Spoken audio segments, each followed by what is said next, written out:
Bonsoir. Hello. Hi. You know, I forgot to make this little note. Excuse me 1 second. Where's my little note? At the bottom of the screen.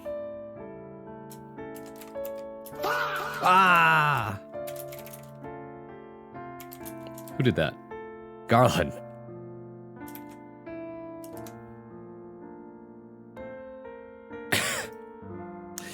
Anyways, let me catch up a little bit, yeah? Hi, Fever. Congratulations on being first/last. Hi, Sly. Nuh-uh? What do you mean, Fever now has 27 coins. Hello, Garland. Pants grab. Stop pants grabbing. Author Relic, hello, welcome in. Caught the stream at the start. Oh yeah, bird is the word. I wish it wasn't. I got tragic news. What's your tragic news, Hunter? I saw the 2XKO news, though. We gotta go over it. We got some time. I'm gonna pad for time while, you know, the people come on in. Also, Karina, thank you for lurking. And a Fever 65 stream streak. How? He never missed a single stream in his life. Also, Storm, thank you for the 15 stream streak as well. Good to see you. Watermelon, 25 stream streak. Thank you, Sly. Impressive as well. Come. What? What? Oh. What is that emote? How have I never? Hold on. How have I never seen this one? Coinies? What the? Oh my god. Insane. Oh, I blinded myself. Hold on. Hold on. I got too much happening, guys. Life keeps happening. Life comes at you fast. So we must be faster. I still think about that line from Silksong the other day. So fast you can outpace fate. You need to pad for time while I finish this fucking flashback. Yeah, I looked at it, the weekly prompt, and I saw everybody procrastinated this week. Excelente. I knew it. It didn't matter how much time I gave you. It'd be the same either way. For the most part, because everybody's busy. And that's okay. I get it. But do your best, you know? This chapter's over 1,000 words. Impressive. That's like a page. Or two. Yeah, around there. Depending on how it's spaced. Ron, I've been my story. It's golden. I had the vision. I've been writing day and night, but the pie's still in the oven. Let it cook, brother. Let it cook. I don't have anything to supply. It's great though. Wait, what does this mean? You're letting it cook in the oven, but you have no supply. What does this mean? You ran out of ingredients or what?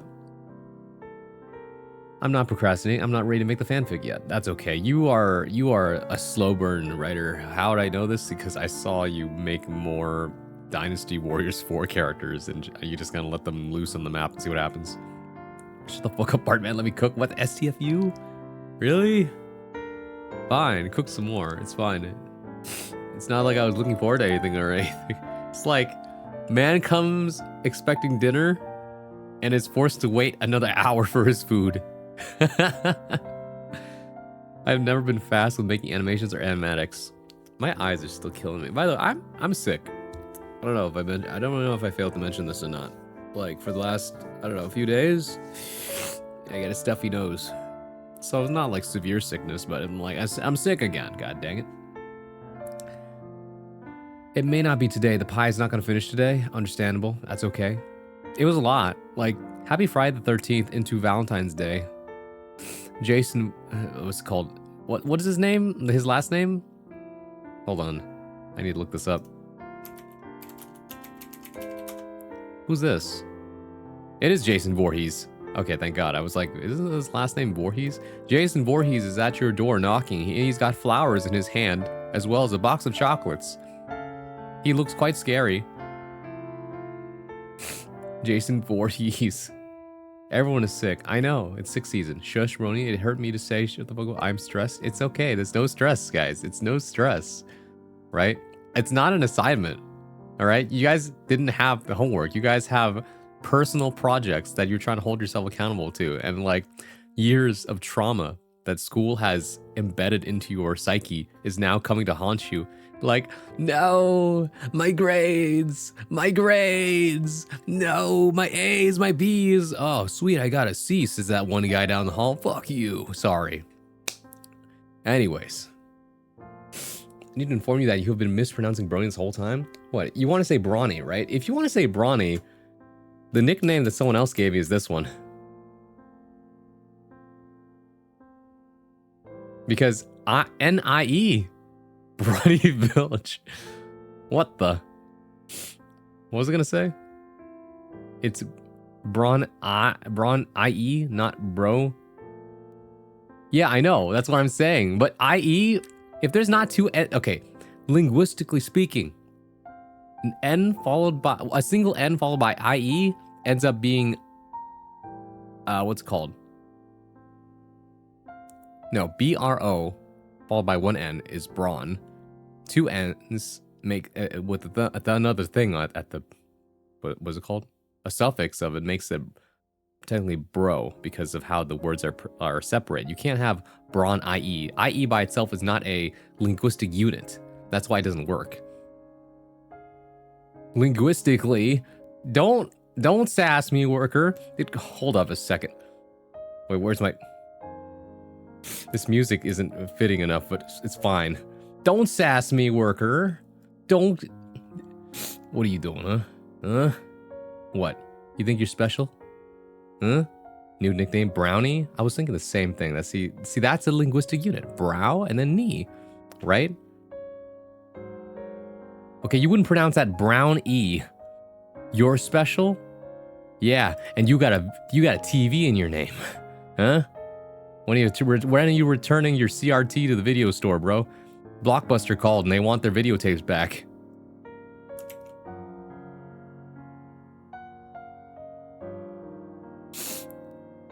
They could take them. Goddamn. For my cold dead hands. This guy's never returned a tape in his life. He did the opposite of Be Kind Rewind.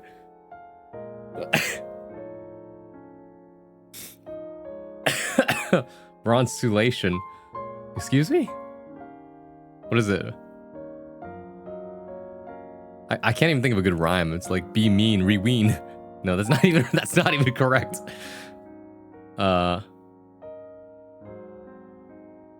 Don't mind unwind. No, that's too good of a slogan. That's something else.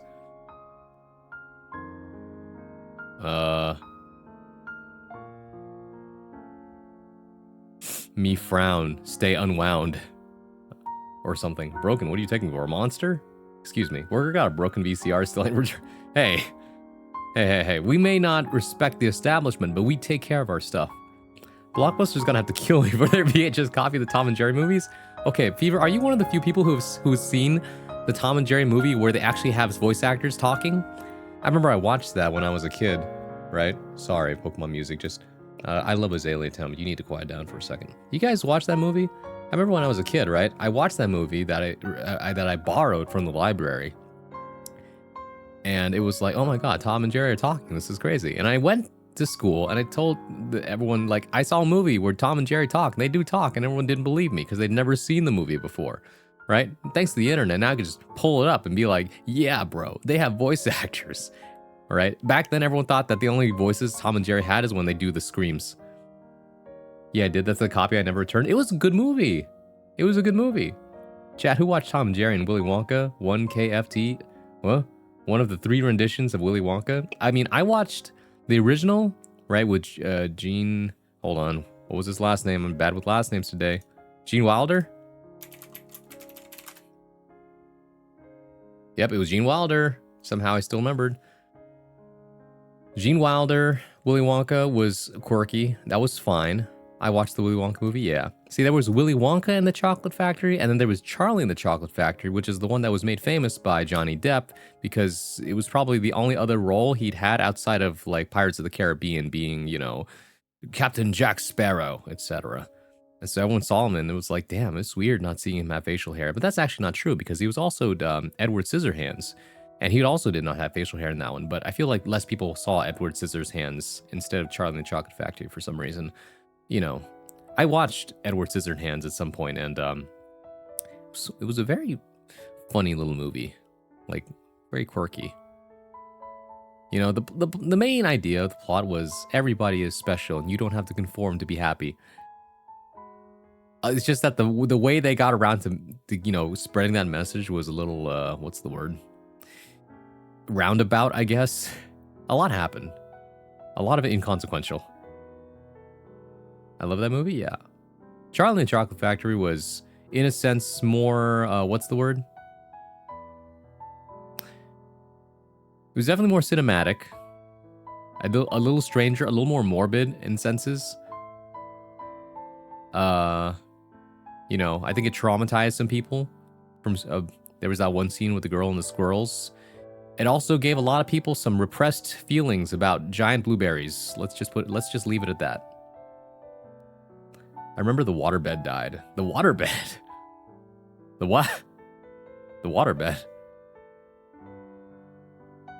Charlie and the Chocolate Factory is a milestone for a variety of reasons. I know, Hunter. You and I both know for different, like, you know, there's the kid that became chocolate, kind of. You know, the giant blueberry, girl who fell in a squirrel hole, and then what was that fourth one, or was it the third one?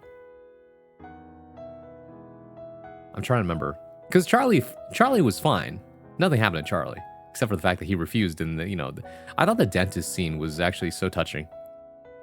The TV kid with the stretched. Oh yeah, that's right, Mike TV or whatever it is. That one left, for some reason, to me, didn't leave as big of an impression. I don't know. If anything, I think more people thought about Elastigirl than Mike TV. Let's be so real here. Chad, you ever had that time where like you eat something and there's something stuck in the back of your, like the back molar of your tooth, and you just can't get to it? I kind of want to floss, but maybe we'll leave that for later. In Edward Scissorhands. Oh, that's right. I remember that now. Thank you. I didn't realize we were still talking about that. Yes, literally one of the worst feelings on this planet. You ever seen those wizard memes where they're like, I cast this? I think that meme with like these kind of minor inconveniences that are still very annoying are actual like evil things. I cast food within your molar. No. I just got a long tongue, so it ain't a problem. Damn you. What that tongue do, though? It apparently gets food out of your teeth. I bet you can curl your tongue. I can't curl my tongue, by the way. I don't have the tongue muscles for that or whatever. I've tried. I can't seem to do it. However, I can use my tongue to speak well, and that's good enough for me. What'd that tongue do, though? See, McGarland, I was thinking the same thing. Same brain cell. Wait, there are people that can't do that? Yeah, I can't. Don't worry, Bronson can show you. What are you going to do? Tie a cherry in a knot? Cherry stem? I can clover my tongue? Oh, that's impressive. See, I can't do that, though. What can I do? I can, like, put the heels of my feet together, like, horizontally, I guess. I'm told that you can't actually put the tips of your elbows. You can't touch your elbow tips together. I know, as I say this, half of you are going to try and do this in your desk chairs or wherever you're like, oh, come on, I can do it. The contortionist will be able to, but most of you will not be able to do this. I can clover mine as well. I didn't think that was unique. It is. I can't do it. It's kind of like whistling. Some people can't whistle for some reason. Hell no, I'm not. I'm way too fat. I can't do that. What? Are your arms like drumsticks or what? Like, we're talking about like huge pounds of muscle. If you want to find out what the tongue do, requires a payment of 1,600 monochrome my ZZZ account. Okay, which is a better deal? 1,600 monochrome, or pull until you get the next unit you want on a banner? One of the, like, in theory, it might be less than 1,600. Next unit, please. I can't touch my elbows together all the way. Yeah, neither can I. I'm like a T-Rex. If T-Rexes were beach balls with arms. I mean, in a way, it is, wait, what the?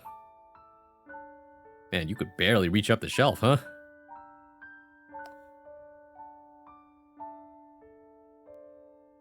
Anyways, let's put this on the screen real quick. This is nice and all, but I need something a little more more upbeat.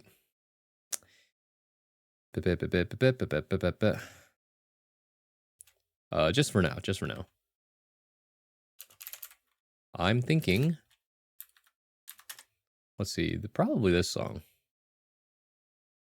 Hold on a second. Is it this one? Oh, yeah. Okay. You like jazz? I'm in a good mood. I don't know why. Maybe it's because I finally get to stream. I love streaming. Maybe I do it too much, actually. I have to withhold myself. Every time I have a free day, and it's like nighttime, and I'm like, I could use a break from all the stuff I've been doing. What if I went live right now and have to hold myself back? Because I know if I do it, half of you are going to lose your stream streak, because it's like 9 p.m. Pacific time, which is midnight for half of you, right? And you're going to be like, no, my stream streak. No, this has happened before, and I have to be like, I must respect the schedule. I must not stream off unless it's earlier, right? And if it's earlier, I have to stream longer, because sometimes I do those like funny ass short streams in the middle of the afternoon where it's like, it's 7 p.m. Eastern, and I stream till like 9 p.m. Eastern, and then I'm gone. And then everyone's like, there was a stream? What the hell? Oh, hi, Elsie. With my luck, that's pressing my price point at like $200, $400. I mean, you never know. Sometimes you meet somebody real lucky. Thank you for picking up your daily coin. Broadcast all the non-Californians to Hades. You know, it's not my fault you guys live in the future. There is a feature where you can watch VODs to maintain your streak. I know about that. I do. Ohio. Ohio. Anyways, there's this update. What the heck? In the wake of the layoffs at Riot Games for specifically 2XKO, League of Legends fighting game, let's take a look here. Our focus. Now, this is totally Akali on the screen, which is like a ninja character. She looks fantastic in this rendering, I'm not gonna lie. We're doubling down on building for the FGC that loves this genre. Okay, still fully committed. Okay, duo play, core gameplay, community, and competitive programs. All right. The skill ceiling in this game is high, and that's where it's gonna stay. Cool. Competitive series. Stuff is happening. What we've been hearing. No major updates, but ranked, screen tearing. We're gonna fix that. And Yasuo and Echo, which is problematic, so they're gonna probably nerf them later. Take a look at 2 upcoming camps. Oh, sorry, champs, not camps. Play the clip, please.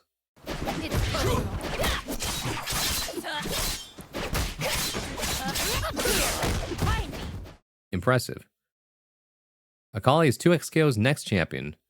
Sharp, stylish ninja who cuts down opponents with deadly precision. And then Senna, Lucian's wife. Damn, his wife made it in before he did. Oh, that's sick. Oh, okay, very cool.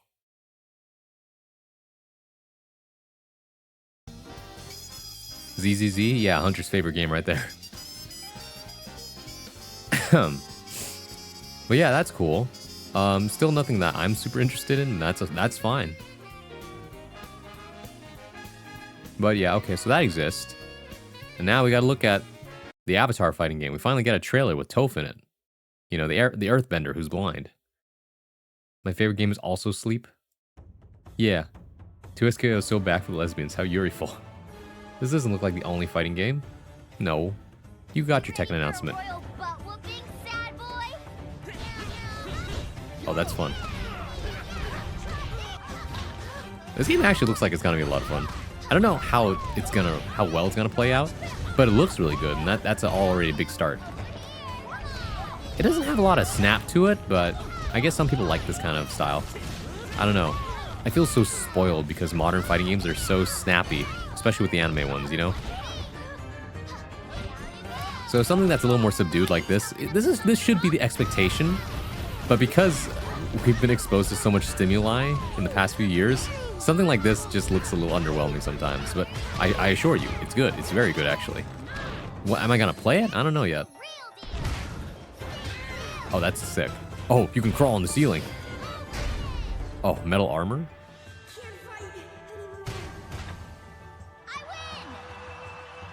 That's fun. Okay, that's cool.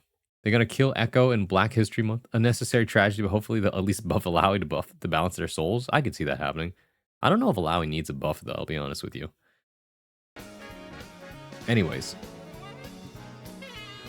Excuse me.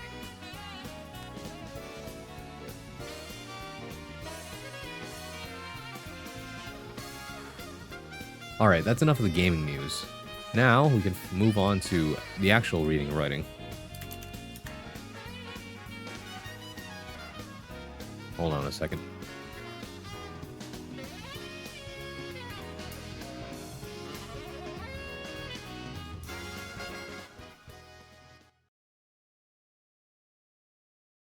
Back to the other music I was listening to.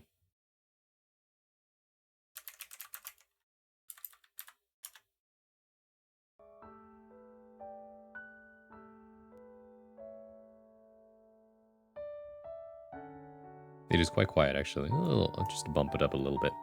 Also, did you guys know that Phoenix Wright's gonna be in Among Us to join his boyfriend Edgeworth over there? Fun stuff. I still think it's funny how when this and the Tokon playtest happened, Avatar near exclusively was complimented while Tokon was just kind of there. At EVO, or?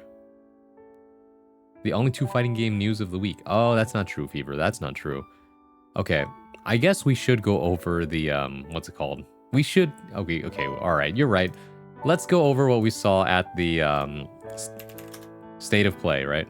We're gonna skim through it, because I watched it already, and most of you have already watched it.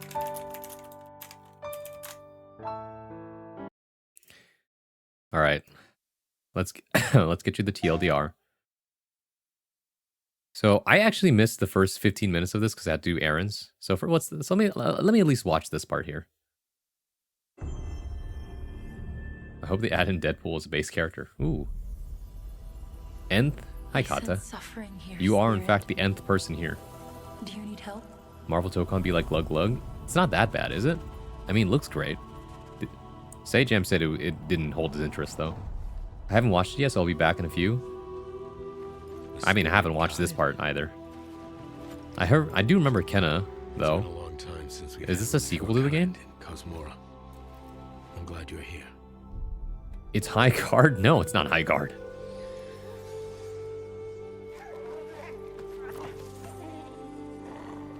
Hello, cute little fox. That temple has been sealed as long as I can remember. This is in-game graphics? That's beautiful. Dangerous corruption was locked inside, along with the secrets of a forgotten practice. You know, in an era where you can make your game look as realistic as possible, I really do appreciate games that want to stylize more extremely, which, like this, looks really good. Oh my god. Did you see that animation smear? Wow, this game is beautiful. What the heck? Spirit guides here once used alchemy. High Guard 2 chat. Oh my god. Corruption. Maybe you can do the same. By the way, did you guys hear Overwatch 2 is now just Overwatch again? I think that's very funny. The CBT for both Tokon and Avatar. Excuse me, what?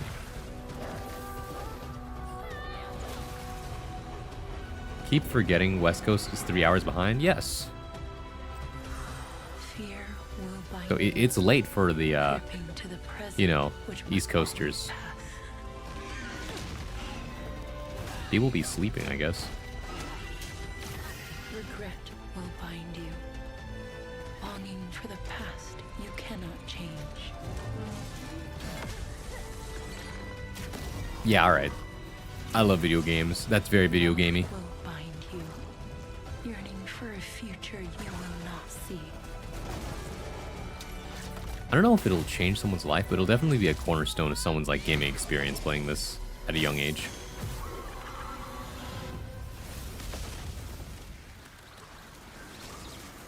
You know, Unbound, I have to really may think you about depart in peace. Scars of Cosmora. I mean, I don't really know how many people, how many young people are gonna play this game, but they could play this game. Although I feel like it's mostly just gonna be people Hey everyone, my I'm age, maybe. Josh, and this is my brother Mike. Hi there. We hope you enjoyed that first look at our next game, Kena, Scars of Cosmora. Oh, it's Kana. My After the bad. amazing response to Kena Bridge of Spirits in Bridge of Spirits. That was the first one, 2021, yeah. the team was excited to take on the challenge of creating something even bigger. Is Elden than Ring? No, this no. time around. 10:30 p.m. Not that late. Our Not that partnership late, with especially not on a PlayStation Friday Studios has night. empowered us to Is expand our Suezkill scope, potatoed while yet? No, still not staying yet. True to what made the first game special. Since her adventure in Bridge of Spirits, Overwatch 2 is going back to Overwatch. Does that make it a rewatch? Yeah, we rewatched already. In fact, it's on demand, bro. She comes to a new land What's up, called Vex? Cosmora, PlayStation Classic of big single enemy and big arena that you fight. So true. A spirit guide's role in helping living people. Not only But yeah, I can't imagine what it's like to have like a childhood in the modern era right now. Like games are just so good. Everything is so good, and yet at the same time, everything is so bad. Like, I don't know what the school experience is like for everybody who has access to AI. Yeah. I also think about like maybe kindergarten is good. Maybe kindergarten is really good. Or maybe it's really bad. I don't know. I'm not a child living in 2020. You know what I mean? It's strange times we live in. Kids don't know how to read, apparently. Apparently. If you give them an emulator to grow up with and it's a rich childhood, Anyways. By the way, for anybody who's like planning to be a parent or is currently a parent and is like has an infant child, please read to your children. Like, you don't even have to be that good at it. My father, let's just say, did the bare minimum, and he did in fact read to me. Okay, he did a lot of good things. Okay, he did a lot of good things, but at the very least, let's say that, you know, one of the best things he did is just he read to me bedtime. Right, took like one of the children's books, sat down with me in bed, and just read out loud in his like Vietnamese accented English as best he could. Right, and he did a pretty good job of it. Because it gave me an interest. It gave me a love of language. It let me train my ear at a young age to be able to intake information and be patient with things, right? The other half of it is watching public television and cartoons, right, all the day and listening to it. Some people don't have this childhood, I think, and it has, well, how to put this? It has made their childhoods different, and that's fine. I don't know. But do not underestimate the power of reading to your child. Okay? Reading out loud to your children is very good. It will make their brains happy. Kind of like young parents who make their children listen to classical music, I guess. It doesn't even have to be classical music. My dad was listening to Luther Vandross, and I was like, damn, that's funky. I like that. Right? And now here I am with a weird taste in many different kinds of music. So, yes, my mother read the Golden Books Disney stories to me. Ooh, I remember that. Like with the spine of it was gold, right? Yeah. And it was, or do arithmetic. That's what a calc is for. Calc is short for calculator. All right. My little cousins read at a 1 grade level. They're almost in middle school. Huh? The most great filmmakers, for some reason, have the common trend of having Lovecraft read to them as bedtime stories in their childhood. I wouldn't do that to my child. That's like people who grow up reading the Bible or like listening to their parents read them the Bible before bed, and it's like the Old Testament for some reason. And then you just have these children scarred for life. Like, if I sin, it'll be hellfire and brimstone on my head. I'm gonna go to hell. And you're like, no, God loves you, etc. You know, respect to whatever religion you believe in or lack thereof. It's fine too, I guess. You know, I won't, what's it called? Discredit anybody unless you're actively harming others. Usually, intellectual children are given the communication tools to form connections and bridge thoughts that critical thinking is required. That includes language and reading heavily. So true. So true. Also, treat your gifted children better, I think. Like, don't just put them in a program called the Gifted and Talented program and then let them burn out. That's also bad. My dad is obsessed with big band swing. My mom loves classical. Oh, heck yeah.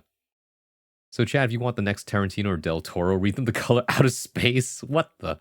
Lovecraft teaches you that the elder gods will just make you explode or something? Okay.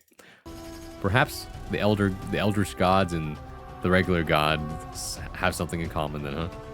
Anyways, what do we have here? I also did not see this, so hold on a second. Online co-op with up to 4 players. What am I watching?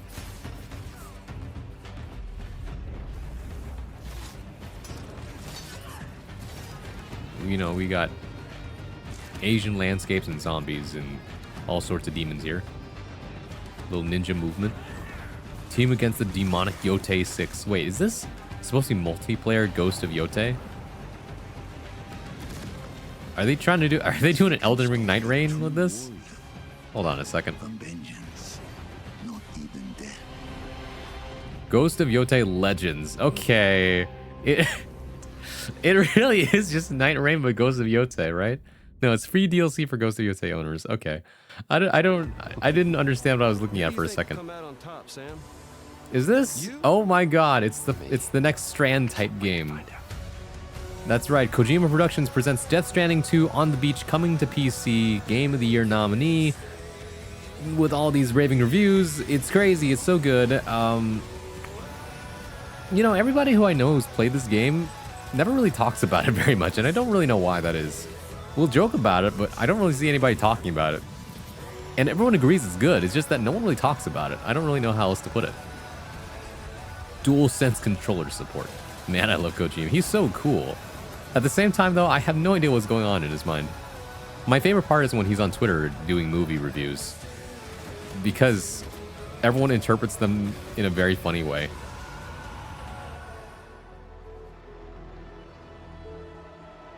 Kept you waiting, huh? Kept you waiting, huh? Good news, Chad. I've got the thing out of my teeth. Hell's a burnout? JK, I know all too well now what that one is. Yeah, what one is. Bad Robot Games? Hi. Hi, Mike Booth. Game director of 4Loop. Famous As a game PlayStation designer, running through empty core corridors. qualifying has always been to Sounds make nice. Game experiences that offer interesting surprises and I unpredictable watched a clip of moments that church never get teacher old. beating a student's hand, and the bishop did the same thing with the teacher, and the student begs to stop. Whoa, what the? Also, XL the XD. Hello, welcome in. Thank you for the follow. I appreciate that. You know, I know another guy named XL, which is funny. Oh, hey, welcome in. There will be reading and writing. It's just that we're padding for time. Hey, that's me. Oh, it's you. You simply changed your account. Hello. Welcome back. I can only make I can't make these assumptions, you know? Gifted children should be put in a private school, to be honest, unless they suffer the bell curve education. I feel like I don't know how I feel sometimes about private education. Because this is that one game 4Loop. I remember now this is the one where it's like, yeah, just try again and again until you beat the thing. It's very cool. I have a new account because my Turkish number is gone. Turkish? Huh? Can we still submit something for the weekly prompt? Yes, you can until the end of my stream. Fortnite. No, not Fortnite. Death Stranding 2 did its service of using it to beat face scans, and that's satisfied enough. Okay. My teachers thought I was stupid at a young age because I saw so many gifted kids crash around me. Then I tried to get me into higher level course in high school, and I declined. Yeah. Some people, that's what they call the lazy genius, which is that you're too smart to be exploited, and sometimes that's a good thing. I don't know, it's the lay low tactic. Other times you are simply built different and just simply shoulder everything. Let me fix something up real quick. All right, you're from Turkey? That's what I'm I'm sorry. That's what I'm wondering. I was there for 2 years. Wow, did you pick up the language too while you were there? What was I gonna say though? Garland, your story is something real interesting, but we're not going to get too much into that. But yeah, how I feel about private schools is that, like, why do we have this concept in the first place? Why can't we not just have all public schools have the same kind of resources as private schools, so that, you know, there's not this stratification, sorry, of like, yeah, if your family has resources and money, you get to have a better education than literally everybody else. What is this? What is this, right? And some people might say, well, that's capitalism. Maybe your family should have worked harder so that they can also afford to put you into private school. And let me tell you, all right, as an Asian American, we do have Asian parents that work that hard and like live frugally in order to send their children to these private schools and then they also end up in the gifted and talented burnout track, you know? And that's a whole thing. That's a whole thing. So is it bad? No, it's actually good. Technically, the education is good. The community is good. They have good food, good resources, good everything. And then like that's private schools and charter schools, and then public schools are also fine because you have community and friendship, and like you do what you can. You make do with what you got. You know, you get a quality education. You still got okay teachers and good teachers here and there. You know, etc. I went to like public school. All right. I also went to a regular state college, and I think I'm fine. right? I think I have the proven chops to say that like I'm a very capable person. So what's the difference? I always say this. It's not always about where you go. It's about what you do while you're there and who you meet and, you know, who you get to know, right? Your connections and your skills and what you build up, right? Making the most of where you are. So that doesn't really matter. I mean, you know, obviously if you live in a place with more resources, you're going to be a little more well off, but that's not to say that you can't make the most of wherever you are. That's just my rant about it, though. Okay, Braun, it's done. Congratulations. I will be reading it after I'm done here skimming. I was there for English literature for uni and got published for a bit. Oh my goodness. Quite the feat. I was a gifted kid and I was just kind of one of the successful ones. I believe it. Hear me out. The problem is capitalism, the government. We need to like destroy it. Okay, well, hold on now. Raise his hand as part of the gifted brigade? Yeah, I get you. I used to think the gifted and talented program was so cool because everybody in it would be like, yeah, they just took us out of class and all we did was build bridges and like do geometry all day. And I was like, that's cool. I wish I could be building bridges and doing geometry or something like that. You know, problem solving. In order to skip your class, you must solve my riddles 3, etc. They should have the same resources. Unfortunately, celebrities in sports is held in higher regard than educators in this goofy-ass society. Teachers are widely underpaid for probably the most important job. I also have the lazy genius diagnosis. Yeah. Right, like, in other countries, maybe better. The U.S., we got our priorities a little backwards sometimes. I don't know. Everyone agrees, yeah. You should pay teachers more. Why don't we? I could give you reasons. I could give you names if I looked them up. But we don't need to do that. I think you all can figure that out, right? Some people don't want teachers to be paid more. And not every argument that people have is going to make sense. Sometimes people are dead set on being wrong, and there's not much you can do to change that. So, you know, you just work around them. They thought I couldn't read, but I was literally doing a 7th grade level in 2nd grade. You know, I read Heidi when I was in 6th grade, and that was like, a, what's it called? Really big thing. Like a big book, I mean. Heidi was a great book, just saying. Which is, it's also in the public domain, so I could actually read it on stream sometime if I wanted to. This is Pragmata. Like New York. Is that a place on Earth? So, surface level, it reminds me of BioShock because you have a man in a big suit accompanying a small girl, right? I know the feeling. But it's a little more than that because I saw the gameplay and it reminds me of like third-person over-the-shoulder gameplay with Parasite Eve mechanics, if that makes sense, and also Grix. I almost stumbled over that. Grix, thank you for the 21 bits. I appreciate that. Your point count must be crazy right now. Now it's your turn. This is a cool game, though. Pragmata finally has a release date. It's coming out in... Well, where is it? Oh, I mean, according to the thumbnail, April 24th, 2026. And then we got Resident Evil Requiem. Hold on, I want to watch this. Survivors of Raccoon City, all dead from the same thing. It might be kind of gruesome, guys. BioShock meets Dead Space, Uncharted P3 over-the-shoulder shooter. The Rhodes Hill Chronic Care Center. I think they thought I was behind because I was homeschooled for kindergarten. Idiots. Okay, come on. Like, that's why we have standardized testing, guys. Names of politicians, expose them. I don't really need to do that. Watch out, guys, it's horror. You okay? I love Leon Kennedy. It's so funny to me, though. What do you mean? I love that. I watched the gameplay footage of this. It's so good. Did you find anything on Elvis? You know, you have Leon for action, and then you have survival horror with Grace over here. She's a civilian. She works a desk job for the FBI or CIA or something like that. Meanwhile, Leon, literally the coolest he's ever been, and then also genetically engineered to be every woman's dream man, if that makes sense. Like, down to the very last wrinkle on his neck. Why me? When are we getting the Bikini Womb tattoo mod? I want the tramp stamp. Again, I think it was so funny when that was a thing in Resident Evil 4 Remake. He is, can't confirm. Oh, yeah.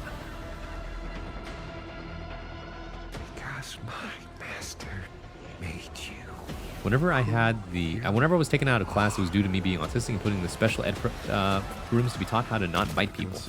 Yeah, biting people is bad. Biting people, don't do that. I also learned not to do certain things. We can't talk. What do you want to know? There's so much happening, so much lore. Whatever it takes, count me in. This game, probably gonna be really good. I can't wait to watch every single person stream this in March, I believe. Was it March? Something like that.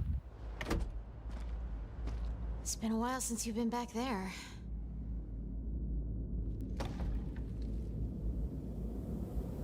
Yeah. Oh my god, it's the old police station. Wow.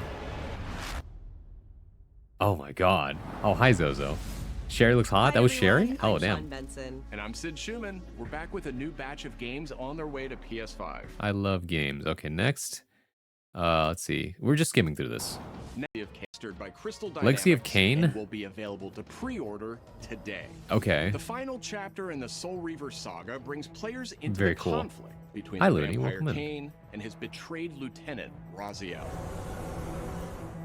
This remaster The reality glitch boasts stuff is so updated cool. HD Oh, yeah. graphics, a new third-person camera, and wayfinding level I was a student who could nap or be maps, playing a as well as game, bonus be features called on like to answer a question, character answer it skins, correctly, and go back to what I was doing. Oh, yeah. lost levels, Fighting deep people lore, bad, but when they start fighting, you have photo self-defense mode, rights. and That's more. also true. The digital deluxe version of the Well, game there's an I could includes extend to promotional how comics much and you a can go playable overboard demo for, of like, Dark self-defense. Prophecy, the unreleased The games I sequel just to kept playing and Defiance. talking? Alright, fair Given enough. the choice, whether to rule a corrupt and failed. Alright, I got the gist of it. Anime game? Brigandine is Abyss. the latest installment in HappyNet's Brigandine series. Okay. Which dates I back have to never heard of it. 1998. 1998. Okay. Oh, it's a turn-based game. This fantasy war strategy RPG tells I used to be the taken out story of class a lot six because heroes who ESL, rise but English was against an empire my invaded first with language. They just saw a brown kid. Oh, what the? How's this place relevant post new being dropped? You don't. I mean, we don't know. That's the mystery. That's the part of it. You know, you're asking the right questions. Now we just got to find the answers. And countless More like hours of rigged. gameplay, Excuse me. You ever with seen 6 Last main Nintendo Direct where they show off storylines RE9 and for side Switch, but with quests gameplay across missing shots to 24 avoid showing missions? violence? Yeah, I did see that. And I thought it was so funny. It was like, damn, they're so good at just erasing every single thing that could possibly be like rated R. And, like, you never see any of the violence. It's only implied horror. Also, this was a surprise. For an update on the Dead or Alive We're getting Dead or Alive. We're getting Dead or Alive news, and you know. By the way, we'll officially start reading and writing after the next ad break, okay? Which is in about 10 minutes. So we have 10 minutes to skim through this whole thing. Will you play DOA with me, Smile? Beach volleyball, or... I think, is this a DOA 6 update? It is an update. It's like we're re-releasing the game somehow. If I understand correctly, the whole draw of DOA is it's a fighting game it's a 3D fighting game that is more about using the stage to your advantage. Ow, Grix, why? DOA 6 last round better improve the gameplay or else? Oh my god, photo mode. Oh damn, you can adjust everything. Holy! Wasn't there like a spot on the DOA 6 map on the beach where you could just kill somebody? Ring them out? I don't know. I have no idea what the plot of this game is. I just understand that people really like this game. Is that the dude from Ninja Gaiden? Ryu Hayabusa? It's Gunjem if you're real. Fair enough. I'm just being me? Sure enough. Oh my. Then there's DOA 7 announcement. Is there? Yeah, photo mode with physics and Dead or Alive. I wonder what people are going to do. You know exactly what they're going to do. It's John Gaiden. You're so right. It's John Gaiden, guys.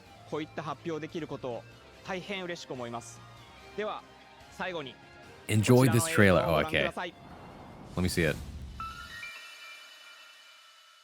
I can't believe we're getting DOA 7. Dead or Alive, number 7. Ryu is back, as well as the other flagship character for the DOA series. I don't know what her name is. I assume it's like Kasumi or something. Kasumi. 30th Dead or Alive Anniversary. The dawn of a new chapter awaits. It's in development for PlayStation 5. The development of a new Dead or Alive game has started. They're probably... What if they don't name it Dead or Alive 7? They just gotta name it like Dead or Alive : something something. Nah, it's gonna be 7. Look, like if Tekken's any indication, you know. I don't know what this is, but it looks cool. There's a lot of games that I just think they look really cool, but will I end up playing them? Usually not, and that's the issue. Oh, it's Control, Resonant, I see. I think this is it's extended gameplay of the next Control game, which is like psychic powers and other things with the supernatural.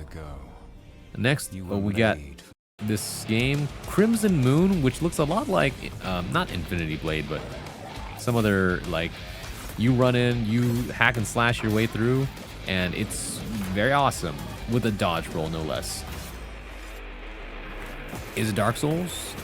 No. But is it cool? Yeah, I'd say so. And there's multiplayer. Etc.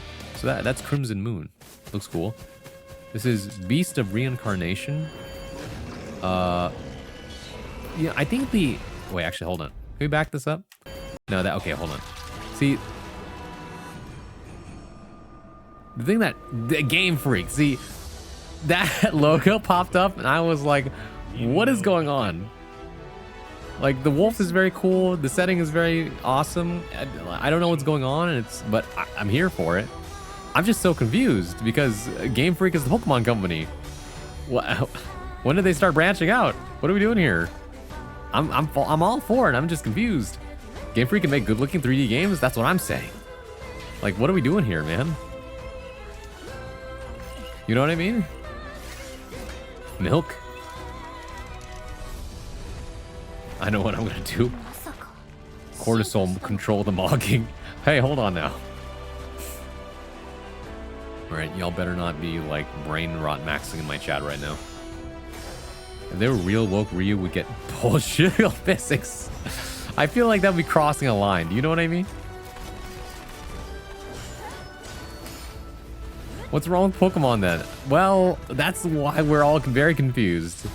We are all very extremely confused. I think at this point, Game Freak and the Pokemon Company have maybe are just doing two different things. We could be having these graphics. No, if you want like good 3D Pokemon, I heard either play Digimon Time Stranger or Monster Hunter Stories 3. The wolf is so adorable though. It's Game Freak game. That's what we're saying. I thought you were about to say don't get freaky. I could say a lot of things, but anyways. Sword Violence in my Pokemon game company? Yeah. Anyways, keep skimming ahead. Our next title, the Rayman 30th anniversary is here, and you get all these other Rayman games I've never heard of. Enhanced with new accessibility. But that's cool. Thanks, Rayman. Then next, Mina the Hollower. This is made by the Shovel Knight creators. If this is apparently their last hurrah because the studio is not doing good for multiple reasons. So if you guys don't play this, then the studio might just go under. I don't really know why. I just know that this game is probably gonna be really good, especially if you played Shovel Knight. So I guess we'll see what happens. But it looks great. Mina the Hollower's release date is on the horizon. We can have woman tits jiggling with a second man does it's wrong. Knows how this is a reflection of the double standards that hold up the patriarchy. I mean, Hunter, we go in one extreme or the other. Either no physics for anybody or everybody gets physics. Hence why men get to wear the bikini armor as well. This looks cute, yeah. I don't know what this is actually. I think I must have like forgotten about this, but it looks cool. No physics or all physics. It depends on the genre. In my opinion, there's a place for everything. Oh my god, that's horrible. That's kind of terrifying. Players can look forward to using new gameplay mechanics in all new locations. All physics and actually extra physics. Neva Prologue. Neva Prologue. Okay, cool. I remember Neva being announced like a while, and now they're doing a prologue. Okay. Up next, a tactical stealth action title from Yako Shinobi Ops. It's a stealth game. You can, you know, you can do things. It's isometric. With co-op, Gurjo, hi, hello. The duality of humanity in chat. Yep. I mean, it looks cool. It reminds me of, what's that other game? I don't remember. That other, like, ninja game. Not ninja. I forget what it's called. You get the gist of it though. Oh god. The evils are here. Oh yikes. You know, the other isometric like game that also takes place in Japan. Like this, but you know, never mind. I can't remember the name of it right now. I don't remember what this is. Was never yours. Way of Project Windless. Oh yeah. Everyone was like, "Oh my god, it's Rooster Man. It's Lu Bu. He was a rooster. It's the god of war, but he was a rooster." Chicken Warriors. Doesn't look like Outlast now. This is cool. Like, awesome. I don't know where this is going, but I'm here for it. Like, yeah, man, give me a giant buff rooster as the main character. I'm down. You know? That's a massacre. Thanks, man. Maybe that's how this. Maybe this is how that started, or maybe that's how this all started. Someone just made that joke and said, "What if we?" Oh, Fusorda.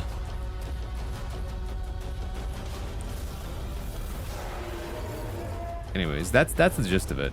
It's called Project Windless. It doesn't really have a name yet, but it's cool. And we have more gameplay of the new Star Wars pod racing game. Now this is pod racing and it looks awesome. Oh my goodness, Star Wars is going to be eating good. We're going to be getting this game. We're going to be getting a new KOTOR, which is Knights of the Old Republic, which is an MMO. And we're going to be getting a game by like Telltale Company, or at least the team behind it, which is also going to be probably really good. So yeah, Star Wars eating good in the next few years. Oh yeah. Next, 007 First Light is where you get to play as a young James Bond. I've never seen a James Bond look younger as of recently, so that's cool. Look at it. Look at how fresh-faced he is. the service is over. You're a rare breed, Bond. Now this is pod racing. Ben Quadrinos. The youth long for twisted metal. Did you say we're getting new Star Wars MMO? Yeah, we are. A new Knights of the Old Republic. Knights of the Old Republic. Wow, even you know about it. But yeah, so new James Bond game, new Metal Gear Solid remastered. We're finally getting Metal Gear Solid 4 out of the vaults. You no longer need a PS3 to play it. It's finally coming back. Old Snake can finally be played again somehow. So you know, that's great. Metal Gear Solid Peace Walker is also going to be available as well. It's great. Thank you. Let's see next. Playable demo for Darwin's Paradox. A tribute to Snake. This looks from an octopus. It kind of reminds me of what's that octopus game where you're like a dad but you're also an octopus? You know, Octodad. Thank you, Vex. I don't know why the name escaped me, but yeah, you can play as Octopus Snake, I guess. Next, Castlevania. New Castlevania, 40th anniversary. This was insane. I can't believe we're getting this. I thought this was dead because we got Bloodstained Symphony of the Night instead. But no, we're actually getting back Castlevania. The people yearn for Castlevanias. They want to understand why people like the term Metroidvania. This is the other half of it. You know, we had Metroid and we got Castlevania. It's time for new Castlevania, baby. And boy, does it look good. I love Star Wars, my dude. You know, I cannot fault you for that. Star Wars is actually pretty awesome. My brother ended up watching, like, with his friends, the entirety of Star Wars content, including, like, the Clone Wars and a bunch of other things. He told me all about it, and I was like, this is actually really cool. You know, I think he said The Bad Batch is really good if you want to watch a Star Wars show. Seeing games turning 34 makes me feel so old. I know. I went to Japan, and, like, everything was turning 30, and I was like, huh. Interesting. Belmont's Curse. Cool. And then after that, we're getting another new Silent Hill. Listen to me. You can't stay in this room forever. Anyways, you'll get the gist of it. But once again, we're back in a foggy town, this time by the sea. This was a surprise considering that we already got a new Silent Hill in the last year. That was Silent Hill F, you know, that took place in Japan. Now, apparently people have known that this was coming. I just didn't think it was coming so soon. So apparently we got the east and the west of Silent Hill. What I do. Just London like 100 years ago. It's cool though. It doesn't They made let us Metroid change Dread and realized they had a new things. art style for 2D Castlevania. That's true. Metroid Dread was also You really did good, by what the you way. did. Silent Hill E, Europe. What does the F stand for then? Anyways, the horrors, and it's Annapurna as well. So you know it's gonna be good. Let's skip ahead a little bit. The horrors are back, guys. The horrors. Oh. What manifestation of my subconscious is this? Axe head. The red light already makes me have flashbacks to Signalis, funny enough. Oh god. But yeah, it's Silent Hill Townfall. I remember I was laughing my head off because the very next thing they show after Silent Hill Townfall is... A world shrouded by lightfall. Oh my god, Lightfall! The sequel to Townfall! Shining drops of light that bring death as they fall. Anyway, so this is Rev Noir. I was watching this and I was like, is this supposed to be another, what's it called? Code Vein? Code Vein 3? No, it's Rev Noir. I have no idea what this is, but it looks cool. It's another anime game. Anime, RPG, Xenoblade, etc. You know, it looks good. It looks cool. The whole adventure. You know, if you love anime games and exploring and doing cool things and friendship and good stories, you might like this game. I don't know. I've never heard of it, but it looks good. And that's kind of where it starts. I'm going to defeat you here. And stop. Silent Hill U, it's not Titanfall. No, it's not Titanfall. Silent Hill F female? Oh my god, man. Viewer up, Vax, please. I heard people say this is like time travel free. Oh, okay. Cat sold. It'll be saucy. Alright, fair enough. Okay, next. More. Now we have Untitled John Wick game. It looks good. It's just John Wick, right? And yeah, that really is just Keanu Reeves. Capable, adaptable. I love JRPGs, but I like them a little grittier. ReFantasia was incredible. Metaphor definitely was really good from what I heard. But anyways, if you like John Wick, yeah, he's getting a video game. Can I see that shot? Yep, there he is. Yeah. Thanks, Keanu Reeves. Such a man of small words. Few word, I mean. Ooh. He could kill you with a pencil. Oh, jeez. BC. John Wick. Wishlist now. Next, we got an update on Marathon from the Team Bungie, the guys who brought you Halo, and I don't really know what to think of it, but it'll be something, I think. If you like shooting and the setting of like cool technological marvels, you might like Marathon. I really don't know. Apparently, they're gonna have an open server at the end of February, so we'll see how this goes. Actually, a deep series. Oh, really?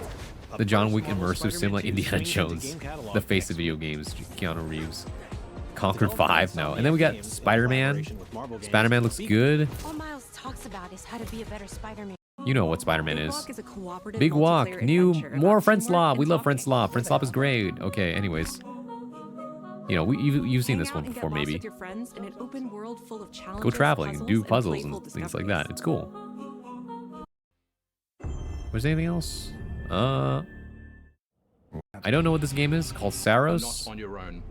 Another cool shooter. The Eclipse, another cool shooter. Aliens and you know, a dying sun. Of course, now we got to talk about Tokon, another fighting game. Two big fighting game announcements here. I'll let this one play out. Metaphor was incredible. The air trembles. We get to go to Earth. Mother Earth herself senses the coming battle. It suffered from bad pacing a few points in the story, but overall amazing. I see. Tokon looks so good.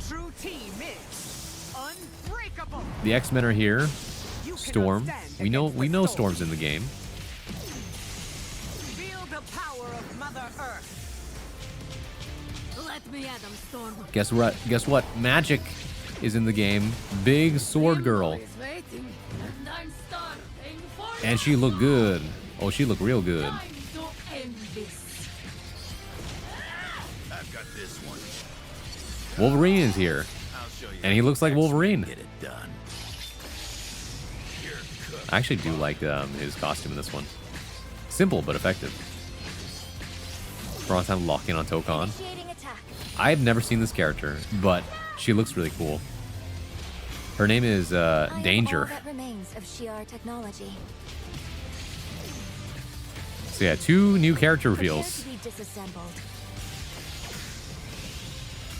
Surrender to avoid This game further looks so danger. good. I can't imagine that like people won't enjoy playing this. Finish this. It looks hectic as hell though. I'm not a big tag fighter guy, but it looks really good. Oh my god, it looks so good. All 3 of these characters are amazing, right?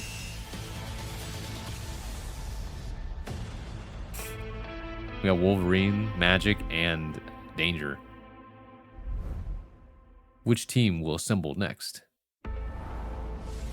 So much stuff. Anyways, you get the gist of it.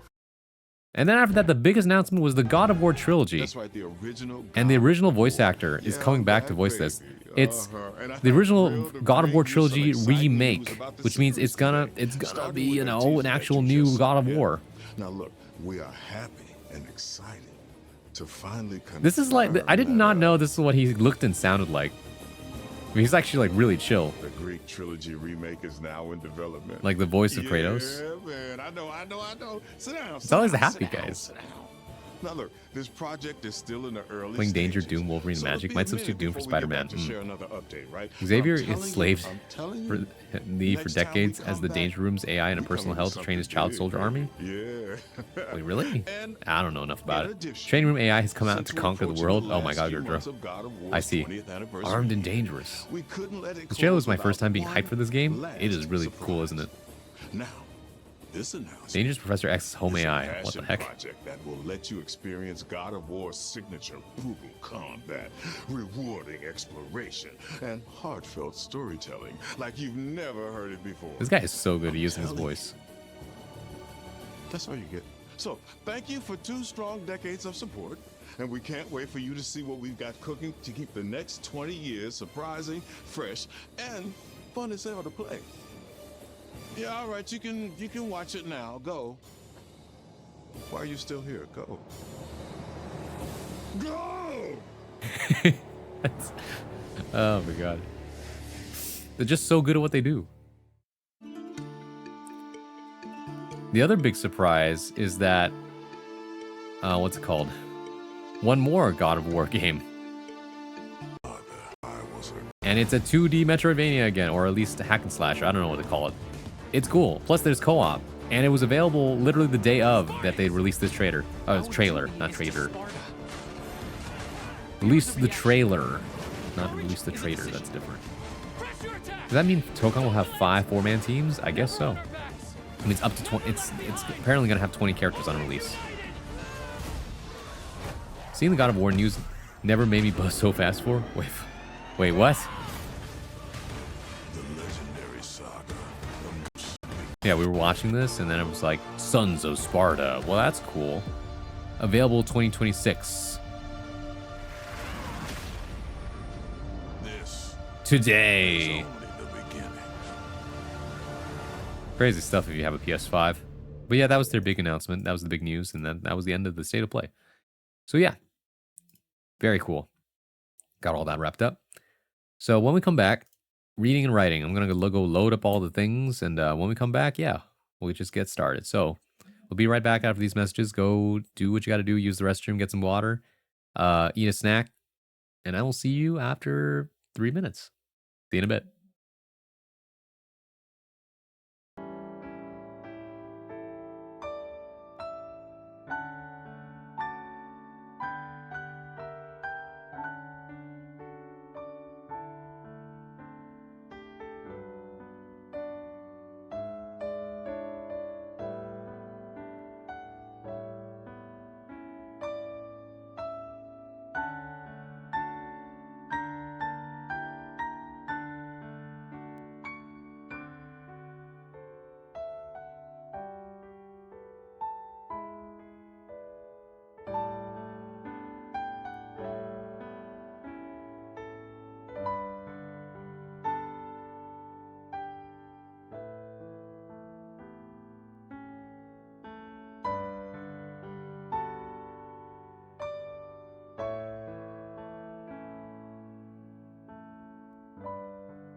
welcome back. Hope you had a good ad break. So, Bronzor Brunny Bron Magbasin Eun Burbasin it is time to read the book. yes, I know. I've already got it loaded up right here in the next tab. Also, even the TTS said Brony when you typed it out. So, it's not just me, okay? At any rate. Also, is this the right fireplace?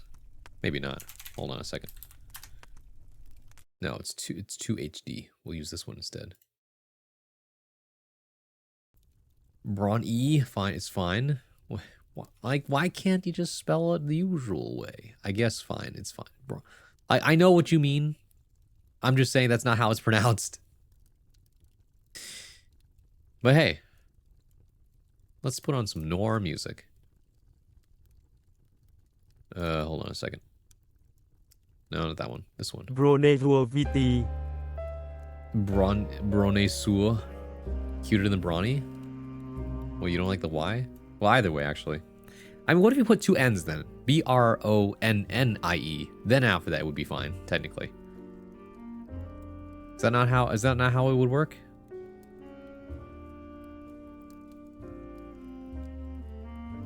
Anyways. You don't have two N's? No, but you would have to add one in order to make the sound correct. Also, Elsie, thank you for the 10 stream streak. Bronchi is somebody else. Part 2, I know, right? Chapter 6, technically. Alright. Allow me to, adjust my coat, lean back in my chair, and begin to tell you the story that Grix wrote. And from a noir perspective, hard-boiled, in the deep back alleys of organized crime. Please excuse me, though. I do have a stuffy nose. New Braunfels, Texas, Swa mob family. Braun Bardman Swa. Thankfully, Grix didn't make a scene. She and Aoi surrendered to the Swas. Braun was generous and allowed Zozo and Gamba to return to the griots. After all, someone needed to tell the griots that the King of the West had captured the Queen of the South. Once word spread that their queen had vanished, the griots and all their contacts would be frantically swarming, like bees, to locate her. It would only be a matter of time before the King of the East and the Queen of the North felt pressured to pick a side. A small smirk briefly twitched on the Braun's face at the thought. Braun then continued to stare at the road in front of them. I-35 transitioned from lonesome farmland to quarries into the cityscape of San Antonio. Fever drove the blacked-out, bulletproof Cadillac Escalade. There were 3 of them, lined up like a caravan down the road. You'd think if you were like any other person there was some random famous and powerful celebrity sitting in one of those 3 imposing Escalades. No. Just the king and a crestfallen queen. While Fever drove, Braun was sat in the passenger's seat. He would glance up to look at the rearview mirror to see Mr. Yamamoto staring back at him. Mr. Yamamoto hadn't said a word the entire time. Braun didn't expect him to. Mr. Yamamoto had held tightly onto Grix for support, while they had been walking out of the airport to get into the Escalades. He had to walk slowly because of his age, and primarily relied on his cane when walking. Having Grix there to support him, as well as the cane, proved to be a slow transition back to the cars. Mr. Yamamoto looked like he could burn holes in the back of Braun's head. Surrounding Mr. Yamamoto sat Garland, Worker, Storm, and Gumshoe. None of them were really focused on anything. Some were staring at their phones, or out the window. Gumshoe was the navigator, even though Gumshoe sat in the second row. Grix was in the second car with Dib, Burdaku, Honey, and Emblem. Braun figured there was nothing better than to show Grix that she had stayed with the Swas as Odette. That had she stayed with the Swas as Odette and as his underboss, she wouldn't be in this position. Now, Dib was the underboss, and ultimately, the Queen had fallen. You have nowhere to go, Grixt. Odette was just a nickname given to Grix by the Swans.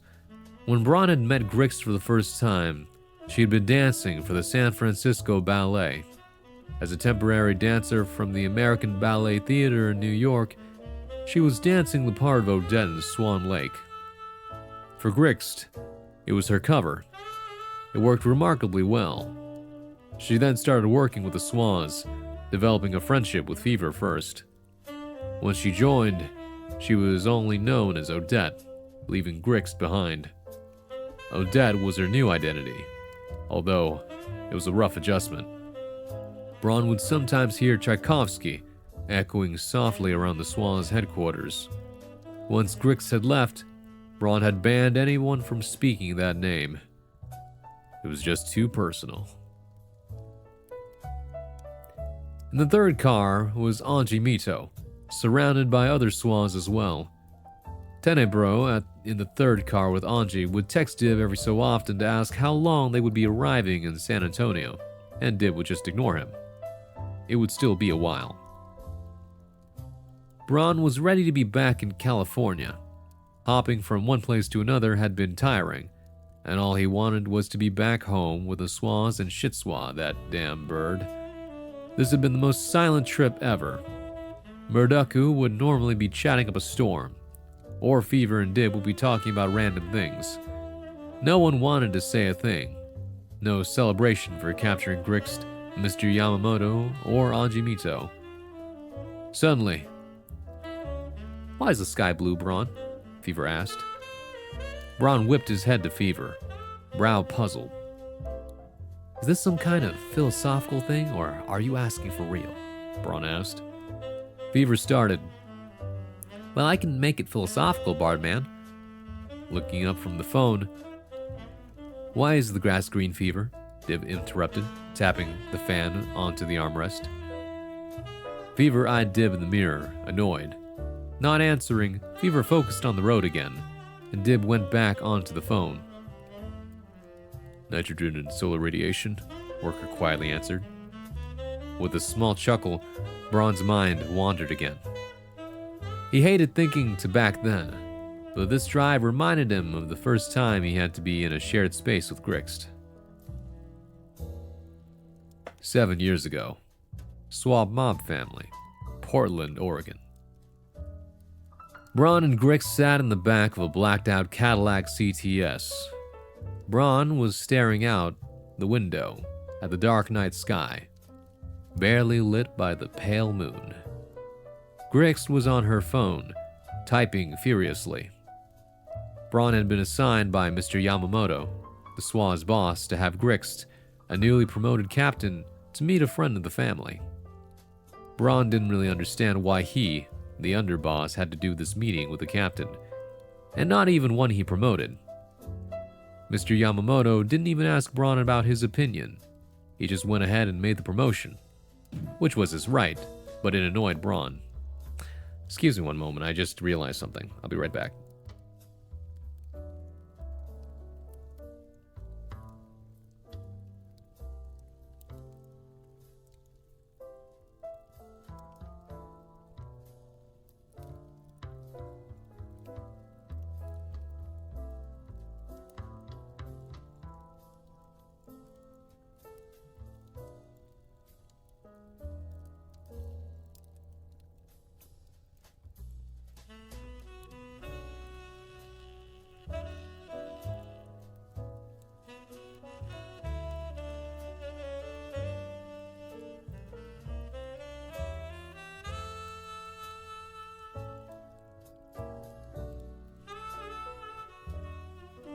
Sorry, Chad, you can't get rid of me that easily. I just had to go check on something in the house. The man nabbed the fighty boy. No. What do you mean by that? Hold on. What do you guys say? Blows bubbles from bubble pipe. I should have gotten back just in time. The mild nasalness adds to the story. I'm sorry. I've got a congested nose, but like you said, it adds to the story. Why do I feel like this is a high school fanfic? Hey, don't say that. I think it's quite well done, actually.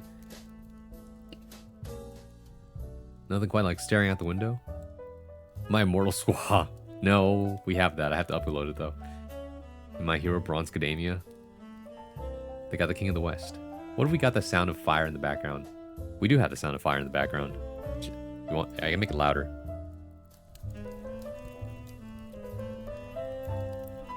Here, we'll back up the track a little bit.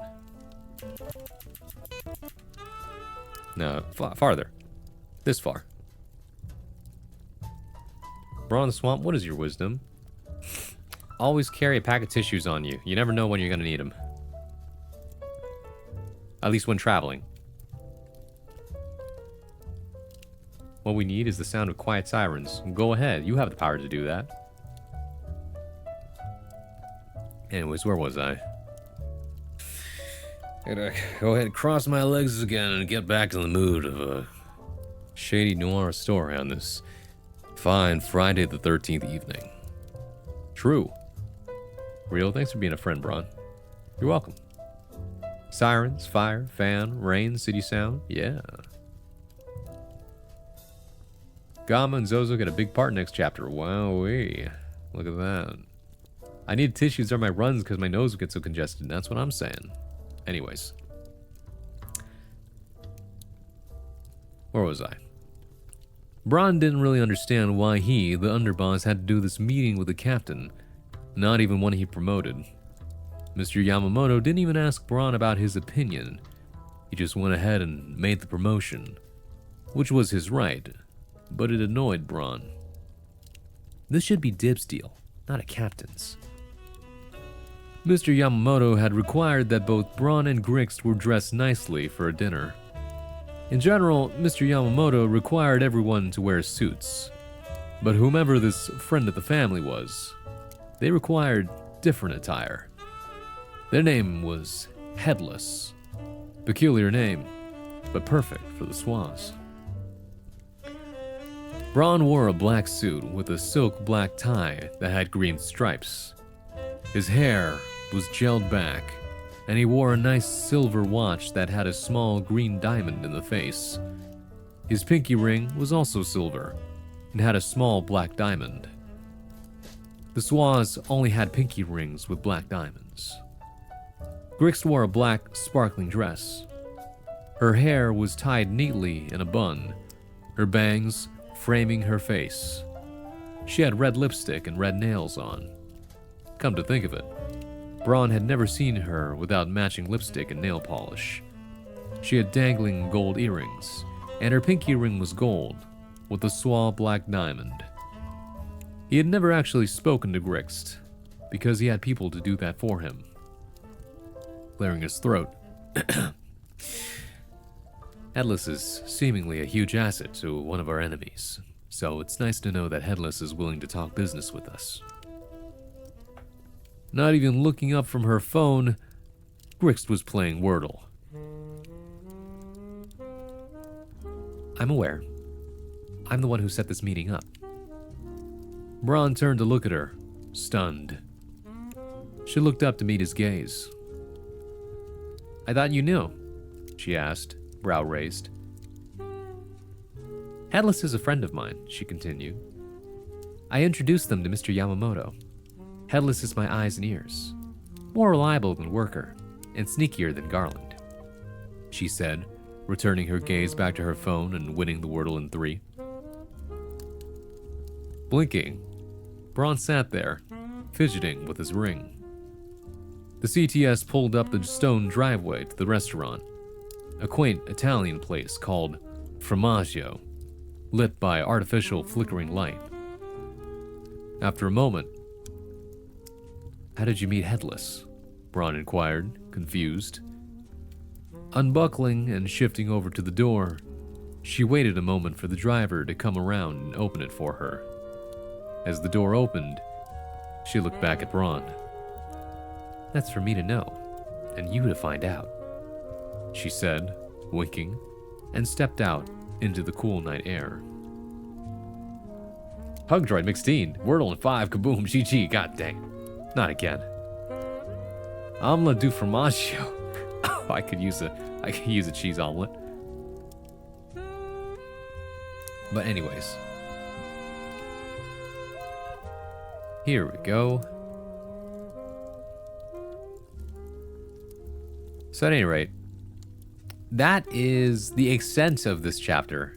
And once again, it proves to be well written. Fan fiction indeed. Playing up everybody. Thank you for including so many friends.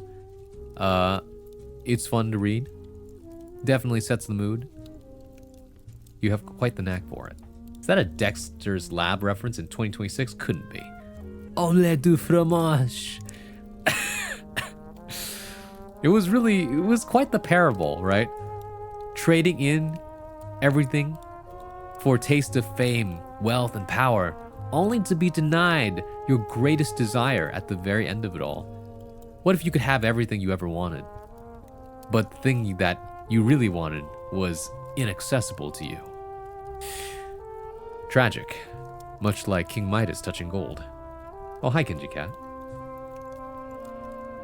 Anyways, I'm bringing my gun just in case.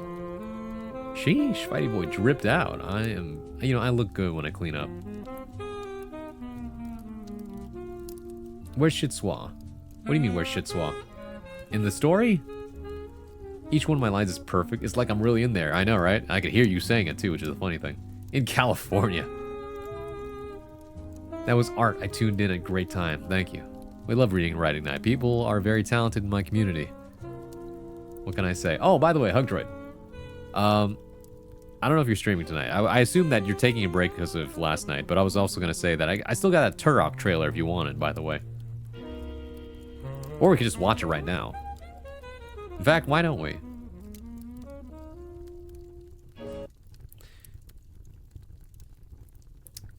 Let me just pull it up real quick.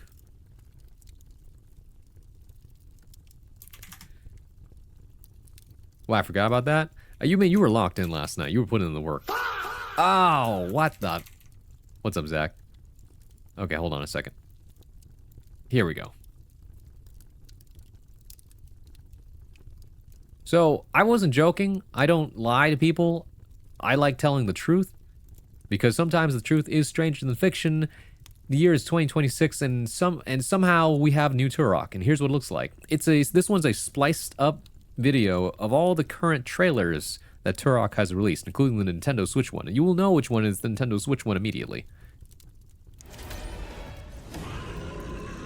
If you don't know what Turok is, it's an old game that you could play on the Nintendo 64 that had you shooting dinosaurs. I'm a legendary Turok warrior in this intergalactic action shooter.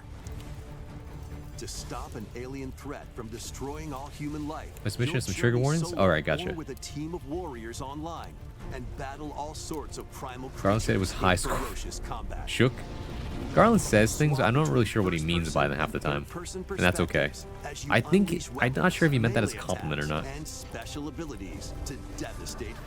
They won't make a new Contra? That's true. We should get a new Contra. It was like Jurassic Painkiller. I see. What? Garland, you said Brick's fanfic reads like a high school one. A high school fanfic. And we weren't sure how to take that. Is that a compliment or an insult? Dodge roll. I know, right? Garland's love language? Might be. It's how he shows his affection for people. I mean, it looks great.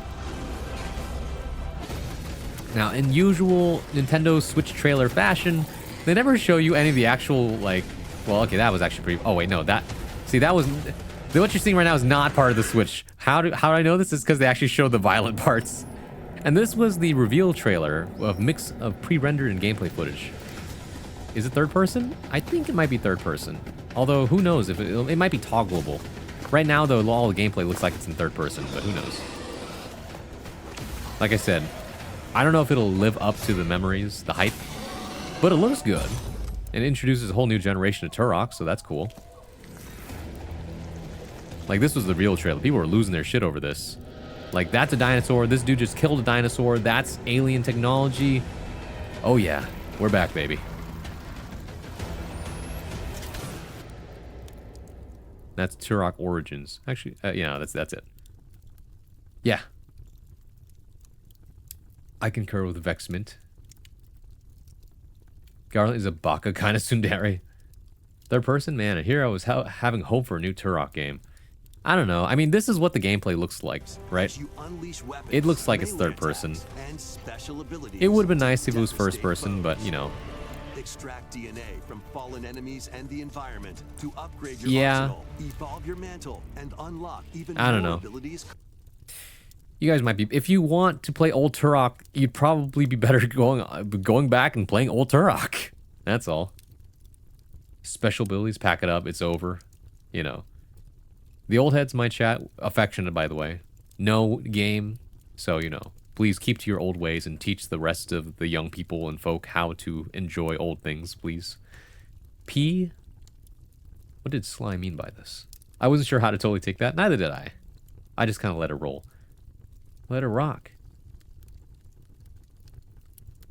I'm a Baka kind of Kudere. Oh, I see. Baka Kudere is kind of interesting. I'm Dino Maxing Turok in my shit right now. Max, please. 30 kills my immersion. I'd give my kingdom for first person mod hunt. That would be sick as fuck, I'm not gonna lie. Someone should make a mod for that. It makes you happy I'll become someone significant or minor? Maybe. Old Turok holds up, worth play, crazy weapons. Oh yeah. Night Dive has beautiful remasters of the real Turok games, except for Rage Wars, but here's hoping. Play those. Turok 2008 was mid but playable. Night Dive, diving towards a rabbit hole, thank you. Worker, hook my man Hug Droid up, by the way. Coolest grappler to ever do it, honestly. People speak his name on the streets and people know who I'm talking about. Like, I be uttering, like, bot mains. I ask them, you ever heard of Hug Droid? And they're like, oh, hell yeah, I love Hug Droid, right? They speak of his name like it's Adult Swim. You know what I mean? Like, people know what this shit is, and they know it's good. I make a pretty good socially awkward Gaston. I can see it. But, like, socially awkward, affectionate. Anyways. So thank you again, Grix, for sharing. This next piece is brought to us from Tenebro. Translated from French, I believe. Actually, no, this is not Tenebro. This is actually Excel's. Trigger warning, sexual assault and cannibalism. Closest thing I made to a horror poem. So for those of you not in the know, the prompt for this week is... what is it? Scrolling up. Here it is. Bloody Love. That was weekly prompt number 6. We're 6 weeks in, guys. You're doing great. So, let's see here. From Beauty and the Beast? What the? Gaston from Beauty and the Beast? Yeah, that Gaston. No one shoegaze like Gaston. Oh, man. You had a great intro in the first chapter. Most likely it's going to take some time to get everyone to play a major part and introduce a ton of people. That's true. Cannibal porn. Is this climate? In this climate? I mean, trigger warning, right? Trigger warning. But, you know, we're adults here. We can handle this. You know a horror will be fun when those are the tags. Woke is back. This is From Dionysus with Love. That tender passivity, allowing fingers to glide across nerves and sinew. The heart croaks with the green timber as Zeus allows the bouquet to continue. I wish I knew how to pronounce this. Do not plead for this swan, whose beak is of silver, to depart from each layer of marrow and dust without a soft leak. A kiss with open eyes, absent from prayer. How then will the gates be freely open, if the creaking thighs have yet spoken, and the child within has not awoken? Do you die to die while still yet broken? The sudden rush of concentrated moments dilate the pupils with pounding thumps. As ichor drips from facial segments, the maw that surrounds will clamp the plump. Impressive. As always, well thought out. The poetic meter of it lines up beautifully. There's a rhythm to it. And from the title to the content itself, it all matches up very well. A story by Fry. Death by Snoo Stew. Alright. I'm crying. I just forgot that Fever was supposed to drop some lore, but I totally forgot because I was stressed trying to get it done. Fuck, that's okay. You can throw it in somewhere. Let's break it down because, you know, despite your trigger warnings, to the untrained reader, they might not understand that immediately because that's how dense this is a little bit. It's not a transparent poem. It's a more of an opaque kind of like, yeah, digest this a little bit. That tender passivity, allowing fingers to glide across nerves and sinew. That's pretty literal, right? Like you were literally putting fingers across bodies, or at least parts of the body. The heart croaks with the green timber. And these are words. but once again, about the body. Do not plead for this swan whose beak is of silver to depart from each layer. There is, in fact, a lot of Greek mythological references here, because if you're familiar with the Greek lore, there is a part that the swan plays. I believe, was it Zeus that turned into a swan and then after that assaulted a woman? You know. To depart from each layer of marrow and dust without a soft leak. A kiss with open eyes, absent from prayer. By the way, despite how it looks, this is not a sonnet technically, because it's not 3 stanzas with a couplet, or technically it would be 4 stanzas with a couplet. But even then, it's more free verse, even though it's technically poetic metered. Tenderness is an adjective of love and also a description of meat. That's true. But I was more focused on the passivity, that's why. Maybe if I was a male mantis, I'd understand what they see in those female mantises. But maybe in Fry, I can understand it. Maybe. Letta and the Swan, that's the one. Oh my goodness. Coffee. Of the Quills variety. Thank you for rating with a party of 10. Welcome in, Raiders. Hello, my name is Bronsois, modern day bard at your service, your one-stop shop for poetry, performance, and pleasantries. When I'm not playing fighting games, you can usually find me reading, writing, and sometimes I might even sing you a song. But hey, welcome in. Waves, how goes the time zone words? Well, it's only 8:41 for me, so we're having a pretty good time. I'm reading a few of my community submitted works to what we've been doing is a weekly prompt that I type up in the Discord, and after that my community simply goes wild. It's not just limited to writing. They can do art, they can do music, they can do whatever their heart desires in terms of their creativity. And then on the one day of the week that I do reading and writing, we look over things. And right now, reading this poem that someone provided. That's our good old XL, which is from Dionysus with Love. I'm down to read it again just because it's so... it's short enough, but also really dense as a poem. Also, let me look up how to pronounce this word, because I'm not sure. XL is definitely a smarter man than I am. It's pronounced Baki. Huh. Let me double check just to make sure. Baki. Baki. My bad. It's not ba, it's ba. Hype raid, so true. I've got to grab a shower, but have a good one. Thank you, Coffee. I appreciate that. Thank you for entrusting your community with me. And Raiders, if you gotta go, you gotta go. Please do get some rest. Otherwise, feel free to stick around. Now y'all know where to find me. Also, I don't sound normal today because I have a congested nose. My nose is stuffy, and that is making me sound very nasally. I want to blow my nose, but now's not the time for that. It felt dense and oppressive. Almost felt like a serial killer with sadistic, paraphilic intent. Definitely artistic in a disturbing way. Exactly, right? This is why I love horror concepts in all its forms, especially when it merged with other genres, a form of taboo that is palatable even to the most unwillingly, which is, I guess, why people continue to watch things like Hannibal. Well, I don't know about that. People might have mixed feelings about that one. Horror is a medium rarely done well. Bold and unapologetic is as punk rock as it gets. So true. This is why Zeus is evil. Cronus would never. I mean, they're all flawed in their own ways, Hunter.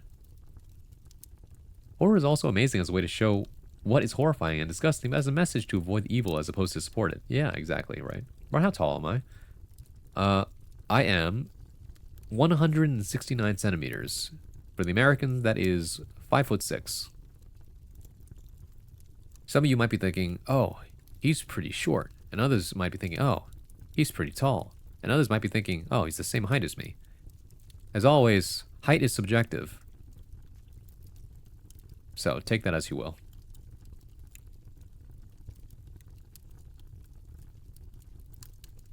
What I love about horror, actually, is that some of the... And I'm not a big horror enjoyer. I don't actively go out looking for it. I've said this before. I don't like horror movies, and I tried not to play horror video games. But some of the best narratives that I've had the pleasure of exploring have been behind the genre of horror, right? Usually video games, but also many, many great horror stories in writing and also movies. That being said, though, rarer with the movies. But yeah, horror works are actually incredible because they explore sensitive topics that are not often touched on in, normal genres, which I think leaves a lot of room for what's it called? Breaking down a lot of these difficult concepts. And a lot of the times what I find is that my favorite horror stories always have a tragedy at the center of them, because despite how terrifying everything is, right? At the very heart of it all is something very, very human and relatable usually. Or it's some other concept that's just like terrible, but also like so heartfelt, if that makes sense. You're a subjective fighty boy? Fucking got him. I thought you were 5'10", short king of the West. I'm not really short though. Are you taller than me? If I am, then technically yes, I am shorter than you. Does that make me short? No, because I can still reach most shelves. Just not the tallest shelf, because that's really high up, you know? That's like, I'm talking about like shelves that are right next to the roof. I'm 5'3", I'm short as hell. You are average height for, what's it called? Yeah, for a woman, yeah. I was like, I don't know. Gender's been a weird topic in my head lately. I love surreal horror and the weird fucked up headspace it puts mine. Oh, puts me in. Sorry. German, please. That's so accurate. Horror got the best stories. So true. Hannibal's a fascinating series because I've seen more homoerotic art and stories than anything. But I guess I just love fatalistic love with a side of fava beans. Fair enough. I'm too scared to read and play games like that. It helps if you have a friend. It helps if you have a whole group of homies. The true horror that gets people is the one that is very possible to experience. The scariest things are the things that can happen to us. It's true. Okay, we have time today. I'm actually down to watch the Minecraft ARG concerning the King in Yellow, just so you guys understand what good horror looks like. Because it's the type of horror that has no jump scares. It's the type of horror that leaves you thinking. And we gotta break this down. 5'5" is average for women. Okay. And 5'6" is average for men. Well, actually, it would depend, right? Like I said, the average height depends on whether you factor in all of the world or only certain demographics. Because for people who are white, they're gonna be naturally taller. But if you factor in like the fact that the majority of the Earth's population is concentrated in Asia, and Asian people are usually a little shorter, it averages out. Oh, hi Shizu. What the heck is that? Exel, is that you? Yeah. Hi, Shizu. 5'10" is average for me. Men. I'm back at Southeast Asia. Wow. That's yours. A touch taller? I thought you were 6'1". I'm still writing? That's fine. You have time. But yeah, let's go over this real quick. I'll read this one more time. From Dionysus with love. That tender passivity, allowing fingers to glide across nerves and sinew. The heart croaks with the green timber. Hi, Shucks. Welcome in. As Zeus allows the Bacchae to continue. Do not plead for the swan, whose beak is of silver, to depart from each layer of marrow and dust without a soft leak, a kiss with open eyes, absent from prayer. How then will the gates be freely open, if the creaking thighs have yet spoken, and the child within has not awoken? Do you die to die while still yet broken? The sudden rush of concentrated moments dilate the pupils with pounding thumps. As ichor drips from facial segments, the maw that surrounds will clamp the plump. It is cannibalism. It is. Right, we were breaking this down, right? It's a feast. Tender, right? It's a double entendre here. Tender being a feeling as well as something you refer to with meat. Allowing fingers to glide across nerves and sinew, the heart croaks with a green timber. Do not plead for the swan whose beak is of silver to depart from each layer of marrow and dust with a soft leak. Just tearing it open, really. A kiss with open eyes, absent from prayer, which is really a very poetic way to say, I'm opening my mouth to eat you. How then will the gates be freely opened if the creaking thighs have yet spoken, and the child within has not awoken? Do you die to die while still yet broken? This one's a bit more abstract. This one I feel like you had to break down a little bit, but This second line, though, it probably speaks the most, in which case it alludes to sexual assault a bit. The sudden rush of concentrated moments dilate the pupils with pounding thumps is very literal, and then followed by more literalisms. As ichor drops from facial segments, you are literally tearing away the face. The maw that surrounds will clamp the plump. That is a very great way, with great consonants, to say that, yes, the mouth will clamp down, right, on the plump, which is to say, like, the meat of it. Well, thank you for writing this beautiful poem about love and cannibalism. That is insane. You are quite talented, as always. I don't think I do. To be honest, I'm not on track. We'll see what happens, all right? We'll see what happens. I'll probably finish this one by hook or by crook, because it's a story that's been bumping around my head for a while. Understandable. I mean, the point of this isn't to have a work finished necessarily, but rather to get you to move into action. To really get your gears grinding. Because even if you only do a little bit every week, after several weeks, you will have compiled a lot of work to look back on. And that's good, because a lot of you want to do more. You want to have, like, maybe even a small portfolio. And this will help with that. Clap, clap. Oh, yeah. Got him. She really got me. Just a touch. Swans have come twice today. True. Seuss is also a double entendre to the author and Zeus. Yeah, I mean, I was just thinking about that. Like, what does Dr. Seuss have to do with this, right? Green eggs and ham. Well, the story was low-key kind of uncomfy if you see it as the main character forcing someone to try and do something. That's true. That is also very true. I got you. Thank you, Excel. Seuss is a reference of Dr. Seuss, who allegedly trapped the Who's from Whoville and consumed them for survival of the daughter facets in it. That's insane. This is the most I've read in a long, long time. I know, right? Isn't that great? I love getting people to do things. It's great. Anyways, I'm gonna turn around and I'm gonna grab a tissue. All right. Okay. How many of you? I'm gonna mute my mic, but how many of you would actually want to hear me blow my nose? Because I think that would be gross. I'm not gonna do it, but I'm just curious how many of you would actually want to hear that.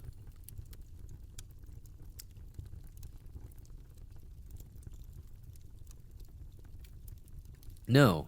Okay, great. I never mute my mic when I blow my nose. Nose blowing again? What do you mean? Disgusting. Yes? See, only one person. Okay, 2 people. 2 people said yes. Everyone else said no. Congratulations. Everybody who said no, you're normal. Thank God. I want to hear it? No. You don't get that. Freaks? I mean, we knew this. Remember, Grix? We literally said the other day. But, like, a good number of my chat members are, like, not so secretly freaky. Anyways, give me a second.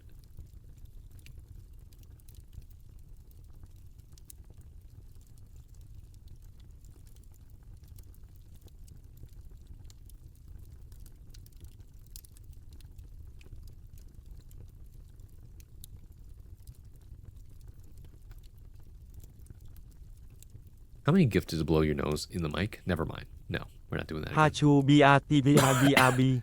Oh, what the? I did say yes. I basically say I've never given a shit. Fair enough. How many? Oh, no, I'm not reading that again. I learned there was a sneeze king recently. Yes, there's a king for everything. That being said, though, you don't need to hear mine. I will give you an idea though. Mine sounds like a foghorn from a lighthouse. It was a double, guys. He blew twice. I blew usually two or 3 times.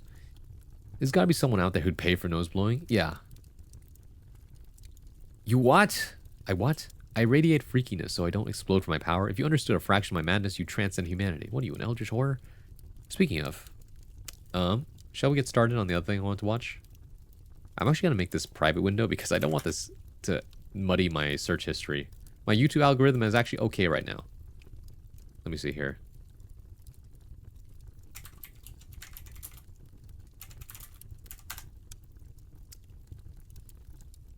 There it is.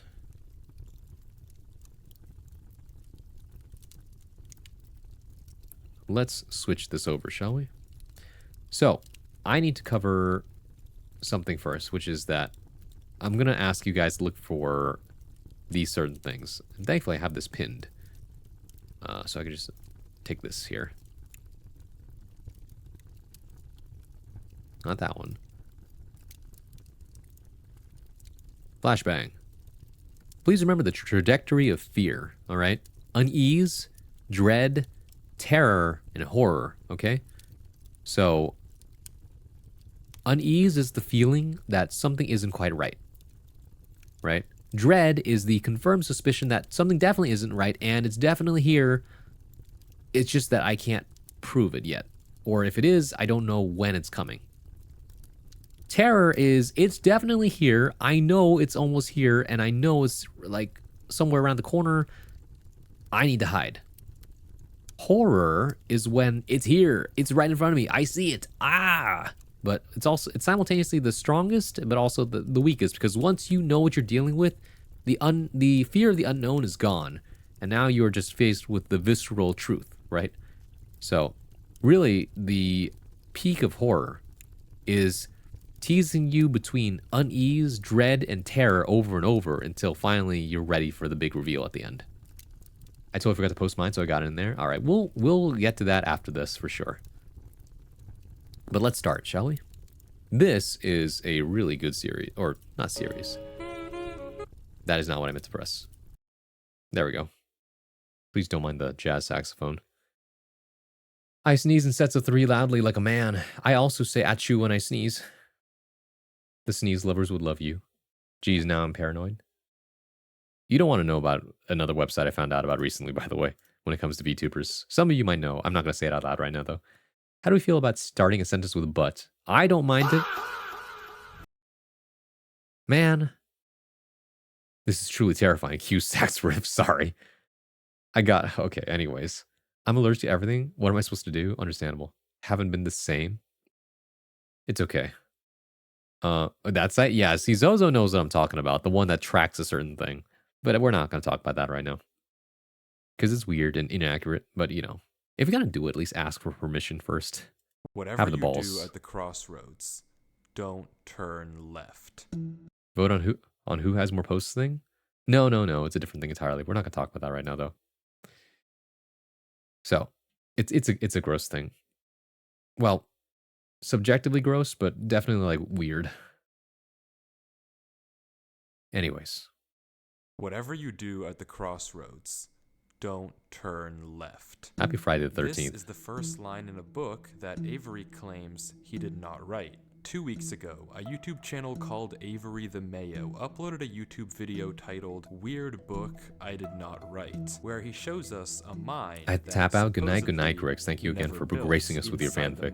Have a good one. Chest that Avery did not place, and inside the chest is a book Inverse that Dunning-Kruger. Avery did not Ramps write. up. Inside the book I is see. a very strange message. Whatever you do at the crossroads, don't turn left. Don't be fooled, it's listening. You can't outsmart it, it's listening to me. It's watching me. It isn't from this world. At the crossroads, don't turn left. At the crossroads, don't turn left. At the crossroads, don't turn left. At the crossroads, don't turn left. Over and over, followed by a sequence of numbers. And that's it. It seems impossible that a whole mine just appears in your world without your knowledge, but Avery explains in the description of the video that the laptop he's playing on is from a storage locker. It already had Minecraft installed, and this world already existed, but when Avery first loaded it up, it was just a normal world. He only now discovered this mine a few hundred blocks from his house. So, in that case, what is this book? The contents are strange, and it's not evident what they refer to. If anything, they just sound like some crazy rambling, but the numbers at the end are clearly some sort of code, so maybe we can solve it and figure out what this book is talking about. Except we can't. The numbers go higher than 26, so it's not any alphabetical code. There are 4 sections, not 3, so it isn't coordinates. And in fact, there's not a single cipher that comes up as a good match for this code. If it is a code, it's unlike any code I've ever seen, and I wasn't able to decipher it. So, is that it? A strange one-off YouTube video and a dead end? Not quite, because for 2 frames at the very end of the video, Avery's inventory flashes a random pattern of blocks, and this time there is a code. It's never explained why this shows up, but it does. Every block, and capitalizing it if there is more than one, you get a string. A string that perfectly matches the length of a Google Drive link, that when you enter, takes you to a folder. And this is where the true mystery begins. Oh yeah. The mystery of a Minecraft world that doesn't exist. About the Fortnite Battle Pass. Opening the video named Footage 1, we can Found see footage a is player always in the a really exact same spot Avery was like in the last great video, premise except now for he horror, has way more items than he had because last it's not time. Presumably easy this to explain is what's from going his on. house, and he's come to use this mine in survival as part of this world. The book is now gone from the chest, but it could be that Avery just burned it because it creeped him out, or it's just this book in his inventory. Regardless, Avery lines up with the other strip mine and begins to start a new one into the wall, but when he does, he finds this.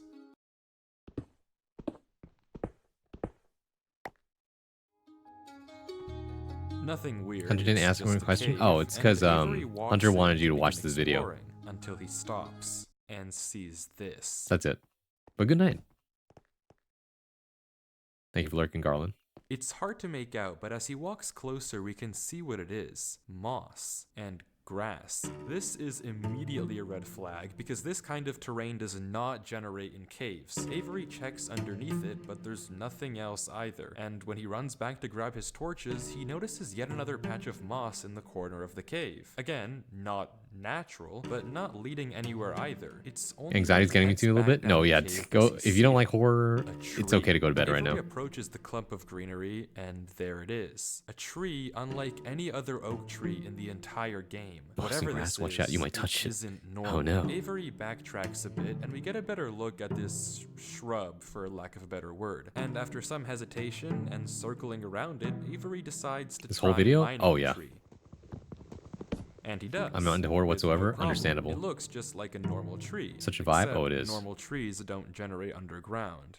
And it's not the It's only really good, one. guys. As Avery goes deeper and deeper into You'll get the invested. cave, he passes Everyone's larger incredibly cool and as concept. Oh larger yeah. patches of greenery, coming across more shrubs and even more trees and even more moss. He pauses to Let's talk see. at one Can we do that point, first? But instead of Yeah. commenting on the trees, he brings up something else. It's weird. We've only seen stone. And Yeah, we can pull up yours real quick, worker. Give me a second here.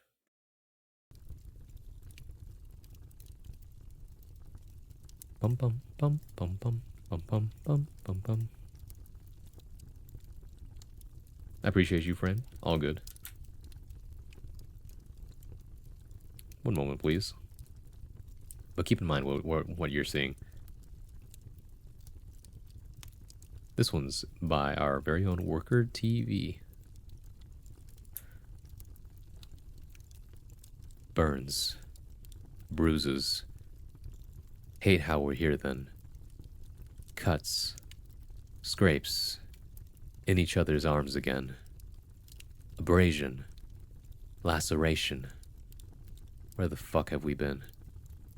Gasps. Moans.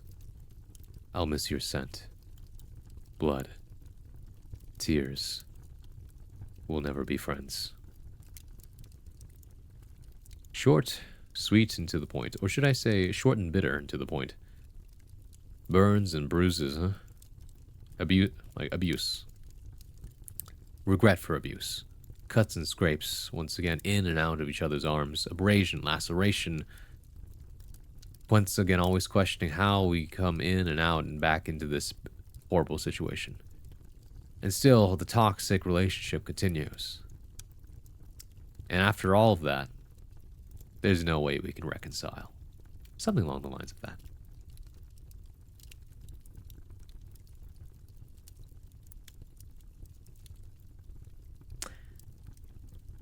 Welcome in, sexually attracted toe pans. Or, oh wait, sorry, sexually attracted to pans. I got it.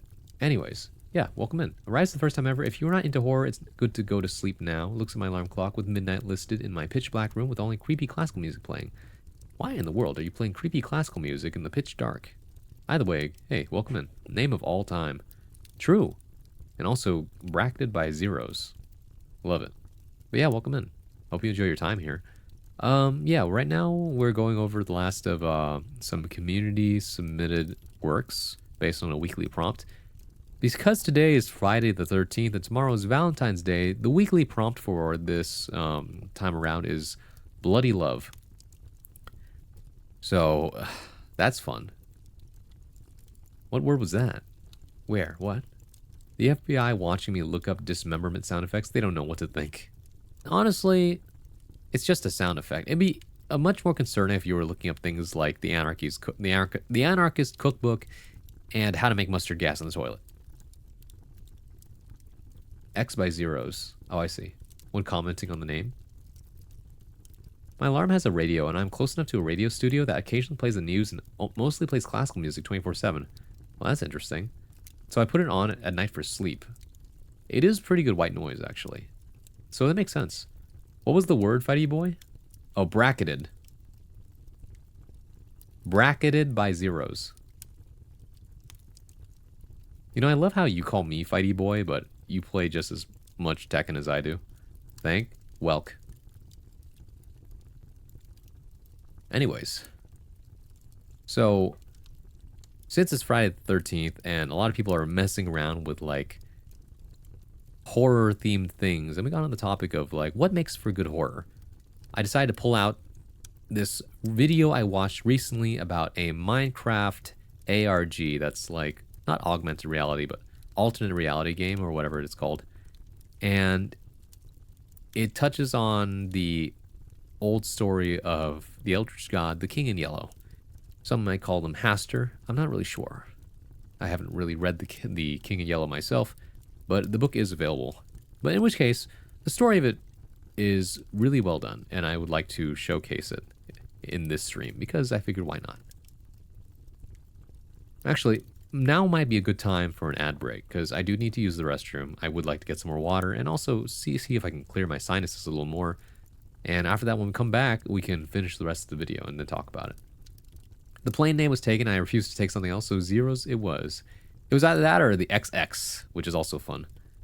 I know of that one? Yeah, it's really good. Do you read any SCP stuff too? No, not necessarily. SCP stuff hits a little too, like, towards reality, so it's one of those, like, I don't know about this. You know, unless it's, like, such a out of the way thing. Like, there's this SCP article for, like, Bernie Sanders, and I thought that was really funny. But the other ones are a little too much, like, a lot of it is carried by suspension of disbelief, right? It all starts with the question, but what if, right? What if, for a second, we did live in that reality where there might be the possible chance that this is real? What if, you know, there really is something out there? Something that could possibly harm us, you know? Something that stalks us in the night, out of the corner of our eye. How would you ever know? Things like that. Give thoughts before moving on. Right. I mean, I was talking about it already. It's great. I was saying how what I thought it's about. I was saying was to do well. I think it's really nice how it's like single words into longer sentences. I see that, you know, the use of line breaks really helps sell each line, right? Single word lines, very powerful, very imagistic in each one, and it adds to what's called the longer lines themselves. Part of me thinks, is there a way to even enhance the longer sentences a little bit, right? Like, is there an even more poignant way, even more condensed way to say, hate how we're here then? Like, is the then even necessary in some way? How do I depict the passage of time and saying, it's like, we're here again, right? Sometimes people tell you, show, don't tell, right? Instead of telling you this sucks, how do I show you that it sucks, right? You're showing me through burns, bruises, and these other really, really great images. And that's how you kind of pair them up with these longer lines. That's really good. It's just, I'm thinking to myself, like, man, I kind of want even more, like, more out of these small. I'll miss your scent is a good one, though. Right? It's like concrete enough, but also so personable that when it falls into blood and tears, it's very, you know, poignant in that sense. We'll never be friends. Yeah, it's not like, no, it's good. It's just that I wonder, is there even like harder hitting line that could be used? Because it lands, but doesn't like, what's it called? It doesn't plant itself, if that makes sense, right? In the same way that an Olympic gymnast would land on both feet without stumbling. You know what I mean? That's really my only real critique about it. Everything else is doing really, really well. And you could just use the poem as is. But if you ever wanted to revisit it, that's really the only thing I could think of, right? Like, the imagery is so strong that I want the longer sentences to be able to supplement that in like an equally strong way. I think then was the laziest way to slant the rhyme. I do notice that you're trying to rhyme. Then again, been, sent, friends. Even then, it's a lot of half rhymes, and it doesn't even need to rhyme. That's the thing, in my opinion, right? You could try dropping it and see how that works for you. Especially because these lines in the middle between these others don't rhyme either. In which case, it sets it up as more of a free verse poem rather than like a rhymed meter poem, if that makes sense. At least that's the expectation for it. Let me cook up a story real quick. Do your stuff. Honestly, this entire prompt feels like the perfect place for my friend group's blood and gore curse. Ooh. I will make this disclaimer though that I'm not a big horror guy. I'm not really that into it. But I see the value and merit in it, and I do humor it because I have, you know, people in my community who do like it, and so I like to give them the opportunity to flex those skills of theirs because I can appreciate that as well. That being said, though, the other prompts, if you would like a sneak peek of what we've done in the past, the other weekly prompts were unfinished business, grocery shopping, in another life, and in 5 years' time. Those were the prompts so far. So this is the first prompt we've had that is a little more visceral, if that makes sense. So yeah, feel free to come back next week and we'll see what the prompt is. And yes, guys, I will try and have the prompt for you by the time the stream is over. I appreciate you. And yeah, this ain't a spooky space. We only do that sometimes. Yeah, it's because it's Friday the 13th, and so it's doing something that's in the spirit of the holiday, I guess. The Bernie Sanders SCP is just him getting funding from every like or share of his image by a coin spawning near him. That's very funny. Hunter is the only real horror guy. My friend group has this curse where everyone periodically gains the urge to write something super bloody and gory that we go feral for 2 weeks. We joke it as a curse because it comes back for 2 months and passes between all of us at random without warning, and usually our individual instances are completely unrelated other than the time period in which they happen. I don't mean that super crazy gore, it's just the name and vibe. Also funny. That was a long message I thought. Lore dump, I guess. No, it's fine. Essaying? Nah, it's wall of text. No, I'm a writer. Walls of text don't scare me. They only make me think, this might be a little time consuming. Otherwise, outside of that though, it's totally fine. That being said, I read that and my immediate thought was, is this what that itch that people get like every 6 months go by and you hit up your friend group and they're like, hey guys, let's play Minecraft / Terraria, and your friend group's like, yeah, you all get the itch, and then after that you like no life Minecraft or Terraria for like a week straight until I'm good, like you've done everything, and then stop, and then after that you just do the same thing maybe like half a year to a year later, like you just get the itch and you have to scratch that itch. It's very funny. Your time consuming? Yeah, so are you. And you're consuming my time. Weights clank, my reflection mogs back. Mirror reflects a face I haven't earned yet. Protein shakes ferment into envy. Rows of dumbbells flex my peripheral vision. Someone else curls my gains in the corner. My cortisol spikes. You are the clavicular in the mirror. My brother, gender neutral. What are your pronouns? I love splatterpunk, my fellow gore fiend. Hunter. Exactly that, yeah. Hunter, we have this thing. We have this thing called the pronouns extension. You can actually get so you put your pronouns into this link here, and then after that you can download an extension through like whatever Chromium thing you have. I have it in both Chrome and Firefox, but your pronoun, yeah, okay, I use them. How can we know they did it? Who? What now? Oh, that's because if someone's did it, then it'll show up next to their name if you have it installed, and I do, and they go by they, according to my sources. So yeah, that's my magnum opus. I have nothing left. Now don't say that, Vex. You can top your magnum opus. You could make even better work. That's always the goal. Outdo yourself. I'm also on mobile? Oh. Yeah, it's better to ask in that case. What are your pronouns? Hello, what are your pronouns? What IPA do you have? Sorry, that's a reference to another video you guys don't need to watch. This is your true crime. You're on mobile. It's fine, guys. It's fine. Anyways, be right back after this ad break. Use this time to go use the restroom, get some more water, get a snack, go do what you got to do.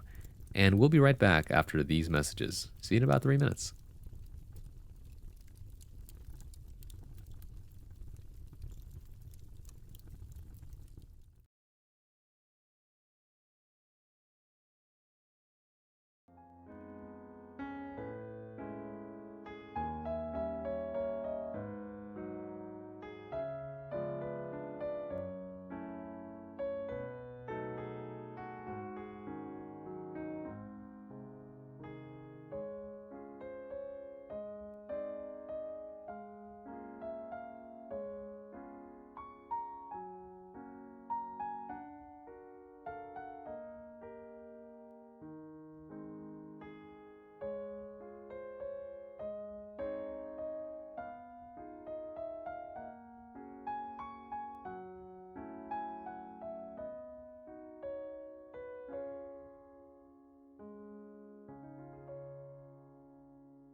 Welcome back. Hope you had a good ad break.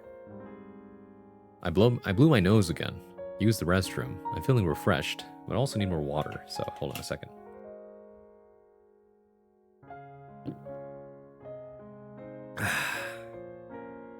I wish Braun would have laughed. I was too focused on reading the story to laugh. Plus my nose is congested. Give me a break. Or Hutner. I did laugh the other day though. I'm just too, professional at my job to do things. Although occasionally we'll just break. I thought it was very funny though. Like, when Hunter says nitro. I was hoping I would make people laugh when I read that. It's like, I remember this line because I remembered all the lines that you took from chat verbatim and put them in the story. And I was like, I do remember Hunter saying this. And I just, in Hunter's voice, nitrogen. It was very funny. Lovely, keep it up. My line may be wheeze. It was beautiful. This has been very chaotic today. I like it. Staying here now, you can't get rid of me. Oh, lovely. Just so you understand. Oh, and also,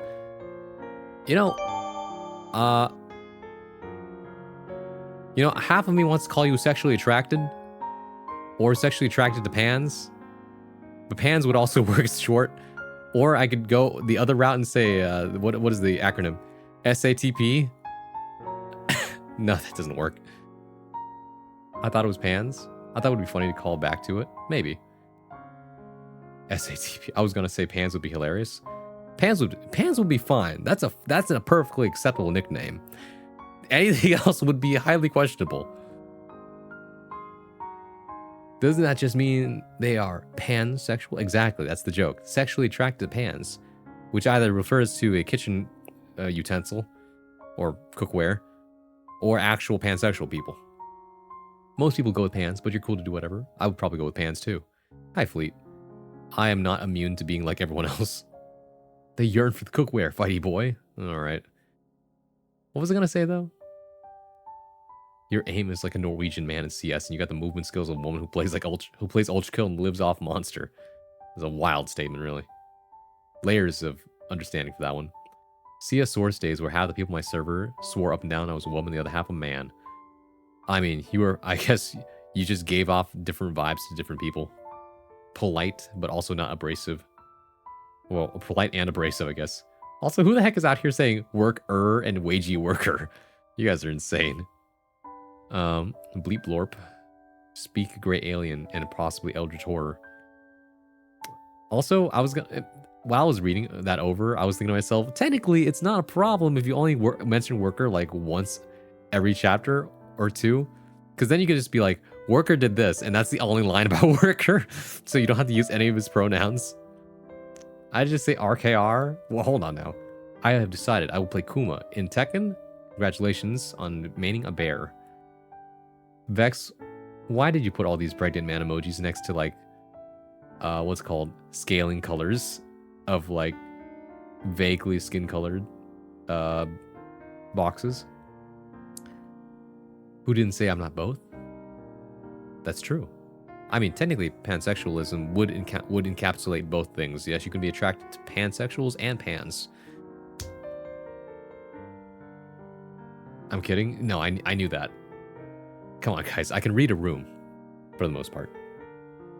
Anyways, shall we get back to the action? Sorry. This is what I get for wearing two earbuds at the same time. Like a fool, because then I can't hear myself think. Shall we get back to the action? Also, just so that Pans understands, I do reading and writing night like once a week. And, what's it called? Oh, come on. Don't copy and paste the message and then do it again. Prawn soup? Yeah. Speaking of pansexuals, I got random bean burritos in my Taco Bell order that I didn't ask for. Okay. Well, are you gonna call to complain? A, call to complain. B, take advantage of the situation. C, kindly see if you can give away this food that you did not earn or purchase. Or D, all of the above. I'm not mad either. I wouldn't be mad about that. No. Imagine that. I didn't order extra beans. I didn't want extra bean burritos. How am I supposed to finish all this food? My stomach is very small, I'll have you know. Give it to somebody who needs it. My favorite part about that is it had nothing to do with pansexuals. True. That's why, speaking of pansexuals, I was gonna say, what does this have to do with pansexuals? All you did was order or tell us about your bean burrito. Anyways, what was I saying? Right. Oh my god. Ow. I love your model. Liars come back. Thank you. I appreciate that. I too love looking at myself as I do things. You know, it's like they say, or it's like I like to say, if you don't know what a VTuber is, that's fine. It just means a person who streams with an avatar, usually. In which case, though, I like to say it's streaming, but with eye candy and extra steps. Also, who dropped that pan? Curse you, Vex. The reading is over. It's time. I guess we gotta kill 2 minutes because I ain't watching the video with sirens over it, man. You are eye candy. Thank you. I too like looking at myself. Speaking of pansexual, did you know that the Earth is gonna revolve around the sun the next 300 days? Has it been 65 days in the year already? Incredible. Now, what was I saying? Oh, right. You know, for those of you who are entering and don't know who I am, let me zoom in and give you the full spiel. Spiel? Anyways. Hi, my name is Bronsois, modern day bard at your service, your one-stop shop for poetry, performance, and pleasantries. When I'm not playing fighting games, you can usually find me reading, writing, and sometimes I might even sing you a song. But hey, welcome in.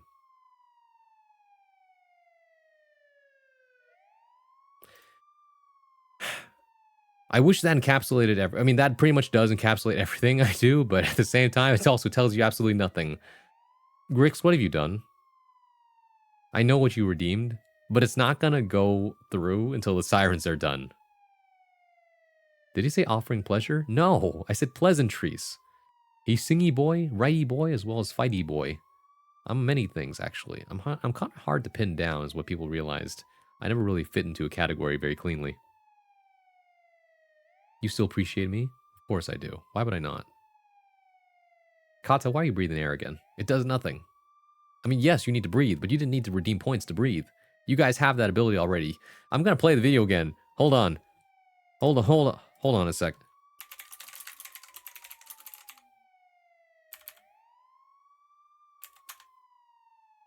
Oh my god.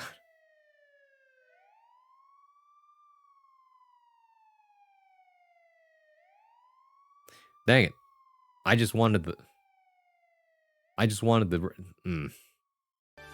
Oh my god, it's here already. He boy that throws things on walls, sometimes it sticks, sometimes he doesn't, and still does it anyway, am I right?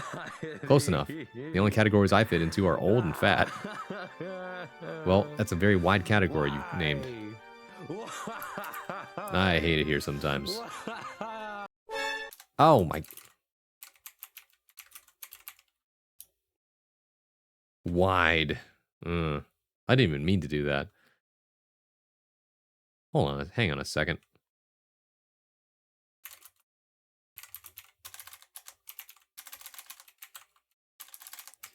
I know how to find it.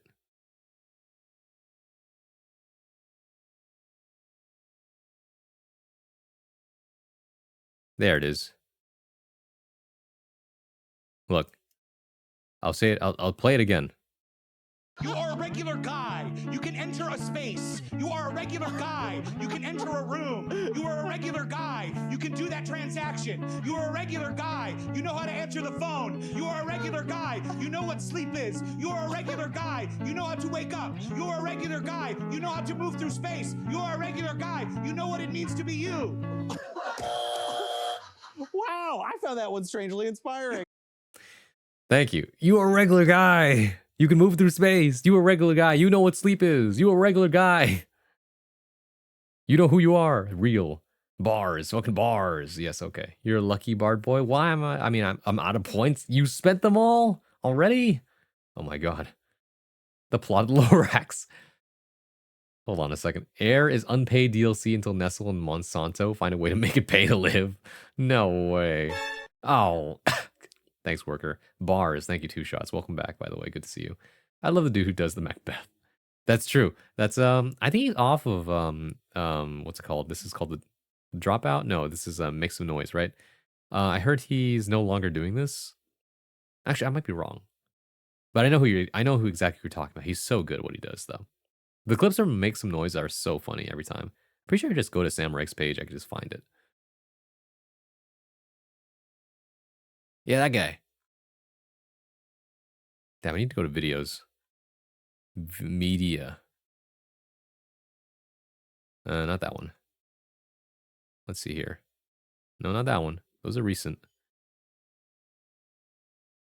What? Most of these are not videos, funny enough. I need to see. Okay, hold on. One of these has to be a video. Come on, baby. I'm gambling by scrolling down a Twitter page. You never know what you're gonna find, and that's the funny thing. I don't think I'm gonna find it, but that's okay. You know? Sometimes it does make me wonder, though, what goes on in this show.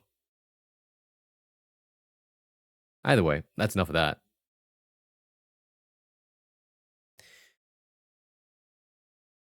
The Stegosaurus t-shirt and the mole haircut is a vibe. So true. Sees name of play and gets slight flashbacks to when my friend tried to say the name of the Scottish play earlier today. As long as you don't say it in a theater, you're fine.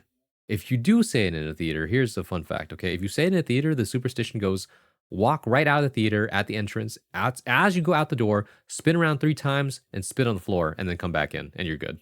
That's how it goes. All right? So never say the name of that cursed play inside the theater itself. All right? Don't risk it. How do I know this? I had an English teacher who didn't heed the warnings, and apparently a friendly ghost has followed him for the entirety of his life after that. He told us stories about it in a dark theater. What play? What in the theater, kid? I agree. Macbeth, man. Macbeth. You haven't heard of it? Sorry. Okay, back to the other thing we were doing.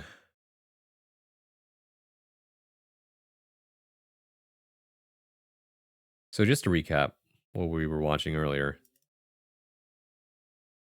There was a kid who found a laptop with a copy of Minecraft on it with a world that he didn't make that was already on the laptop.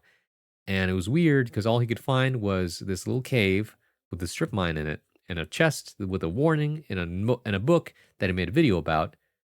And then using some shenanigans, we were able to decode that there was a secret in the video that led to a Google Drive that had this found footage of someone going through the world that we were just talking about.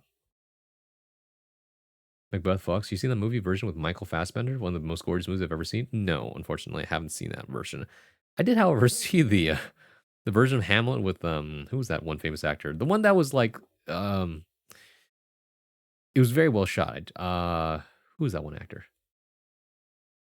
I was forced to study Macbeth in English class. So was I. We refused to say it at all. One of our teachers knew someone who said it, then got his skull broke open by a set piece. That same production, just so much more stories from everyone we know. We're not risking it. Yeah. If you're a theater person, don't say it. I worked in a theater for a while, and even then I followed the superstition. So, like I said, I'm very careful with that. That being said, I'm home. I'm not in a theater right now. So it's okay to say. But that being said, better not to just mention it at all if you're superstitious. Good night, Grix. Good night. I forgot what I was going to say again. Oh, right. Hold on. Hamlet movie.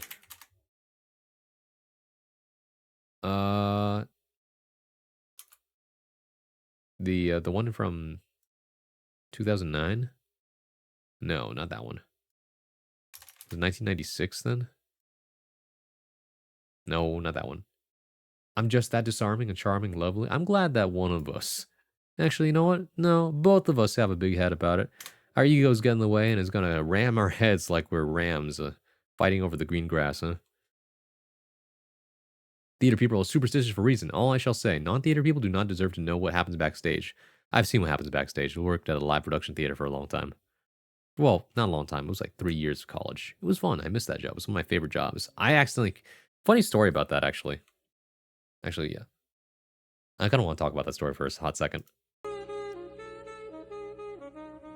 When I was working at patron services for a certain live production theater downtown, this was back when the theater was still establishing itself, and so a lot of things were still under construction inside of the theater itself, you see.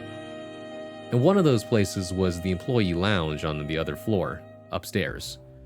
And one of the things I noticed was that the upstairs lounge didn't have a clock, right? And I didn't always feel like whipping out my phone to look at the time. And sometimes I forget to bring my watch, so I just thought to myself, it would be nice to have a clock. And so one day, I don't remember who got it. Either I had a clock or somebody else bought a clock, but I was left in charge to put the clock on the wall, right? And it was still in the box. It was like an orange little box, and it was one of those circular clocks with a black outline or border, you know, classic clock with analog face, right? And as I was about to try and take it out of the box, I thought to myself, what if I just stuck the box on the wall itself with the clock still in it? Crazy idea, right? And so I got one of those reversible Velcro tapes that, you know, allow you to stick things on the box itself, on a surface, and then attach it to the wall. And so I did that with the box. And not only that, I made the box slanted, right? It's an obvious right angle box, but I made it tilted. It's like diagonal. It's a parallelogram now. The clock inside, however, is right side up. And so as a result, it's now on the wall of a pillar, you know, facing the door, or, you know, in front of some, at the time when I did it, it was right above where we would sit to take our breaks, right? And so now, after my work was done, there's now this orange box that is slightly tilted, stuck to the wall with a clock inside of it. And when I asked my manager, hey, what do you think? You know, avant-garde as it was, my boss was like, it's great. I love it. It's so avant-garde. And so I also said, please don't touch it, because it took me forever to get the clock on the wall. All right. So apparently that got passed down. Now, unfortunately, I wasn't able to continue the job after I graduated from college, and also because you need to be a student to work that job anyway.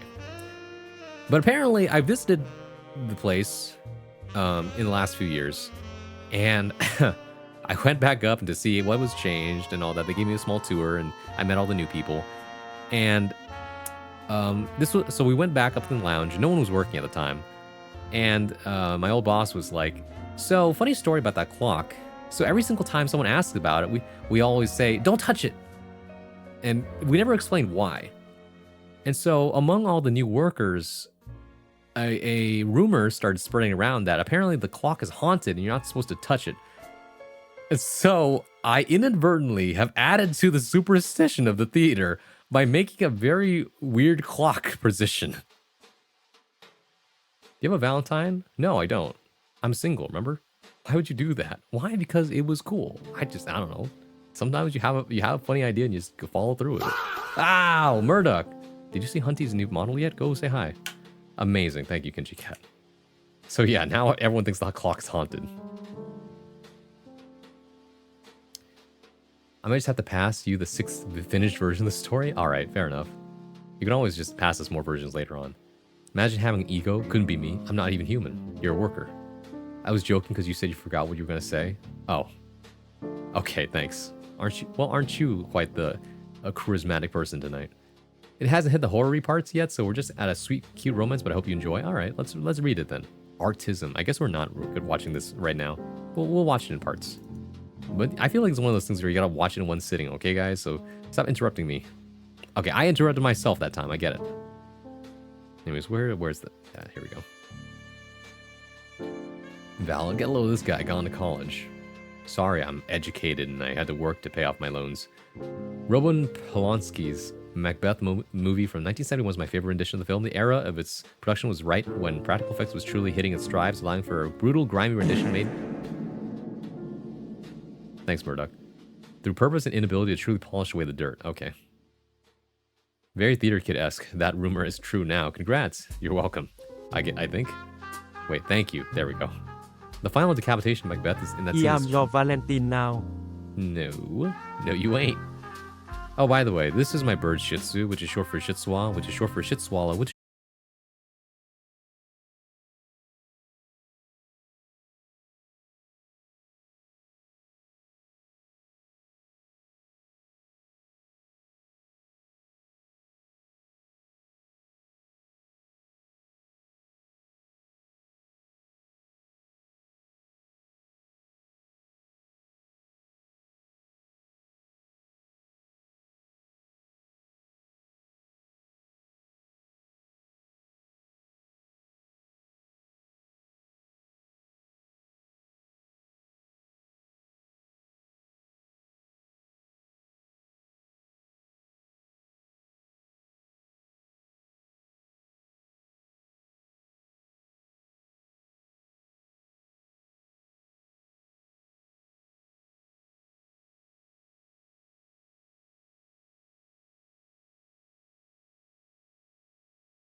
least I think they did. Either way, though, the people on Tumblr are so much more funny. So much more witty. How did I know this? People still repost things from Tumblr onto Twitter. That's how funny these guys are. I'm not online enough for this, neither am I. I just get passed down the information. That's what is beautiful about having a great information network. You are a worthy rival to me. Oh my god. Woke meets woke.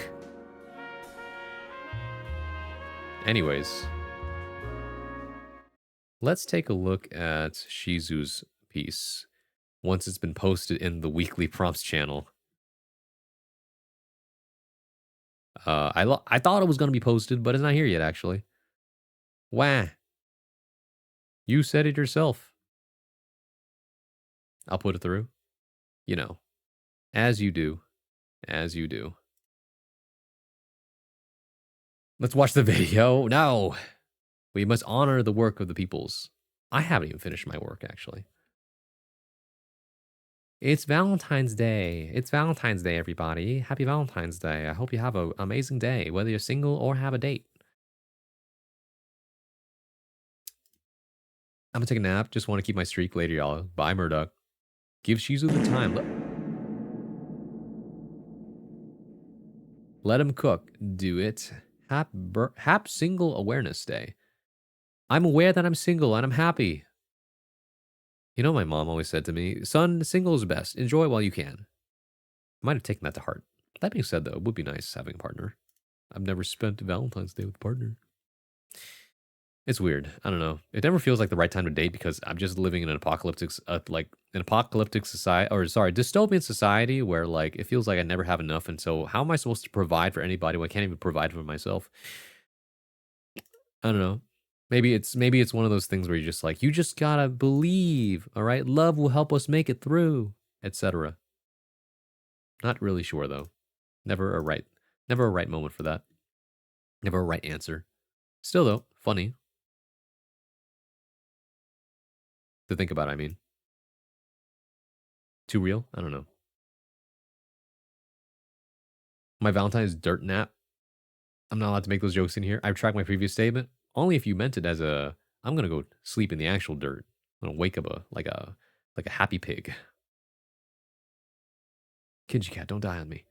I would like a husband now. Being single sucks. Wow, I don't know. It's also like that thing where if you plan on having kids or not, well, if you do plan on having kids, apparently the longer you take, just think about it. Like the less time you have to spend with your children as you grow old.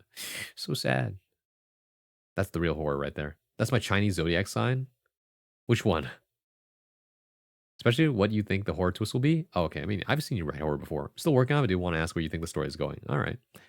Don't worry. It's part of my 3-step feedback system where it's about, I tell you what I think it's about. I tell you what I really liked about it. And I tell you what I would love to see more of. This man outwardly ships BL, and I have seen the deep trenches of his decade-old, internet presence. I have seen the fan art. Long stares in the void. Now that's your weakness. You still cringe. Meanwhile, I've been indoctrinated by this cringe, molded by it. I even make Bane references from the Batman. Or was it The Dark Knight Rises? My bad. Pig? Oh, are you also Year of the Pig? Holy.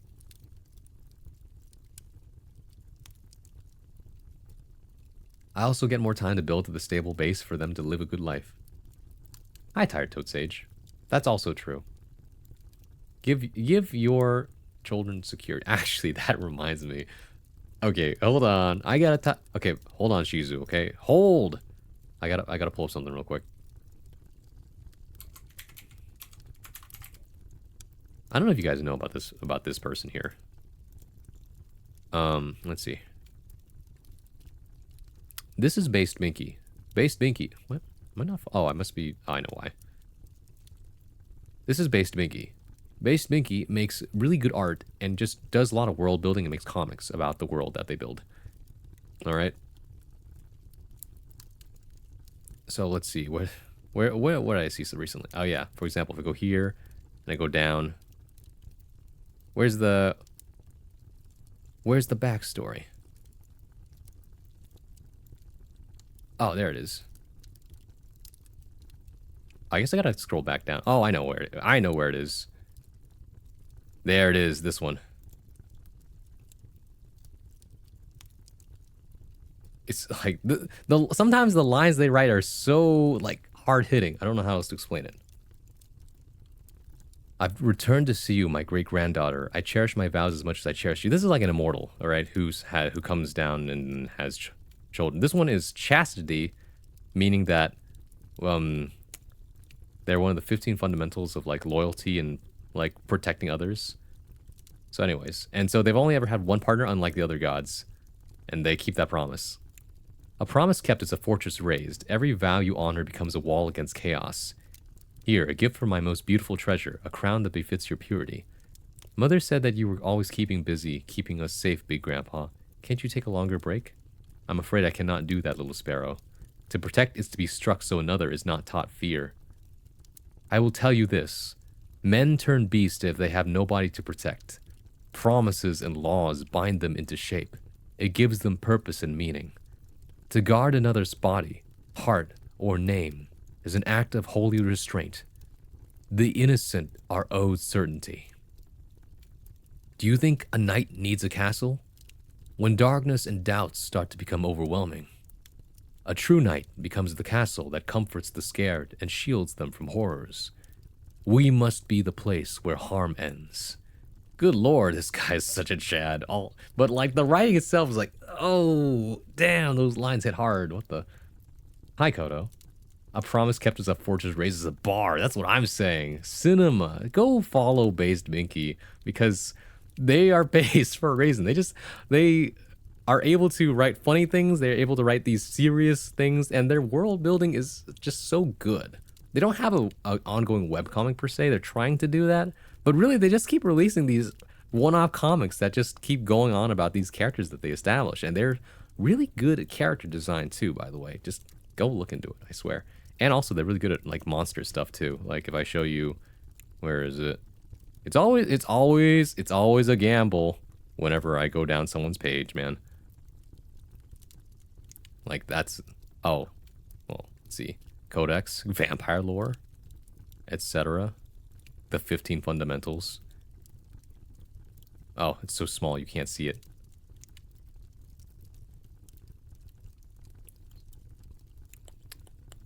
I wonder. Fate as a fundamental. So cool. What else can I show you? I want to show you a cool monster design. But I have to scroll down. That's always a gamble because they're also really good at like, what's the word? Drawing tasteful art as well. So do be very mindful. Oh, here we go. Like this. So sick. I follow. I know, right? This stuff is great. The designs have gotten kind of corny, but it'd be like that sometimes. Hey, if whatever sells, bro. But see, that's the thing, right? They lure you in with the horny stuff, but then after that, their intrigue and world building keeps you here as you are here for the story and to see the sick, grotesque things that they churn out every now and again. Paladin coded? Oh yeah. This artist? Yeah, I know, right? Minky holding. I play sax now? That's cool. Hey, Sage. I mean, yes, I know you were here. Well, yeah, you play the sax now? Incredible. I'll play a sax to that for a second.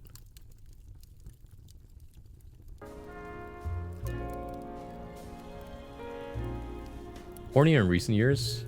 I mean, you know, it's okay. It's less that they became horny and more like they are slowly eased up on the restraints and just let themselves be themselves. It's the old warrior whose broken scarf is like 300 years old or something. Where I remember them from. Yes, I also. That's their character, I believe, like Athena or something like that. Such a cool character, though, because of the way that it's a blessing and a curse. Are you going to feast on jung cake for the next 2 weeks? I'm going to... Oh, jung? So ban jung, you mean? Yes, actually. It's Lunar New Year, man. We've got to eat it. I enjoy world building. It's always so cool getting a window into someone else's idea. I know, right? Sweating nervously while scrolling Twitter. I know. He's like, fingers crossed they did not repost anything like too saucy. I would like to dub Based Minky's comments. I haven't found a good opportunity to ask. I mean, it would be so cool. I'd be down to collaborate if you ever do that, by the way. Followed for a few years, the horny is a recent development. I understand. I'm editing a dub of well-known horny comic artists at the moment. I kind of noticed. Alexander? Yes, thank you. It's Alexander. I love the Bantung. Yes. Anyways. So once again, it's Friday the 13th, or, well, still for me. But, this is Shizu's submission for it. The theme for this week is Bloody Valentine. So, lie down. The Day Before Valentine's by Shizu Abstract. Once again, the theme is bloody love. It's goated true. I still remember when you mentioned the correct way to say banmei. It's not banmei, it's banmei. I don't know. Vietnamese is weird. The more you feel like it feels like you're trying to make fun of it, the more correct you sound. The old Corolla sputters with every pebble that it sends skipping across tarmac, forcibly shaking Ginny awake. Blinking the sleep out of her eyes readjust to a sea of open grass and wheat fields, the odd cow or farmstead reminding her that she's not looking at her computer screensaver. How long? She mumbles, peeling herself from the window and recentering herself in her seat. 57 minutes till we reach, Tony replied, readjusting the rearview mirror before staring off into the asphalt ahead. No, like, how long was I out for? You assumed the Yamcha position after I passed the Casey's in Augusta, so 21 minutes. Soleil turned over to face the driver. I have to be lying down to be in the Yamcha position, dummy. He cast a mean side-eye at her, and as her face slowly creeped into a Cheshire grin, a wordless, "Where was that in your perfect calculations?" He simply rolled his eyes and huffed. A wordless, "Doesn't matter. You don't even watch anime." Every few miles, the farm's big entrance signs scream for her attention. Winding dirt roads that disappear into the horizon, her imagination skipping down each one, wondering if someone out there, a young couple, are stating their vows, family and friends seated in wings enveloping them. She's been in that crowd a number of times, caught a couple of bouquets, but she resigned herself to never actualizing anything. But staring deep into Tony's side profile, she feels nothing but a deep unease, a life of avoiding commitment, culminating in taking a chance on him. She had never felt more sure of anyone else in the world, and she also feels even more scared that he will slip right through her fingers. Hey, she says, clearing her throat, you really didn't need to do all of it. No, Tony cuts her off. I need you to know how I feel. I need you to know that if anything happens, I'll be there for you, and I can take care of you. He did not even turn to her to say that. If there was any fleeting lack of conviction, his face did not reflect it. She knew that to him, this was everything he had been building up to. The amount of planning, strategizing, not to mention expenditure, just to arrange this short getaway to go off without a hitch. He kept telling her that for this weekend, she will finally get to let loose and not worry about anything. But she cannot help but feel he had simply taken on all that pressure and burden for himself. Tony exhaled, and all the tension from his squared shoulders left his body. He turns towards her, and as he matches her gaze, his expression softens into a warm smile. You should try and get some more sleep, he said. We got a lot to do later. Nah, I can't sleep when the car becomes a magic wand every time it hits a grain of sand. Yeah, sorry about that. Also, what magic wand? I don't know a wand that shakes. She snickers to herself. Just keep your eyes on the road, boy. Hudson's Farm is a small family-owned establishment surrounded by other small family-owned establishments. A mere 20 acres of apple orchards, with nothing sectioning it off from the other farms as the owners do enjoy the stray lamb or piglet that wanders over and helps themselves to freshly fallen fruit. They have kept up a good reputation in their community in large part because of this, but also for their willingness to lend a hand, their high-quality produce, and their tireless work ethic. This weekend, though, 23 members of the family and their miscellaneous farmhands have disappeared. To Hawaii for the weekend. Only old Pa Jeb remains, sitting on a felled tree stump as he sees a Toyota Corolla pull up to the main farmhouse. He watches as the couple exit the vehicle. A bookish-looking man, who he could easily confuse for a teenage boy with his slight frame, pops out from the driver's side before helping his partner, a much taller, raven-haired girl, out from the passenger side. He scratches his beard and starts down his way to greet them. "Welcome to Kansas, you two." He extends a hand toward the... Ah, that's it. That's all we get. It's a teaser. Oh. I won't say I've been blueballed here because technically we didn't even get started yet. But it's good. The writing is good. It's good characterization. I wouldn't say it's too lovey-dovey, actually. It's just like a good little banter bit of two people who trust each other, is how I read that. The Day Before Valentine's is the name of this, and so Friday the 13th, huh? Could it be a slasher fic? Who knows? I mean, they're going to a farm that's been mainly abandoned. It doesn't seem like Tony is the bad guy here. He just wants his girlfriend to relax a little bit. Meanwhile, the girlfriend has commitment issues. Ginny here, not really sure what to think of anything. She fears like losing everything should she ever commit too much. So she's always 1 foot out the door. But yes, it seems like a slasher fic, mainly because of the fact that like we have an abandoned farm thing. It's a bit of a like a small thing here. Disappeared twist. I mean, it could be anything at this point. All we know is that the setting's a farm, and many things can happen on the farm. Jordan Peele in what's it called?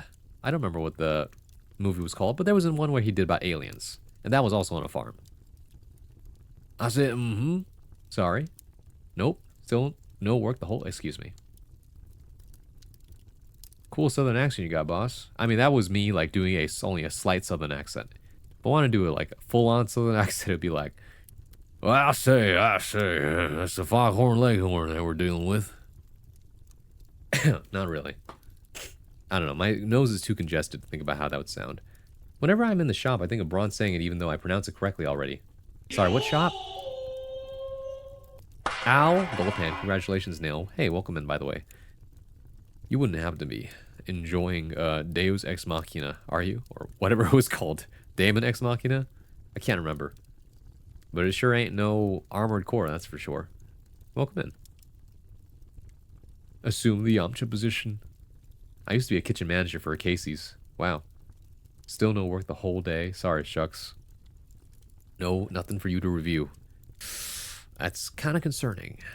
Might be time to put that time to looking for something, you know. You know. Nope. Nope. Yeah, nope. The movie is Nope. The movie is named Nope. Okay, okay. PTSD kicking in. Hear me out, the lady's a werewolf. What the farthest thing. I haven't seen it, but I recognize bits of the plot. Right. Isn't it? It's such a knockoff. Well, back to it. Have fun. Bye now. Have a good one. The YouTube is taking off at this point. Oh my god, I wouldn't be that mad to get laid off. All right, fair enough. Wow.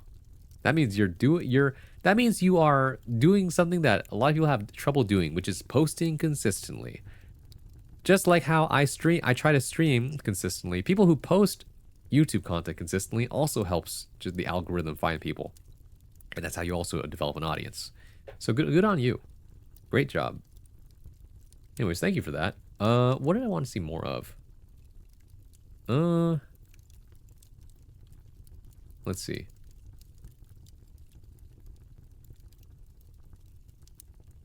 Do mind the what's it called? Past and present tense, because a lot of it is in present tense, but occasionally you'll slip into past tense for a second.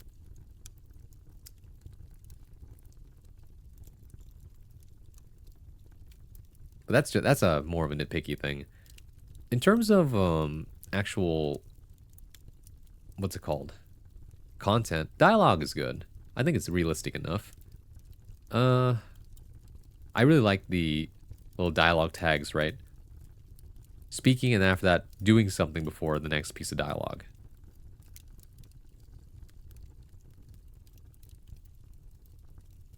I always question myself, like, whenever someone uses dialogue, right? What is the point of it? Usually the most effective dialogue is one that either tells you more about the character or actually gives you more exposition. One of those, right? Or sometimes it helps to set a scene using dialogue, but how do I put this? It's a strange balancing act as well. There's things where I have to be thinking about, oh, he's already editing it live. But what was I gonna say?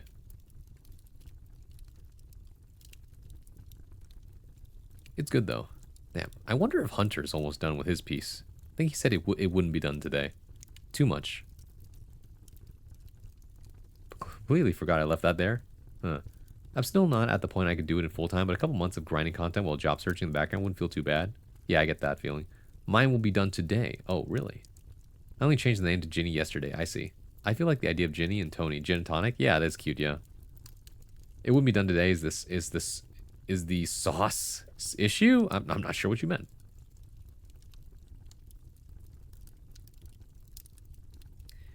This was a clever line though. Like the little not banter, what is it? Quips here and there are fun to read. But I don't know. I feel like there's something missing, but I just can't quite put my finger on it. I feel like there are certain words here that just are maybe extraneous when doing a narrative voice. He did not even turn to her to say that, right? Like, versus if you just say he didn't, instead of saying he did not, right? Why invert it when you can just say that he kept staring straight ahead? Not like, oh, and then after that you could say not even turning to face her, right? The focus is on, you know, this rather than this. The focus should never be on absence unless it's what's called integral to what you're trying to say. I don't know, it's weird. Because I'll give one advice and sometimes it can be conflicting, and there's certain things that work and certain things that won't, right? Ultimately, I can only give you pieces of advice, but you have to decide for yourself what you think is effective, right? Good and bad is subjective. Effective is a more measured way of looking whether something is working or not, right? Everything works within different contexts, exactly. In which case, I'm not really sure if the context yet, like, you've built this good content, but I'm not sure if the container is the right one for what you're building yet, if that makes sense. Right? Like, what is the story you're actually trying to tell? Always go back to this, and this is why a lot of things get revised over and over again, because you think you're writing one story when actually, well, you might be writing something else entirely, right? What is the key to it, right? What are you trying to walk away with here? What's the container in this metaphor? I'm not sure if it would be the way it's written or if the genre itself. I'm not sure. Either way, though, it does have that feeling sometimes where it seems to be doing multiple things at once. And so at times maybe it feels a little unfocused yet, but this is like off of literally 3 pages of writing. So it's hard to actually say, right? The imagery, right, and the scene setting is very strong though, right? The very first paragraph is really great.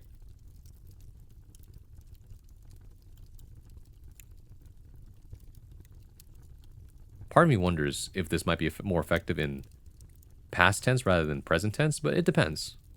Right, I'm not really sure. Mostly because past tense favors longer lines that tend to have multiple, what are they called? Clauses to them. Whereas present tense is more immediate. Present tense takes you into the moment, and so that's why a lot of lines in present tense are usually shorter, right? Or they'll be more descriptive in a way, right? That's why these longer paragraphs that utilize present tense might be more effective. The big entrance signs scream for her attention. Winding dirt roads that disappear in the horizon, her imagining skipping down, wonder if... Well, that's... Okay, well, certain things are fragments, but whatever, right? I'm not going to get lost in the weeds here. I'm trying to think big picture, because, once again, getting too lost in grammatical errors and trying to, like, outline and read everything you see is not going to be very useful to the person who's trying to get feedback from, because they don't even know if they're going to be, like, keeping the entirety of the paragraph, even if they fix it up, right? So it's not a good use of your time nor theirs if you try to nitpick everything. Instead, big picture, right? Like, from a macro perspective, is this style of writing effective? Is this how you, like, Are longer sentences better or shorter sentences better for this type of thing, right? Are we trying to create intrigue or are we trying to set up a scene here, etc.? A writing boy isn't a pedant. A pedant, truly the rarest of poles. Wait, what does this mean? Sorry, I know what it means, but I always forget like how to use the word wop. Okay, hold on. Pedant. Okay, I was right. Pedant. One who ostentatiously exhibits academic knowledge or who pays undue attention to minor details or formal rules. I was talking to my brother about this, about giving feedback, right? And one thing he and I both realized over time is that being pretentious and being academic about it. Apparently, not even apparently. I used to do this. I used to be guilty of, you should do it like this. This is like the way everyone does it. So it's better if you do it like this, etc., right? Being real rigid about things. And as I went out into the world outside of academia more, I realized that there are so many ways to do things that there is no one right way to do anything, right? Everything has value. Some things are more effective than others, and it's understanding why they're effective that helps, right? So if you tell me that, you want to write it like this, or you want to write a story about this, I'm not going to say, oh, you should do this, this, and that. I'm saying I'm going to go ahead and give you resources to other people who have done something similar. I'm going to help give you ideas of how to shape your concept so that you can flesh it out more, so that you can develop an interest and a love and a passion for this idea that you're nurturing. Because just like how I try to explain fighting games, there is no point, or no good one, in forcing someone down a route that ends with them leaving the point of interest entirely. Why would I want to bully someone out of writing? Why would I want to, completely humiliate someone out of playing a fighting game? That defeats the entire purpose of growing a community, right? I want to help you foster your love for this thing that you're interested in, right? Because helping you helps me out because it helps me read better things, right? Same thing. If I help you become a better player at a video game, that means I have more people that are good at the video game to play with. Same deal, right? So that's why I don't really believe in gatekeeping. Like, it exists. You can do it. There's an argument for it. But ultimately, it's not just about lowering the gate, right? Lowering the gate to entry doesn't mean lowering the bar for standards, right? You can still maintain high standards while also letting people in to learn those standards in the first place, if anything. Right? The LMFAO, size Googles. So basically, yes, a pedant is someone who is pretentious. Thank you. Funny how you recognize words, you know them, but like every time anyone asks you the definition, you're like, I cannot remember how to define this word. No, I can't. But it keeps happening, so I don't know. I need to use the word pedant more. Pedantry is also one that just means being ostentatious, being pretentious, etc. If you have Rex, I can take it. Short stories or such. Things by Ray Bradbury are really good, in my opinion. I don't know. I always go back to this one by Ray Bradbury if we have time to read it. But we do actually, because what's it called? We're almost at the part for another ad break, so I figured I might as well. I feel like you've recommended Ray Bradbury before. I mean, yeah, it's really good. He's written multiple things. Fahrenheit 451 is what his acclaim to fame. But there's another thing. I think it was called Popular Mechanics.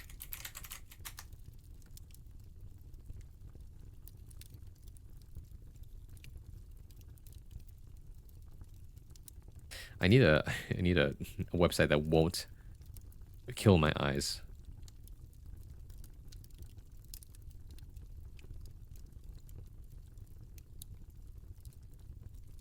No, I don't need a summary. I guess we'll just have to use this. And also not kill my eyes. Here we go.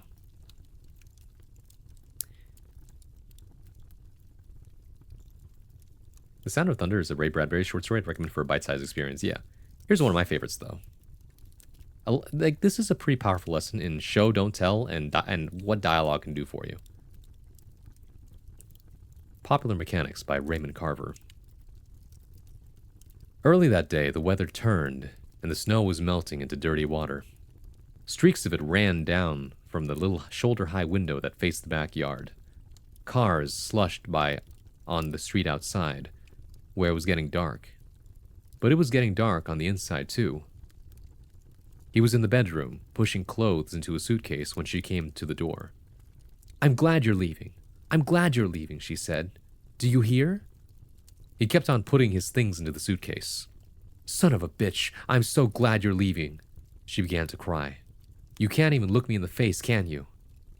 Then she noticed the baby's picture on the bed and picked it up. He looked at her, and she wiped her eyes and stared at him before turning and going back to the living room. "Bring that back," he said. "Just get your things and get out," she said. He did not answer. He fastened the suitcase, put on his coat, looked around the bedroom before turning off the light.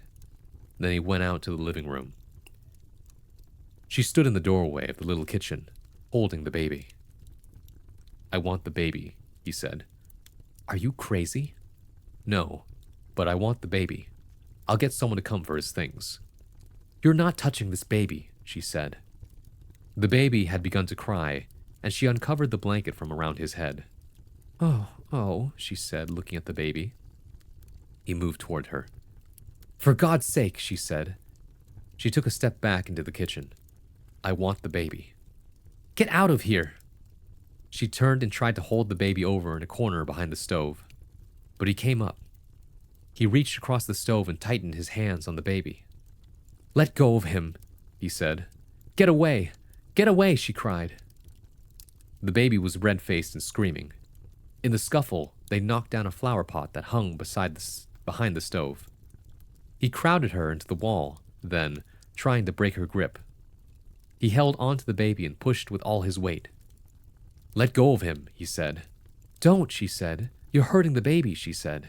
"I'm not hurting the baby," he said. The kitchen window gave no light. In the near dark, he worked on her fisted fingers with one hand, and with the other hand he gripped the screaming baby up under an arm near the shoulder. She felt her fingers being forced open. She felt the baby going from her. "No!" she screamed just as her hands came loose. She would have it, this baby. She grabbed for the baby's other arm. She caught the baby around the wrist and leaned back. But he would not let go. He felt the baby slipping out of his hands, and he pulled back very hard. In this manner, the issue was decided.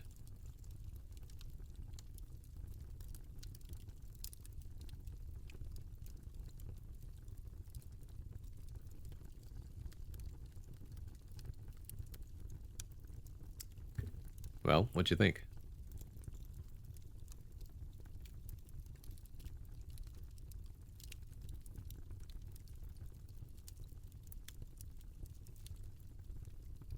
It's quite dark, isn't it?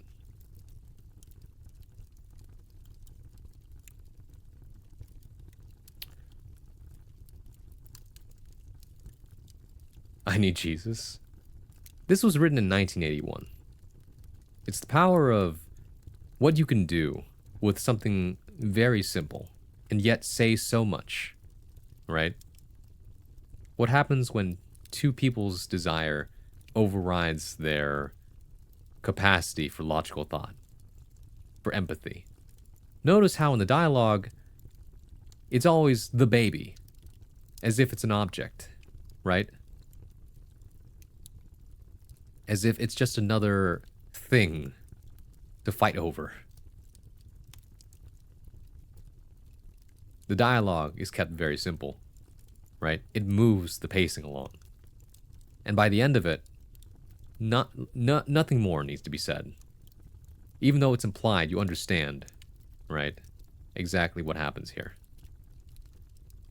You don't need to show, or rather, you don't need to say anything more. You've already shown it, without actually doing anything else. It's a very, very powerful practice, or I should say example, of just what you can do with pacing, dialogue, and, you know, very flat descriptions. Is it cool if I just paste the link in chat? Yeah, sure. This implies that that you might have left the Discord, huh? But yeah, Ebig. We will read it when we come back. Thank you very much. I like how clinically everything is described. Exactly. It's pretty intense. Perhaps a trigger warning on infanticide might have been good, but you know. Sorry about that. But then if I said that, then I feel like it would have lessened the impact a bit. That makes sense. At the same time, though, I guess I trusted a lot of you to, you know, have the capacity. But who knows? Braun makes correct assumptions based on my previous actions. Oh, yeah. Anyways, we gotta take another ad break. Do what you gotta do. We'll be right back after these messages. See you in about 3 minutes.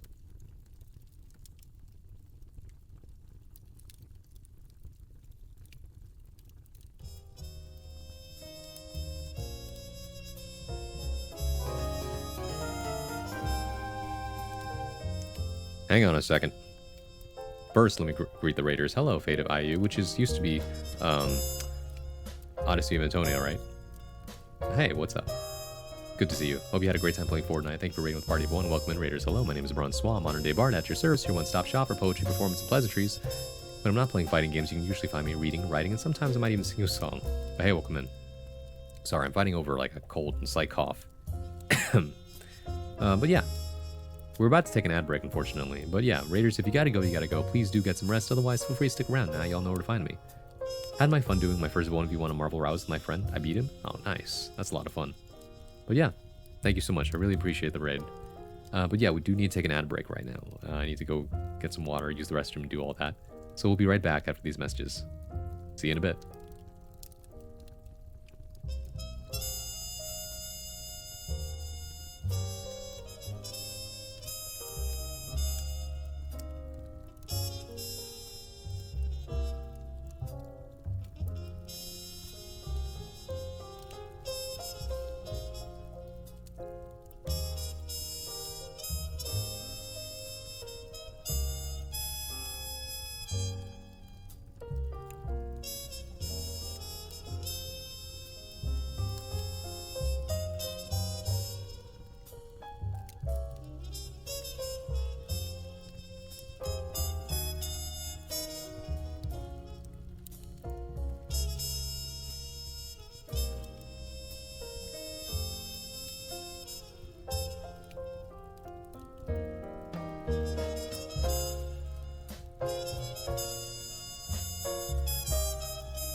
Welcome back from the ad break. Hope you had a good one. Came back just in time to hear the end of that song. But hey, this is submitted by Vex Mint, called The Thing. I don't even know what I'm to expect here. But let's just get into it, shall we? The thing that wasn't. Alright. A thing just sat there in a spot that wasn't really a spot, being exactly how it wasn't. It did what it did only because it didn't do what it didn't do, even when the doing was already done before it even started doing it. Every word said was just the word that wasn't, said by the person who wasn't the one saying it, and if the path went where it didn't go, then going was basically the same as staying, which is just to say that the staying part was never actually there at all. The had that would have had that the haves had wasn't. It should have had, and that guy said was the that which that woman didn't hear. Since the start was the end of the nothing that had already not happened, the thing that never was stayed exactly where it was, not because where it was never a what, and a what that is not a what cannot be where it belongs if where it belongs is not a where. Up was just the down of the left of the right, not the right, but the one left behind by the front of the back, by the ending at the start, though the start had already finished before the beginning even got around to being the end of absolutely nothing. It sat in the middle of the outside of the inside being the nothing that it always wasn't, which was exactly what it had to be not be anything at all. Pants grab. The thing. Well, thank you for that. Well, I made you put pen to paper, and that, to me, is already a win. So thank you for that. And you've also gotten you got the whole chat pants grabbing.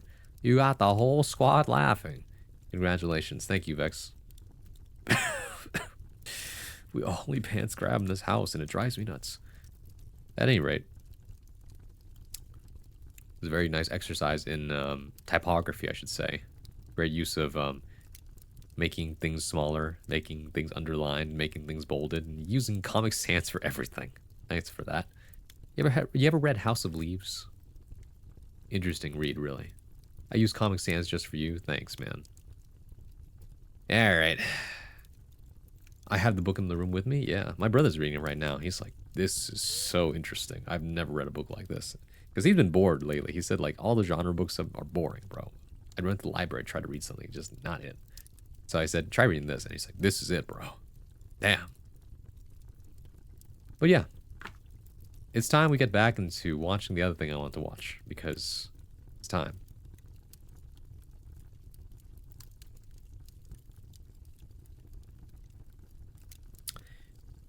A refresher.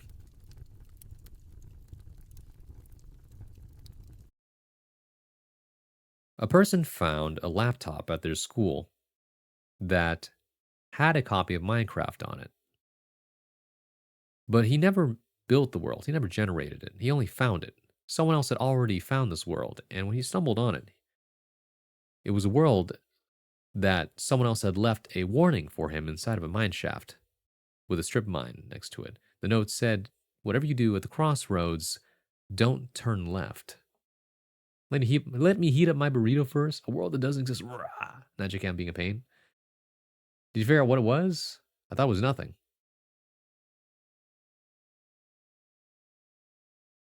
I think I'm finally finished editing. Time to watch it 37 more times to confirm. So true, though. Bet's just going to keep posting this document each time with the prompt added on and retrofitted, slowly expanding the thing into a surreal madness. It's just, the house keeps getting bigger, bro. The house keeps getting bigger. Wait, let Worker heat up his burrito first. He just said JK, though. You can't take that back. Anyways. So, using some shenanigans, the person behind this video that you're watching right now managed to figure out that there's a code in the other video that leads to a Google Drive that leads to found footage of someone, presumably the person who found this laptop, going through this world. So, this is their first-hand account of the world. I guess he's right. The walls of this cave don't have any diorite, granite, andesite, or ores, but come on, there's a bigger elephant in the room here. At some point, though, Avery's wish gets granted, and the cave turns into terracotta, tuff, and deep slate. The greenery gets larger and larger, with the trees growing bigger and bigger. Until finally, Avery reaches the end.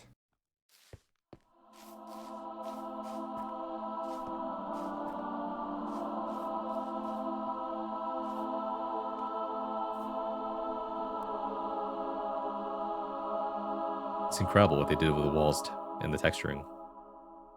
Plus the unnaturalness of the trees. Several long seconds, just taking everything in. The room is a giant cave of green with strange, unnaturally large trees forming a staircase on the back wall. The floor is covered in a massive field of moss, scattered with the strange trees we saw earlier. Avery slowly heads down the cavern wall, being careful not to take too much damage while maneuvering his way to the bottom. He looks around in awe as he explores the chamber, and from closer up, we can see a tunnel right between the massive tree gates. Isn't it? Avery searches around the trees for a few minutes, seemingly mesmerized by the build, and we can see that these gates are made of trees stacked on trees stacked on trees, made of spruce, mud, and oak. But the question here is obvious. What is this place? This kind Assuming of that we have suspension disbelief. Doesn't generate naturally. The person here did not build any of this. And how does it just appear right? in This is Avery's a world?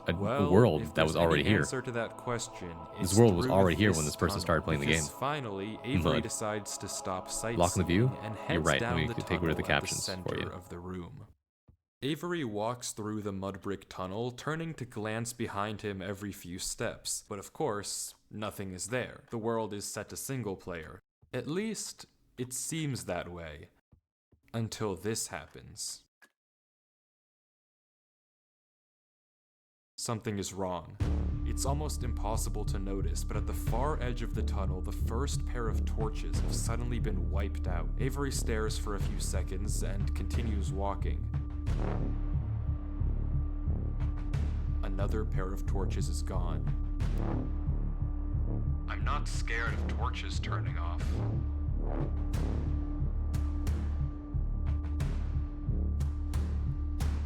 And then another. I don't know what kind of practical joke this is, but I already heard you in the... Ooh.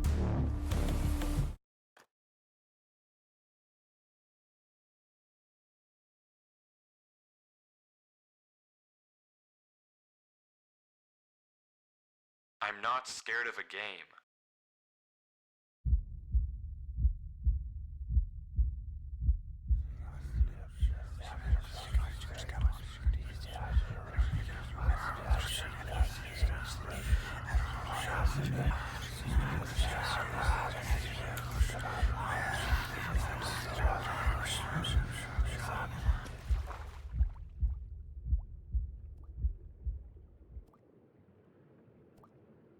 I'll say it again. There are no jump scares in this video.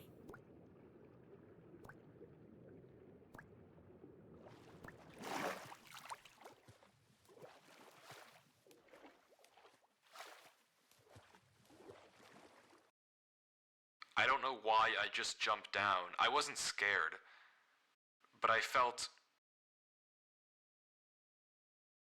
compelled.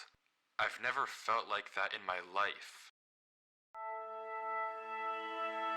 What is going on here? Things just went from strange to incredibly creepy in a matter of seconds. This doesn't just happen on a normal world, but Avery did say he found this world on a computer he got from a storage locker. So maybe this is just a world that the old owner of this computer created, and it's just some You know the reason, Hunter. You've already seen this video like I have. Map. Case closed.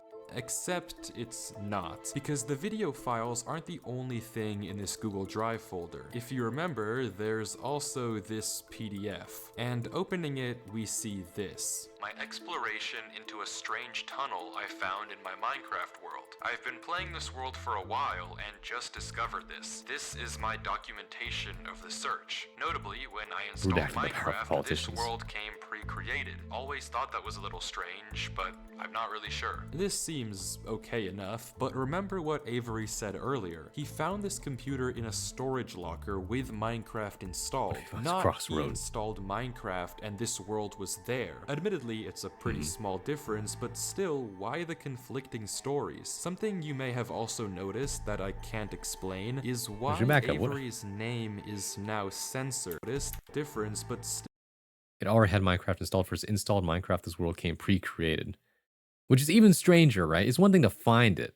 It's another to install and then this is already here. That's even weirder. It's even more unsettling, really. Give me a second here. Also, I was going to say that not Steve being the files. No, it makes sense. He's a CIA agent who did JFK and they're respecting his anonymity. Don't meet your heroes. No. No, I was going to say that, what's it called? You know, Hunter, to your point, though, what we're seeing right now is the difference between a protagonist who chooses to explore versus a protagonist who chooses to destroy. Because you could have easily just taken some TNT to this whole thing, right? But here we are. Still, why the conflicting stories? Something you may have also noticed that I can't explain is why Avery's name is now censored. He wasn't censored in the previous videos, but now he's both hidden his name and changed his skin, almost like he's hiding from something. But there's still a lot more of this footage, and if you want to figure out what's happening in this world, why it exists, and what it has to do with Avery, you have to keep watching as Avery runs from whatever it is that's hiding in this world. Avery says he has to keep moving, even if he doesn't exactly know why, and the only way to go is down. Avery takes a leap into the giant pool of water before him and swims down into a junction of tunnels. After some hesitation, he burrows himself in the left wall for air before swimming down the left tunnel. I'm just saying, underwater cave exploration the dark water, in real life is so scary, by the way, for this reason. Because if you run out of air, it's over. Until it opens into a giant cavernous room with just enough space at the top to get a bit of air. When Avery descends again, we can see tunnel openings sprawling across the walls. Avery scans around. There's no marker of where to go, just tunnels upon tunnels as far as the eye can see. And then he hears it. The same sound as when the whispers played previously. Avery rushes to dig into the wall, and as he blocks himself in, we can hear the whispers again. No, it's not Lapras. Very can run and go, so true. But still there, as if they're passing by him. When the coast is clear, Avery digs out. But now what? He has no choice but to gamble on a tunnel and hope it's correct. He scans the walls again, no obvious sign of which one to pick. So finally, he rolls the dice. You gotta run out of air. The tunnel leads to another junction, and again, apparently there's a door trick to this. Hesitation, Avery I don't know how it works. Left. The tunnel continues. Bro, why'd you turn left? Why'd you turn left to the crossroads? Getting narrower and narrower and narrower. You're right, no, we're left. Until finally... Devil's Armpit Crack. Why do we say, Hunter, no, you have so much to live for.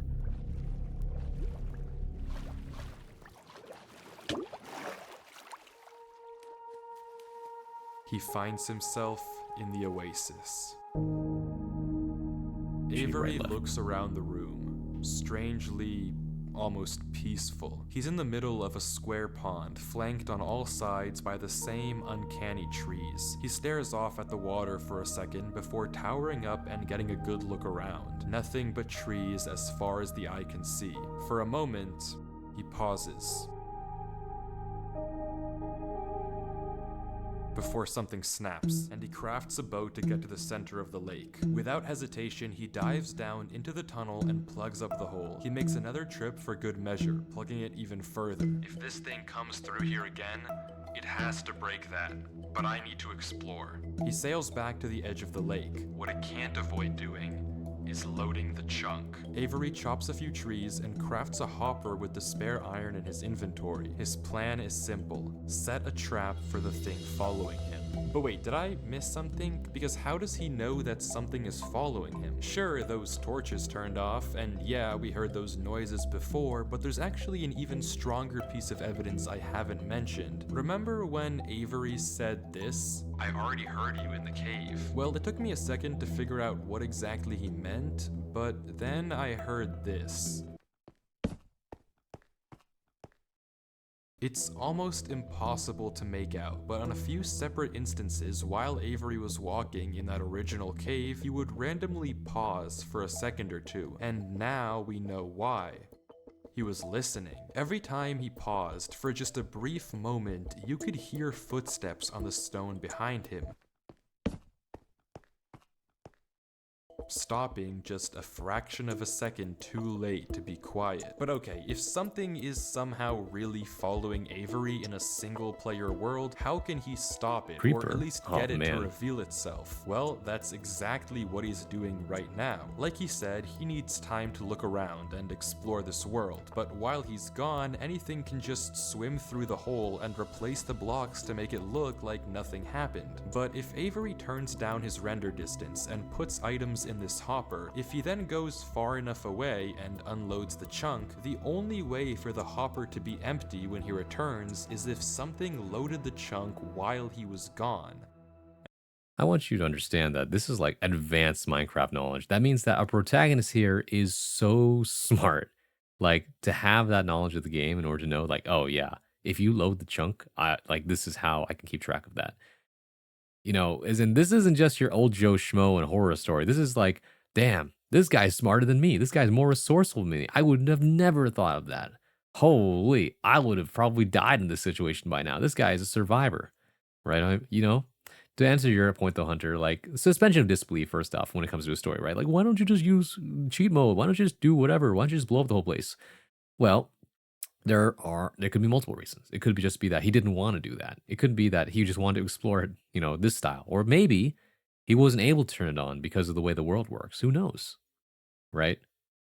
It's all suspension of disbelief. We don't have a concrete answer. So you can only make speculation. Speedrun protag. Stalker. All right then. And then, whatever was following him would be exposed. The trap is set. Now it's time to explore.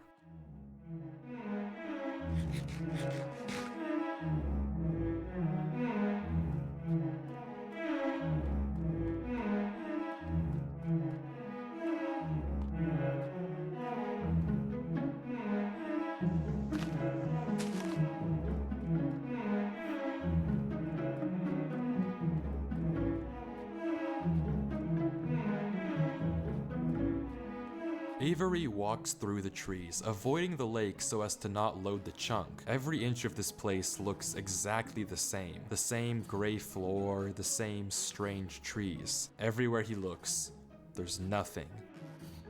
Until, just in the corner of the screen, there's a sign. But it's hard to spot, and Avery doesn't seem to see it, and he keeps walking.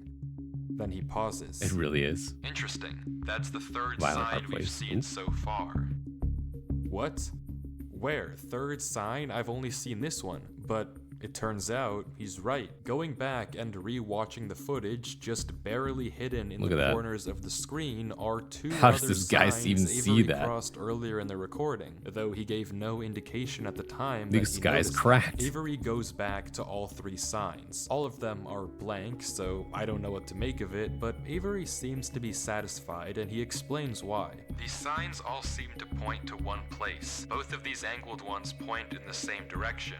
And he's right. If you line up a coordinate grid with the location and rotation of the signs, you get this. So he's right, all of them point a certain way, and if you trace out their Tosh workers. intersection, it hits one specific Oh my God. point. He also pulls off this brilliant move, which you rarely see from these protagonists, by turning the difficulty to peaceful because he ran out of food. Absolutely Right. genius. But with that said, he returns to the lake to check on his Like, contraption. insane. And Most people would have been like, I'm starving. And then, like, what if I just use the game mechanics?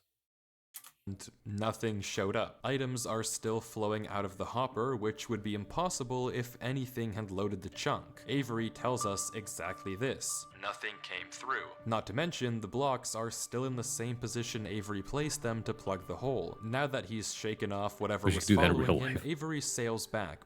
Also, I want to point out, by the way, turning into peaceful mode is like still within the realm of like what's it called? What you're able to do with vanilla Minecraft, right? You could just do that anytime. You can't set the world to creative though. You'd have to use cheat commands for that, and I don't know if that's enabled, right? That's a whole different thing. You'd have to have a creative world in the first place to do that with the vanilla Minecraft. Popping that Advil before booting up his Lovecraftian Minecraft you found on a random laptop? Well, you can. I mean, I don't know. Presumably to find the intersection. Remember, I haven't played points Minecraft in a long time. But before he does that, he turning opens the up game chat on land and and enabling says cheats. This. Well, see, that's the thing, right? We're not operating by those rules, though. We're operating only within what the game allows, at least in this video, anyway. So in the setting menu, well, let's take a look again, right? In the setting menu here, when it turns on peaceful, He returns to the lake to check on his ran out of, which you rarely see from these protagonists. where, right? Because in the setting menu with I'm guessing accessibility settings or maybe controls or anything else. I don't know. Also, you don't know when this world was made, Hunter. I don't know if what's it called? Well, actually no. We do know because hoppers exist in all this. So, you know, there's obviously evidence of when or what patch of Minecraft this is. Go back a few frames. Specific point. He also pulls off this brilliant move, which you rarely see from the. So I'm guessing it's in options here. Probably. LAN or whatever. Imagine if on the installation on a new game, it comes with like a 1 out of 100,000 chance to come preloaded with a dev file and you close it, or Alt-Tab it, crashes the desktop and deletes the file. Ooh, scary stuff, right? Things you can't explain. Wait, what? You don't see it? Oh, enough of the cinema sins. I'm trying to enjoy a story here. That's what I'm saying, right? Hunter, you just got to let the video play out. These protagonists by turning the This is difficulty to peaceful. Isn't that strange? Suddenly you're given this like, well, he would have if he could. Looks like he wasn't able to. Place them to plug the hole. Now that he's shaken off whatever was following him, Avery sails back, presumably to find the intersection points of the signs. But before he does that, he opens up chat and says this. Something is here. What? How? Why is Avery saying that? Why isn't he sending it in chat? What did he see? I don't know if it can hear me. But I'm not taking any chances. The grass block. When Avery left the chunk, he didn't just set one trap for the entity, he set 2. Without mentioning anything to us, he placed a grass block next to a block of dirt. In Minecraft, grass can't spread if the chunk isn't loaded. The only way that this block is now grass is if something other than Avery loaded this chunk. I'm not scared, but my gut says to keep moving.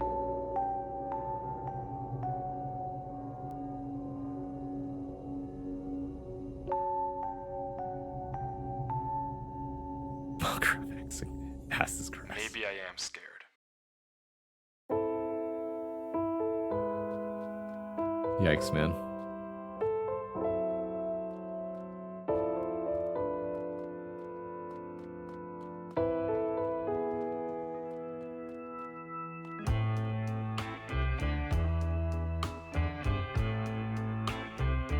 The other sign was pointed head on.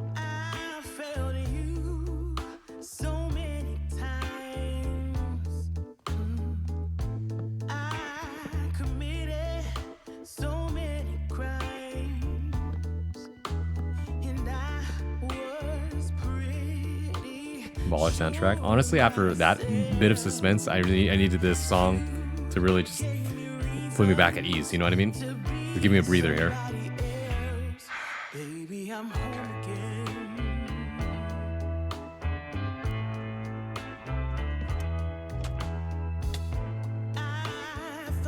Fuck, man, we're back here. Avery walks through a tunnel. A tunnel which quickly turns into a maze. And slowly but surely, dead end. Welcome to the after maze. Dead end. Avery navigates through it. Guys, he keeps turning left. He keeps turning left, guys. No. You're not supposed to go left. Montai somehow check DMs to see how badly. Oh my god, I'll check later.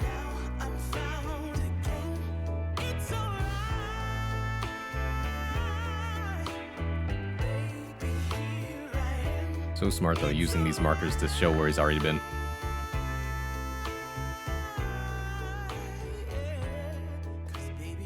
Avery is clearly Minecraft smart. Parkour Society. Smart enough I would to love set to a watch that trap sometime, but not right and now. Smart enough to set a backup.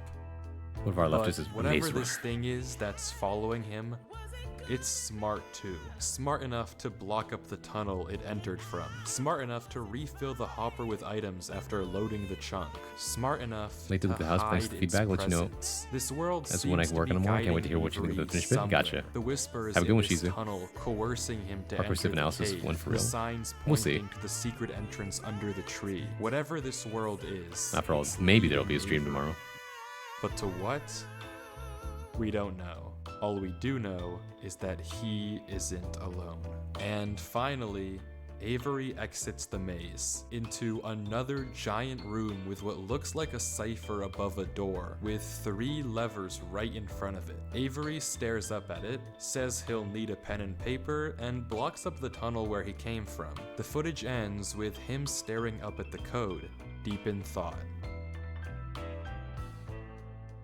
From what I can see, the code atop the doorway looks something like this. It doesn't immediately remind me of anything, and plugging it into a cipher decoder gives me no ideas either. Running each of the candidate ciphers just gives gibberish every single time. Whatever this code is, there's unfortunately no way that I, or Avery, can solve it. The second half of the footage picks up with 17 minutes of just staring at the wall. And then...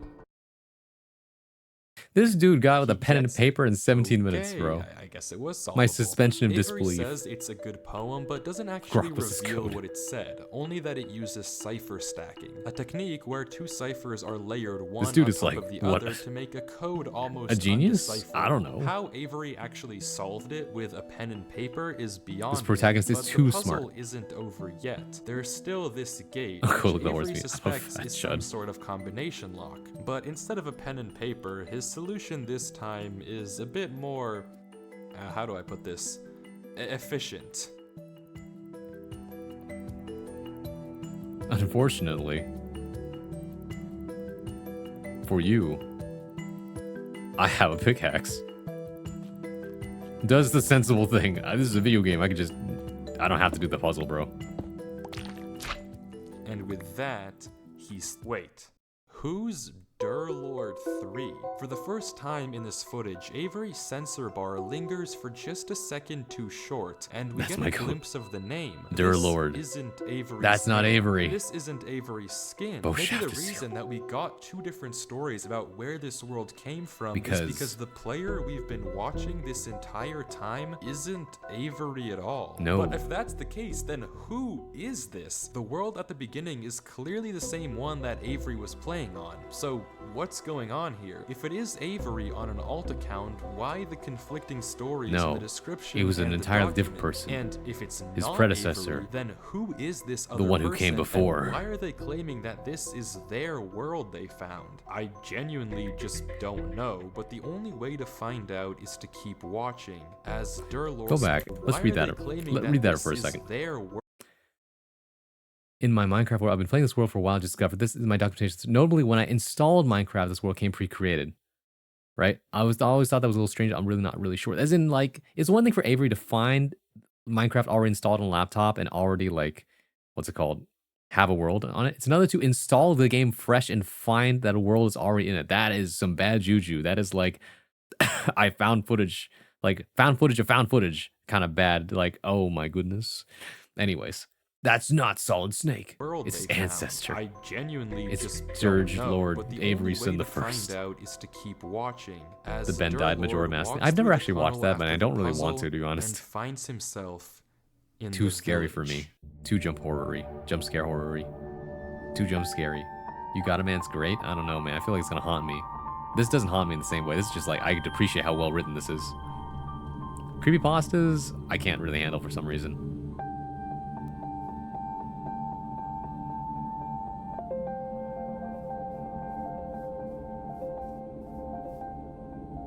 Like, remember, I'm trying to not lose sleep at night.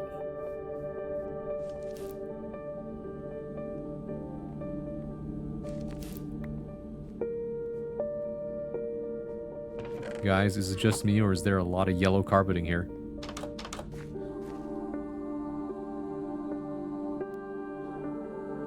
Also, why is he staring at specifically the fountain? Why does he pause like that? Just quit sleeping, they don't never lose any. I'm gonna die if I do that, bro. I don't want to go clinically insane either. It's beautiful. It is a beautiful fountain, but I feel like there's more to it than that. It's a nice build. It is a nice build, but why does he keep staring at it? Anytime this guy pauses on the screen, I'm just like, he's thinking something. This dude is thinking.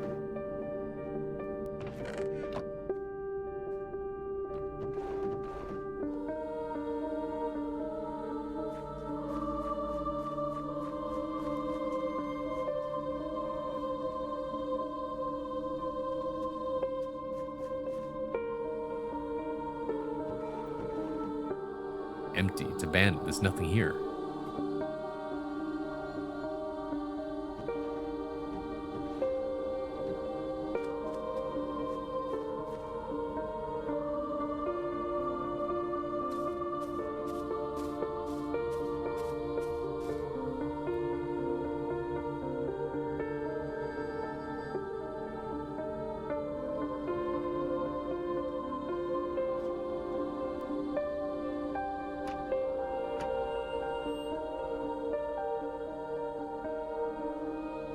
It's about to clip into the back room. The back craft rooms. No. What if just using the bathroom during the pause of this video is the edited footage? We're watching the edited version of it, but there is actually the unedited version of it out there if you want to find it.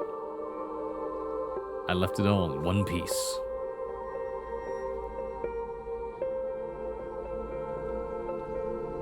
It finds you? Oh god, I hope not. I do not want this shit appearing on my computer one day mysteriously, bro. Like, who installed this? I didn't do this.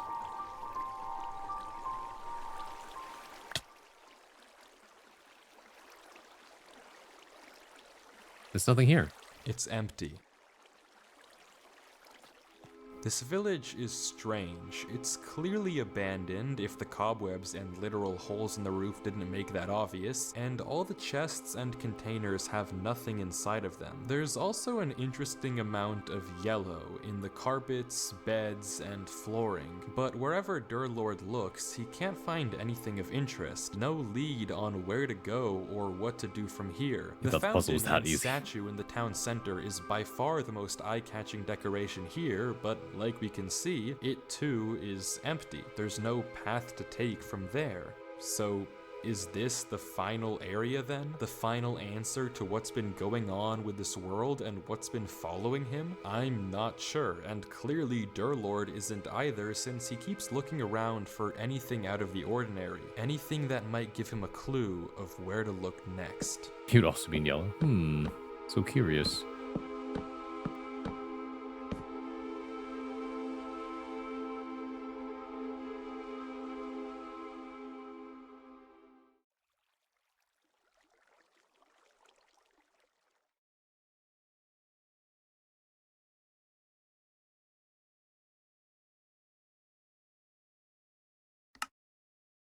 Oh, turned up the FOV so I could see farther. Brother, there is absolutely no way I would have seen that in the background.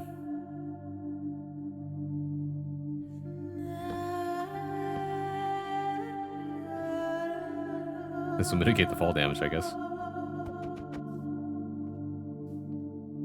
Thank you, boat.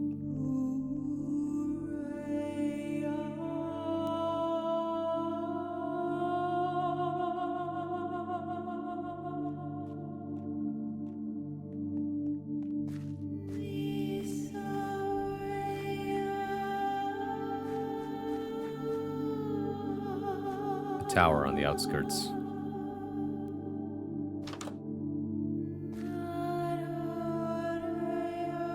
Yellow is a color. Colors are things. Things are tangible. Tangibility is concept. Concepts are things. Spider-Man's name is Parker. He does parkour. The answer is Peter Parkour. Nice try using the what geometric thing am I thinking of?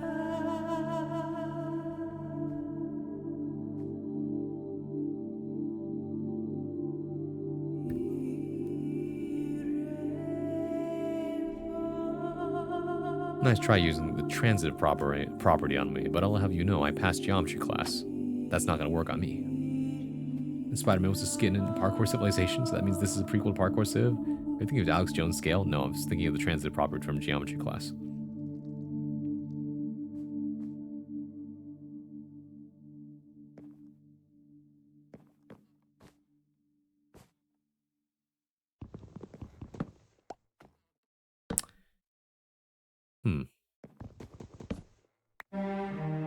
How did you know?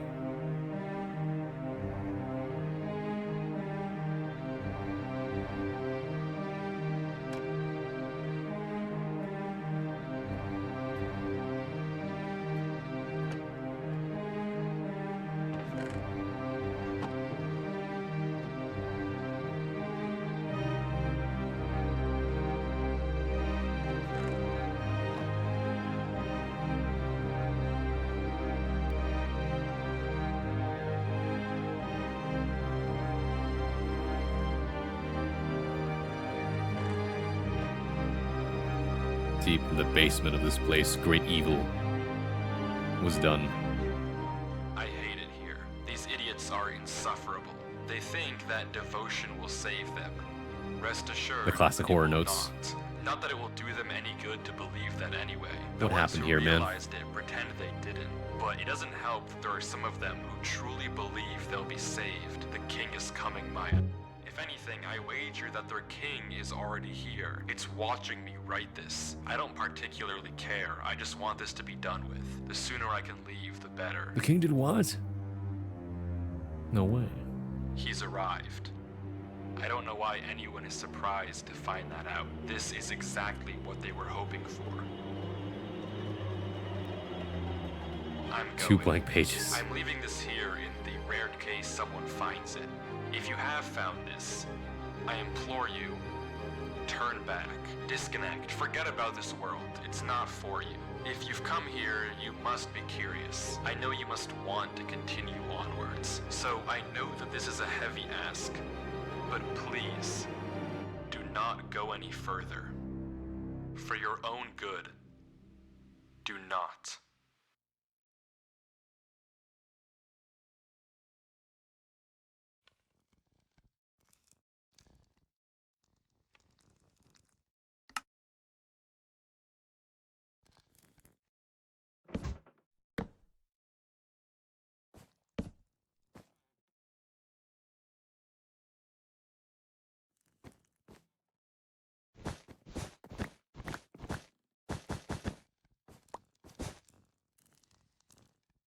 Something's out there.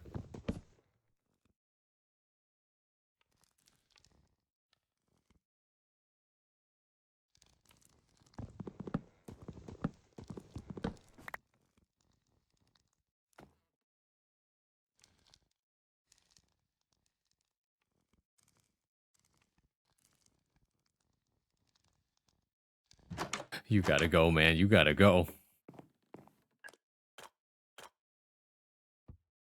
Oh, god damn. We're back here again.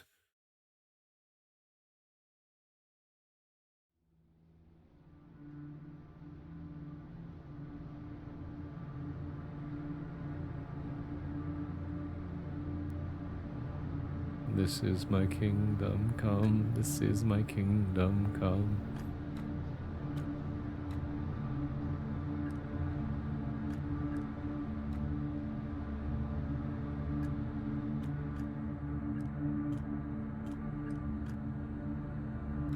Who made them? How do you know they weren't already here?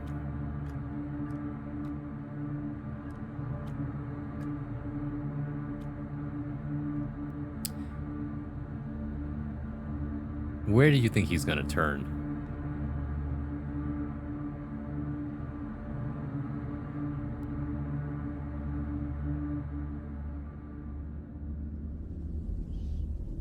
Ah, shit, the whispers are back.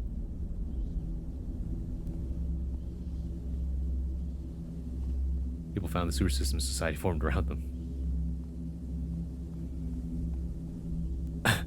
At first I was like, why do you keep turning left? And I realized Durlord is the first to explore this. He doesn't know about that he's not supposed to turn left. After all, whenever you navigate mazes, they always tell you to keep your left hand to the wall, don't they?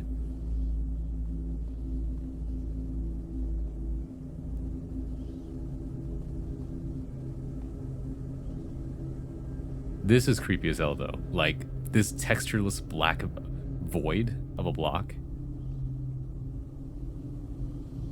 You can't even interact with it. Left hand propaganda.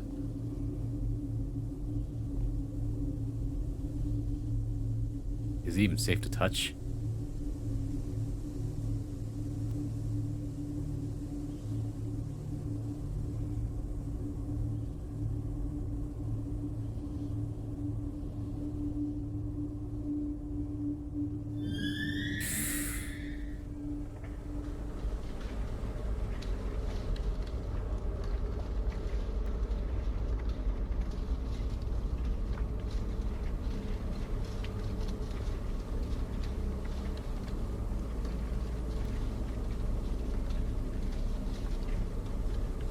Bro, would you have the balls to navigate the abyss? I'm just saying, I would have turned back a while ago, man. This guy just keeps going. Oh my god. It's impossible to see forward.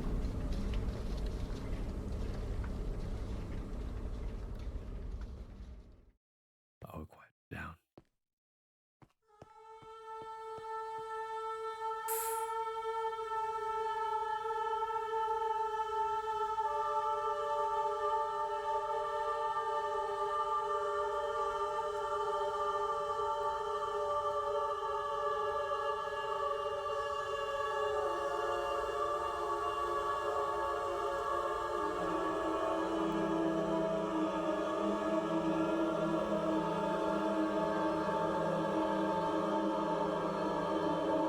Why is the door slightly open?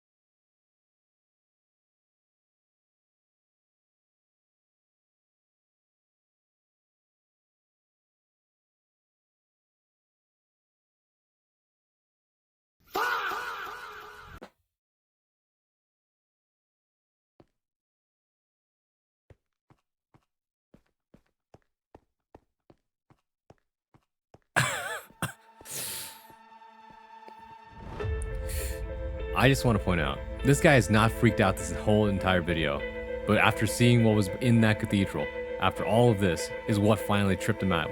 Why he's running, why he's going, and why he cannot stop. He's panicking. Rosella block in yellow? More like the cock. Yeah, sorry. No, it's censored. Remember, this video that you're seeing is edited video footage of the actual thing, right? The video that Durlord created.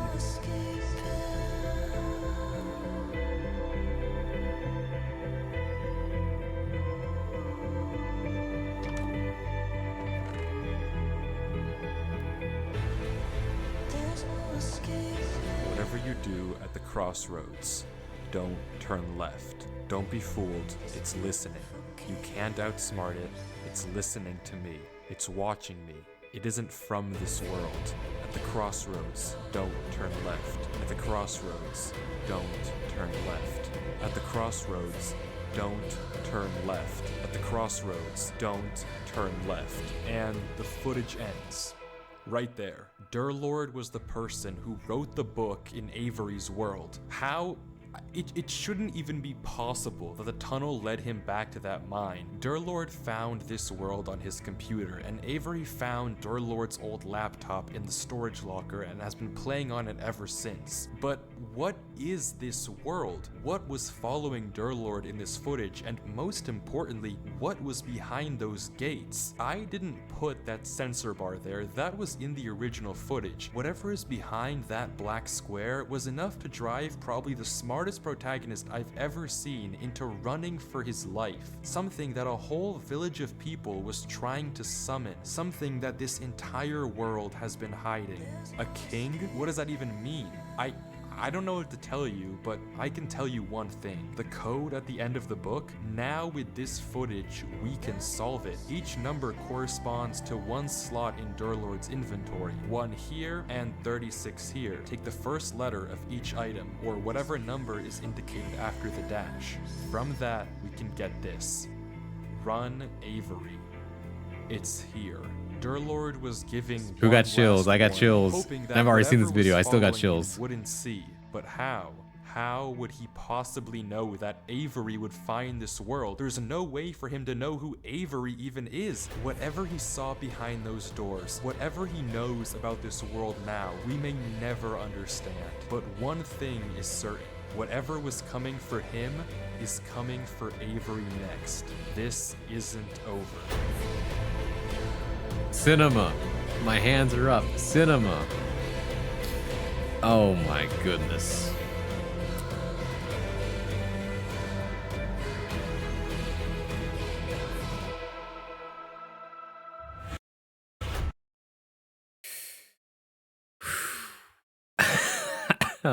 That's tough to fuck with that. Yeah.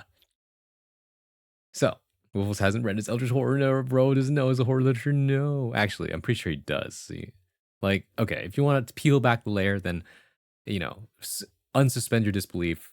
This was an incredible staged ARG by Wiffles and the team, right? Creating this entire thing and then planting all this evidence and things like that, right? The actor behind who's making all that footage and all that, exploring the world. You have to do it in such a very specific way too, right? Every single minute action and detail in that video has to be believable, and that's the whole thing. Transformative content. And just like, whoa, my God. Damn, okay, I passed out like 2 hours ago and some of my laptop was running stream, so I should probably get out of here and sleep. Catch y'all again, hopefully. Thank you, Pans. I really appreciate you sticking around. Please do get some rest. Have a good weekend. But yeah, feel free to come back anytime. Take it easy, Pans. Yeah.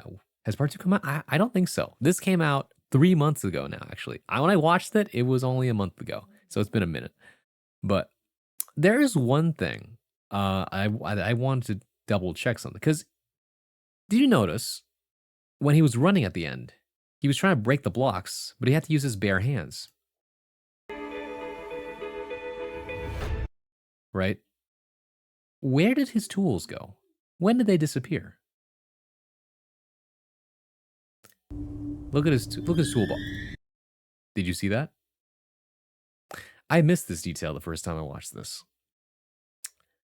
That's insane. The moment he touched it, ink sac, and all these other things.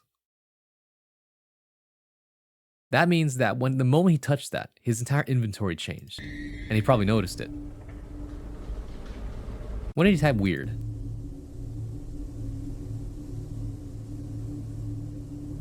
Most replayed, right?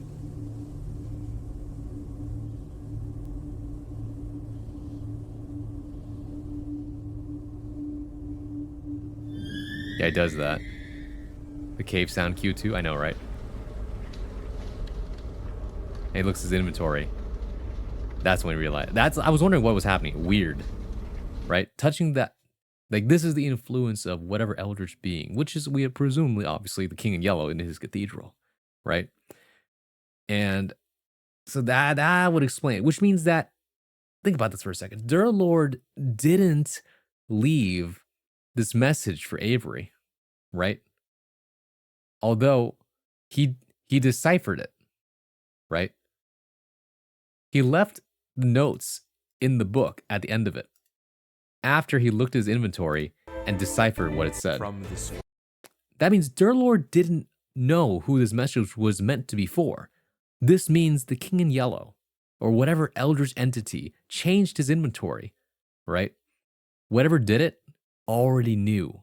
He already knew everything. The game was rigged from the start, which means,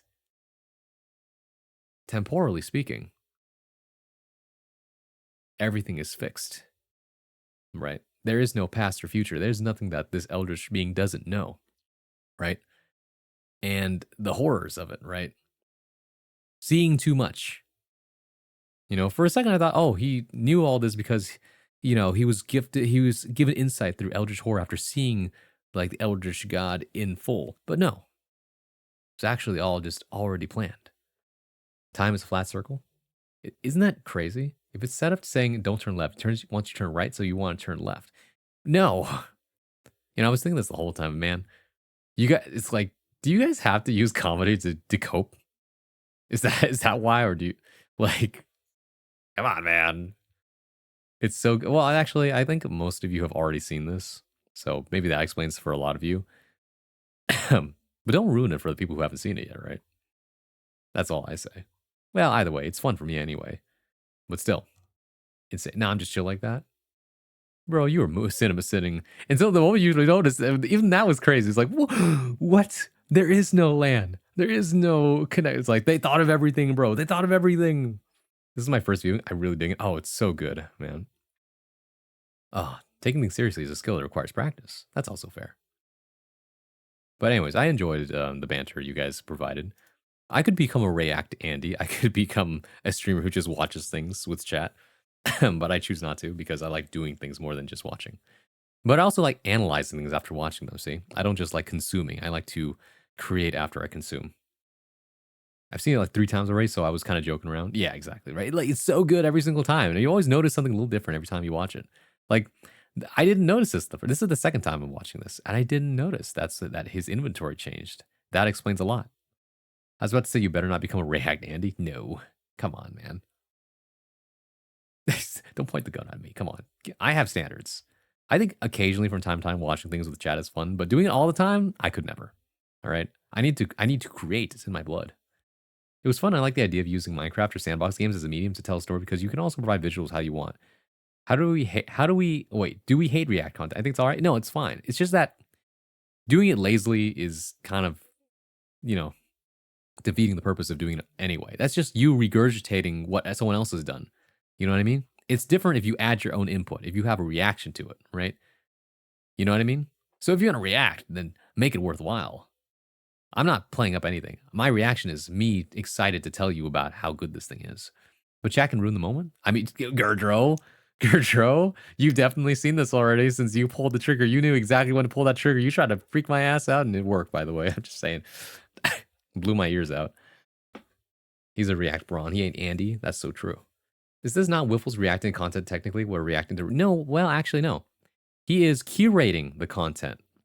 And then after that, giving his feedback as a commentator to tell you what you might have missed. Because just you watching the unedited footage would be already very unsettling, but it wouldn't give you the entire picture, maybe, right?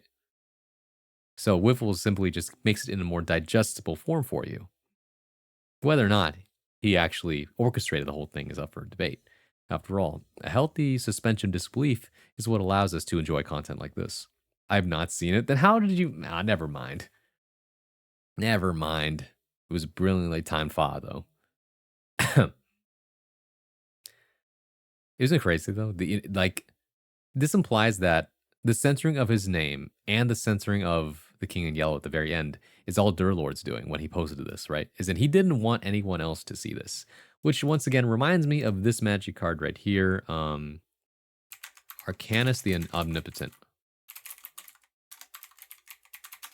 Okay, I gotta show you this card again. Open image in new tab. This one. He has journeyed where none have been before. Now he returns to ensure that none follow. This is basically Durlord. He's telling you, bro, I saw it. You don't need to see it. I am, in fact, banning you from seeing this, etc. right? I've given you plenty of warning, but at the same time, I felt like documenting it. Sorry. Dubs are done, and it's 1 a.m. Time for a snack. Go get your snack. Do you think it would have been more unsettling if Wiffles just dropped the footage on YouTube and let it sit for years without context? It might have been, but honestly, you know, time is money, and we need to make money now. Otherwise, it would be like the greatest gambit of your life. Posting something 10 years ago just so that you can plan. Actually, that's kind of what happened with some of the, what's it called? Easter eggs. For example, did you know that in The Witcher 3, they did an Easter egg that actually takes 10 years for the game to actually implement. Now, of course, you can actually speed the in-game timer in, but there's a character that you save after doing their side quest where instead of dying or succumbing to a curse where they turn into a bird, I think, instead you extend their life for 10 years, right? So they are allowed to live freely for 10 years, going wherever they want. You can find this NPC out in the wild until, if you fast forward 10 years later, or simply just wait 10 years of real time, you can find this NPC in their home, collapsed on the floor, dead, because 10 years have passed. It's the type of gambit that only the most insane of game devs would even think of implementing. Think about that for a second. So yeah, there's your fun little tidbit for the day. When we come back, I want to go over one last thing when it comes to writing the horror stuff again. And I want to break down how exactly that video follows the trajectory of fear. So yeah, 3 minutes. I'm going to go brush my teeth and stuff. You guys go do what you got to do. And we'll be right back after these messages. See you in a little bit. And congratulations on surviving Friday the 13th. Or at least for those of you outside of the West Coast. For those on the West Coast, you got about 40 minutes left. Good luck.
welcome back. Hope you had a good ad break. So, I did say I wanted to talk a little bit about this before we move on to the next thing. So, what was I saying? We just finished watching Searching for a World That Doesn't Exist, a Minecraft ARG that uses the concept of the King in Yellow to establish a very convincing horror video, right? Using every single possible trick that's given within vanilla Minecraft, right? In order to establish this narrative that is very unsettling. How do they do it? Well, once again, it's the idea of the trajectory of fear. How exactly did they keep you on the edge of your seat, right? Until the very end. Unease, right? There's something not right, right? We see this when the, moment he opens up the game, like, I didn't make this world. What's up with this cave? Why is there weird grass here? Grass doesn't grow here, right? So seemingly innocent, yet there's something quite not right, right? The moment he enters the tunnel, though, is where we finally, get some dread, where we know that it's now being established that there is some kind of threat here. I'm not alone, right? It's here. You know what I mean? And then and then after that, it goes into terror, actually, as the torches in the tunnel start turning off, right? Where we are now having to run away from whatever is chasing us as the whispers start up and we plunge, headfirst into deep waters in the caves where we have no idea, right, what we're being compelled by. It's beyond our understanding, beyond our power, right? As the danger fades, right, we're still in the level of dread, right? We don't know if they're still there, right? We're still in that tense panic of, we need to get out of here. Navigating those caves, claustrophobia sets in, not knowing whether or not you're going to make it. And then, the terror comes back as, you try to find your way through the tunnels and then you hear the whispers again until they escape. And then you go back to dread as you're trying to escape. Until finally, once again, we come to that clearing, that big old hole, and, we dip back into, like, unease, that breath of relief. Because you can't be high-strung tension the whole time. It's just eventually just going to wear your nerves thin, right? It's not good for really ramping up the horror. So,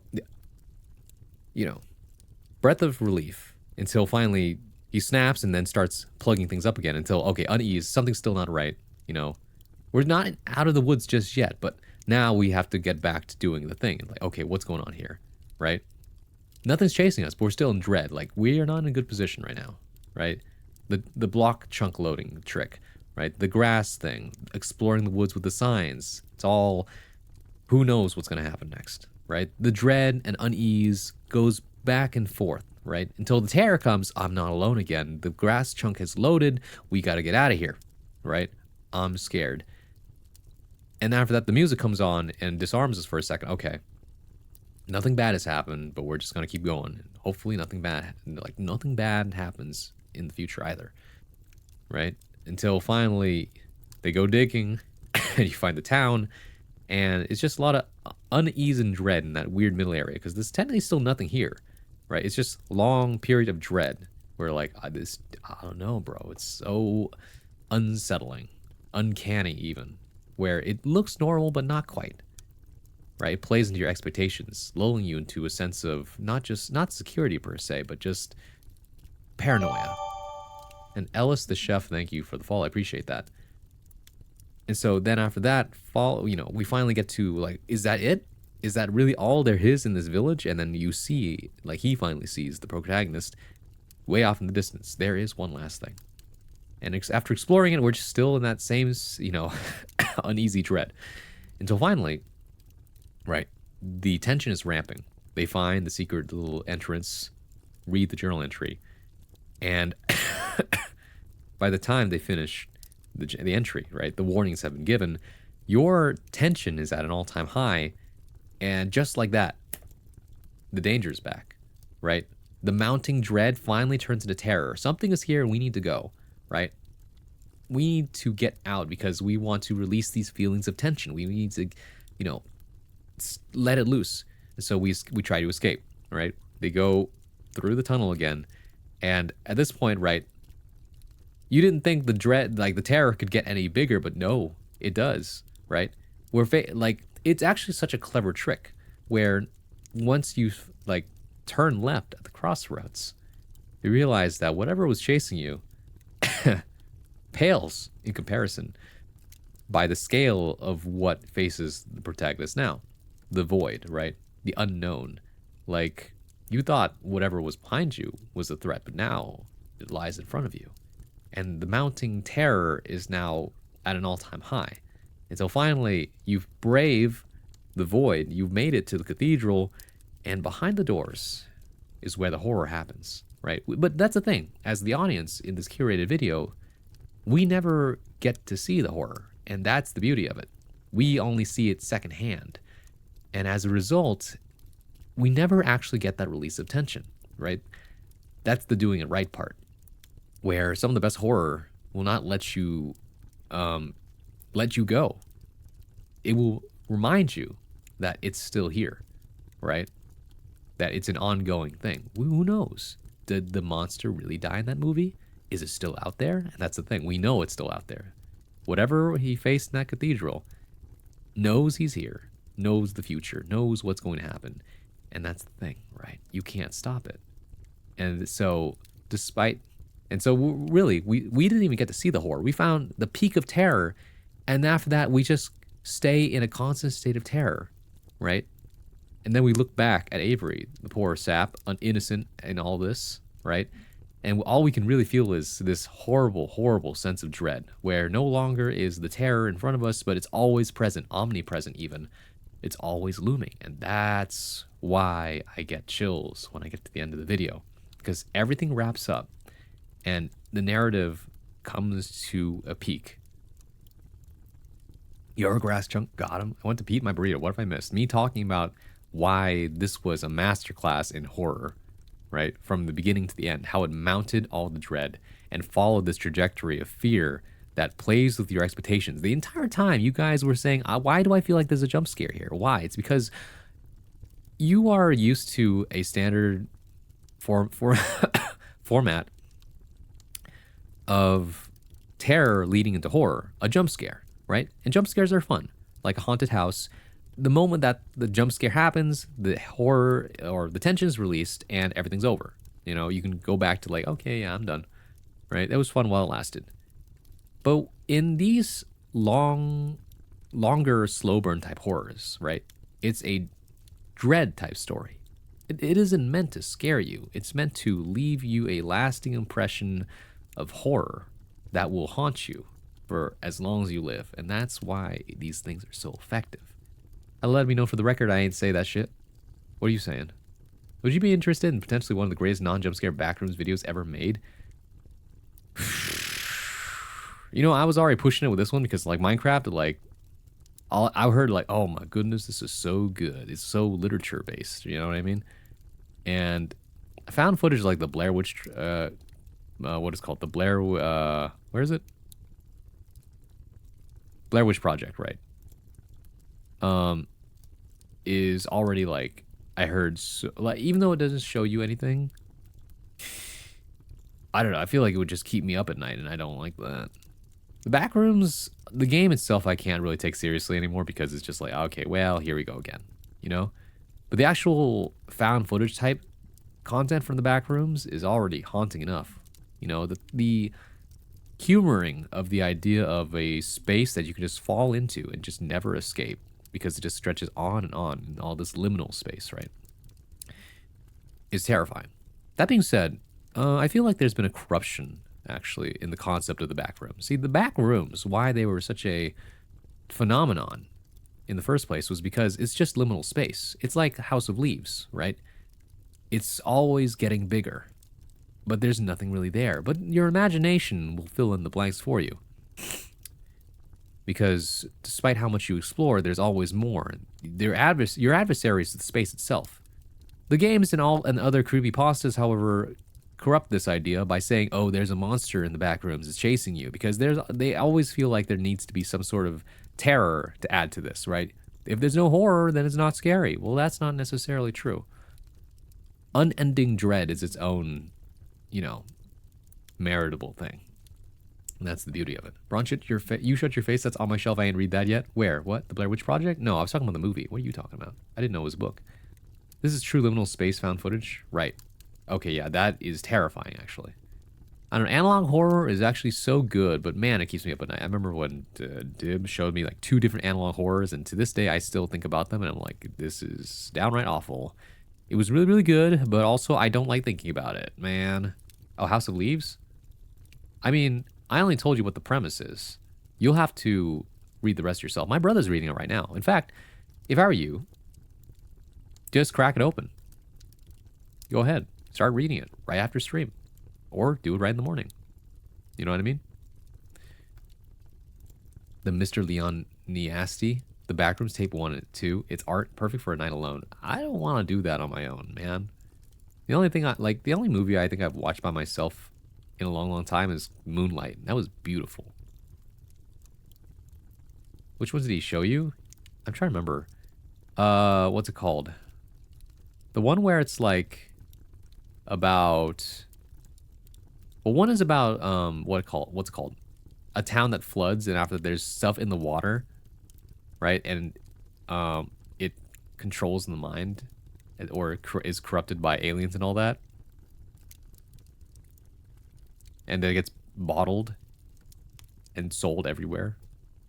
It's kind of terrifying. And then the other one was about a summer camp, that analog horror type style, about like instructional video of what to do, right? I don't remember what they're called. Home Intruder Alert or something like that.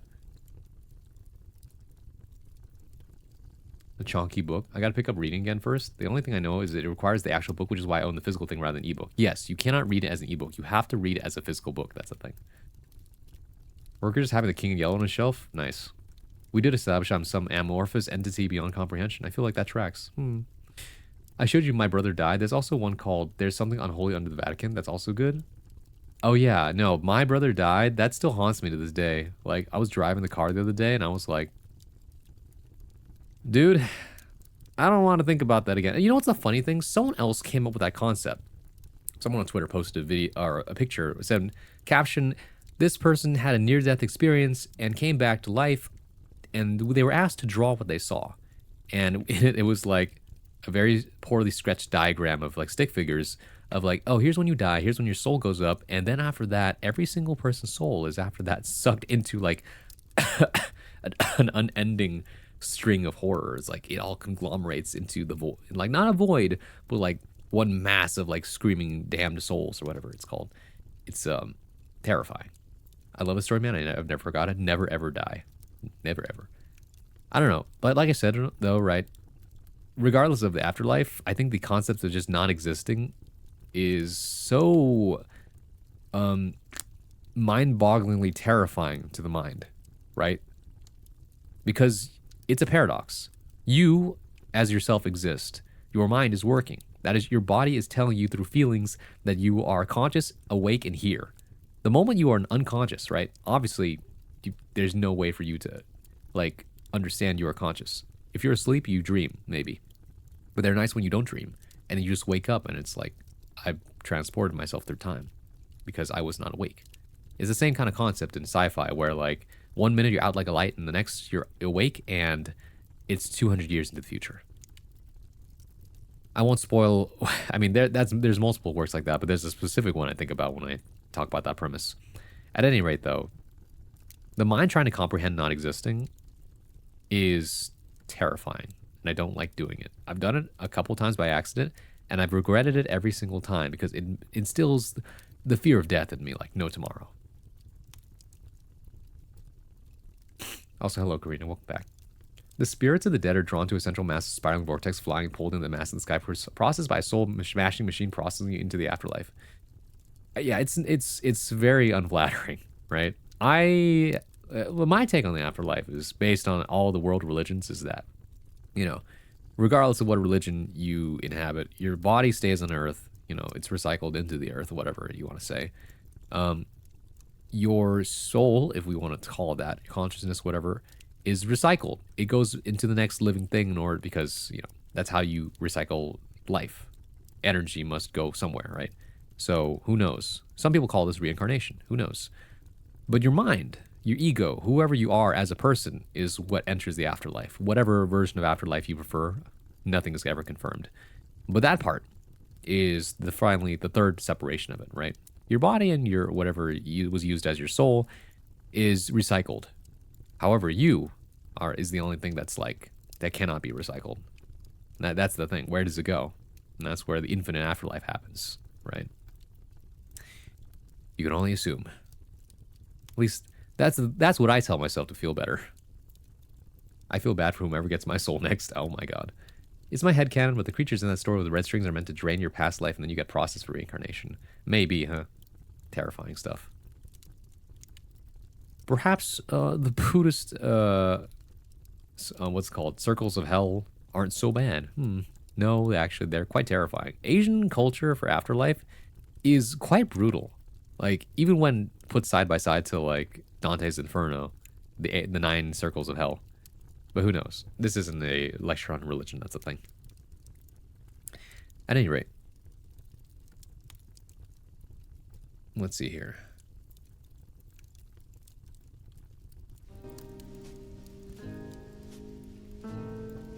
Alright, I think it's time for me to try and write something up real quick. Because, you know, we're still here. We have some time left. I might as well try to get it out.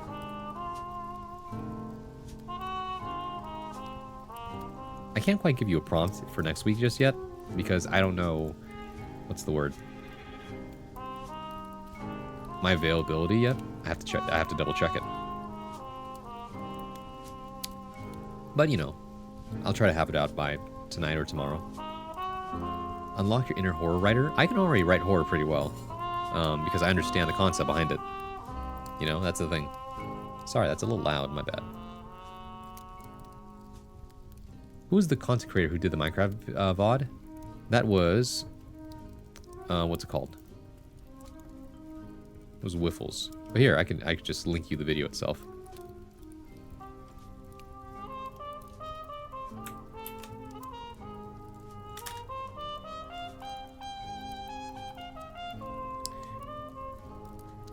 I mean, I gave this example some time ago, right? If you want to write a very, very short little flash fiction piece of horror, here's one.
Something like that.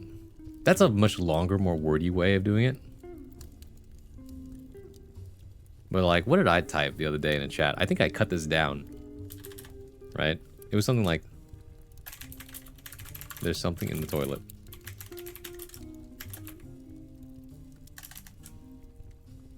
Let's see.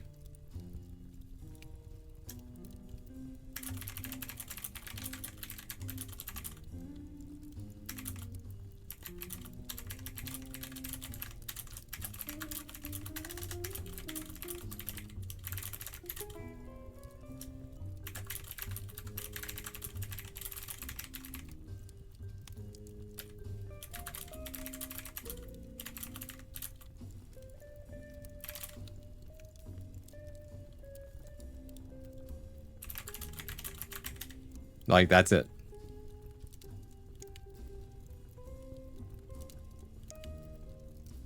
Like, this is the wordier way of doing it, and then this is like the much shorter way of doing it. You understand how to ride a horse? It says nothing till you've ridden it. So true. But then it's that fallacy of like, you can't comment on something unless you watched it first.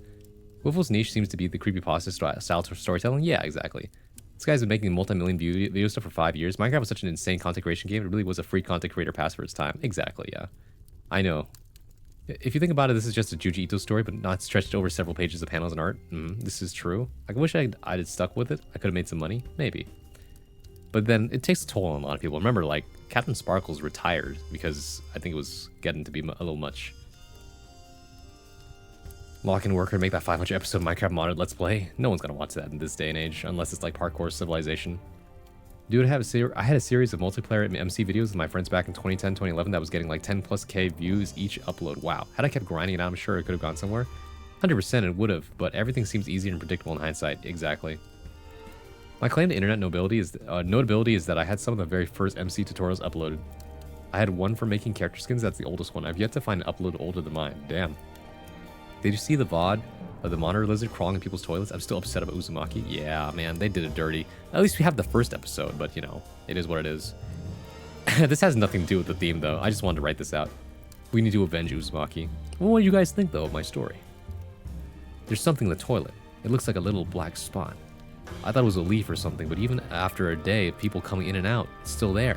In fact, it moved this morning to a different spot in the bowl. I think it got a little bigger, actually. I tried to ignore it, but my house only has one restroom. I haven't peed in 2 days now. Something about it creeps me out. I tried to tell my parents about it, but when I showed them, they said there's nothing there. It's like I'm the only one who can see it. The next day it was even bigger. When my parents went in to use the toilet, I tried to warn them not to. I think I saw it move as the door closed. I waited minute after minute. Finally, the toilet flushed, the sink ran, and the door opened. When they came out, it was like nothing had happened. They walked off, shambling a little bit. I didn't pay it any mind, though, because I was focused on the toilet. Except there was nothing there. The black spot was gone. I turned around and looked down the long hallway to see my parents' back, and I thought I saw something black slither behind them. Short version. There's something in the toilet. I thought it was a leaf, but it got bigger each day. I think I saw it move one time. One day my parent used the toilet, and when they got up, the thing was gone. Personally, I think this one is a little more effective, but the other one is, like, nice as a little longer piece of flash fiction. What if you just didn't drink anything out like Monster Energy, so your piss got like super acidic and you pissed on a full blast? You think that would all solo? Nah, it's beyond our understanding, bro. If anything, it might crawl up the... Well, actually, everybody, except for Hunter, do not listen for the next 10 seconds. Alright? In 10, 9, 8, 7, 6, 5, 4, 3, 2, 1. Brother, what if it crawled up your urethra, okay? That would be disgusting. I wouldn't want to fuck with that. I wouldn't even want to whip any part of my like body near it. I think that'd be like way too risky. Anyways, you can now listen back in. That was disgusting.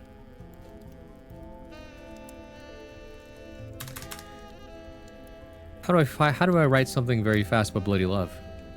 Speaking of piss, did you listen to Piss in the Wind album? I did. And there were some bangers on there for sure, but overall, I thought that there wasn't really an order to the songs. I feel like a lot of songs, I mean, it's very, if you're into the genre, then you probably like them, and they're all good in their own right. It's just that I was expecting more, I guess, based on what was released. Like, hell, man, if the teaser part that he released weeks ago had been the whole album, I would have been fine with that. It was so good. But then the rest of it felt like a lot of filler music. Min the Wind, Jake, I haven't listened to it. I just crawled my... Ooh, gunshot, gunshot, gunshot. Who'll kill Fever? I'd solo if it crawled up and I had to go to the hospital, then that should need free bottom surgery. Why do you need bottom surgery, man? How do you know you won't have to pay for it? What if you don't have insurance? You live in America. Pixelated Kiss, Cigarette, Love You Less. I like his Filthy Frank Otis stuff. Yeah, if anything, let's see. What did I like from the album? Hold on a second.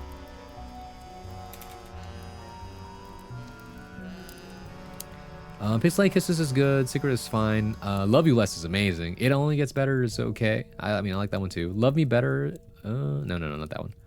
What is it? Hotel California is fire. I like that one. Tarmac is fine. Pass Won't Leave My Bed is also amazing. Let's see. Oh, Piece of You with Gibeon is also really nice, but I just wish there was more to it. A lot of them are just so short, man. Which is fine. It's very much in the realm of like the kind of things he works on, which is just short but good enough, right? What else is there? Yeah, the features were fine. Sojourn is also fun. Apparently Sojourn, he worked on with, what's it called? One half of the producer for 100 gecs. I forget what his name is. Brian something. Brian Dillon? I don't remember. Something like that. Should you write Forgot America existed? Yes. Wouldn't that be nice to forget? Everything else was, yeah, just whatever. Like, there was so much potential to do a lot more with it, but I just feel like he just got it out to get it out at this point. Honestly, it's a bigger mystery why he hasn't revealed himself in public for so long, right? Did you know that Joji was just sending out body doubles to do everything for him? Like, when he gave an interview for Genius Lyrics for Pixelated Kisses, it was somebody else that he hired, right? And even the profile picture you see of him on, like, Spotify right now is a model. It's not him. Really, bro? That's fucking weird. I know, right? Isn't that crazy? It's very much in the same vein of, like, something that Joji would do. George Miller do be doing things. He's been getting threats? I don't know. But it's really funny, though, to look at what's going on. Hold on a second.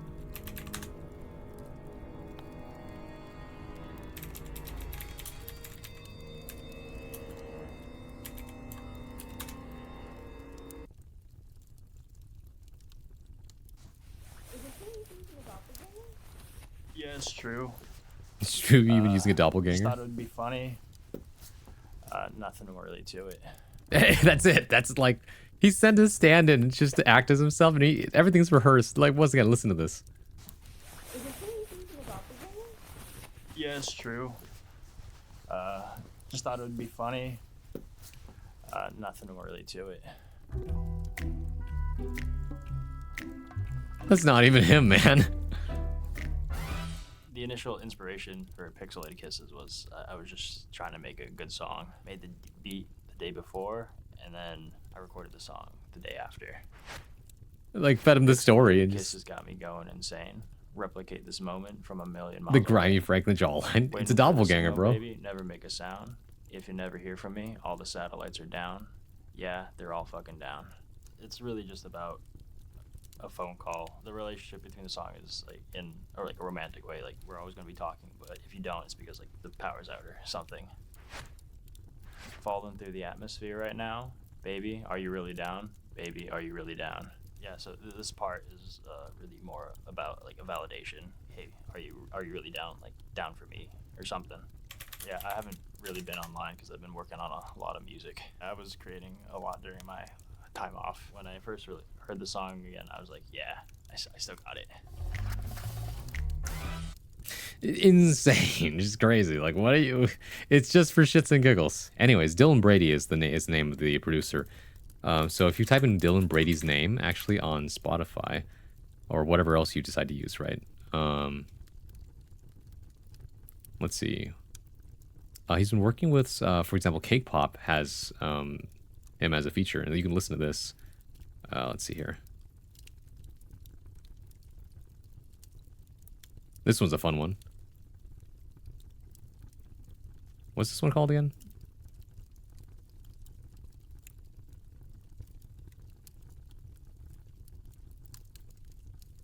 Yeah.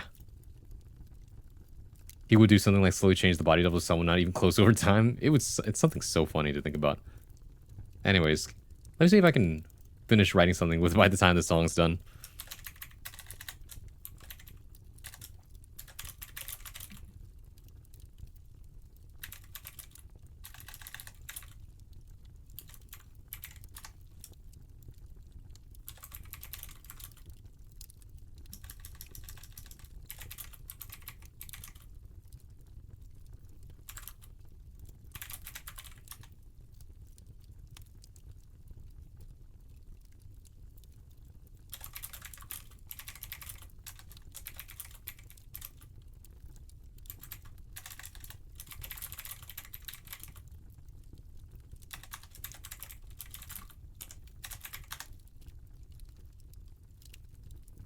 Oh, hi, Fleet. Well, you love interesting prompt. I'm actually awake now. Good morning. Yukon Knight Rider? Start writing. I know you can cook.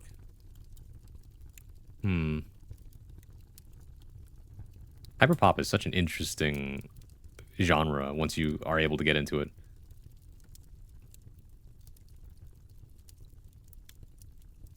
To me, music doesn't have to be like, as long as the music's interesting, like it doesn't like, as long as it's not super repetitive or like it has like a lot going on in a good way, then I'm probably gonna like it. You know what I mean?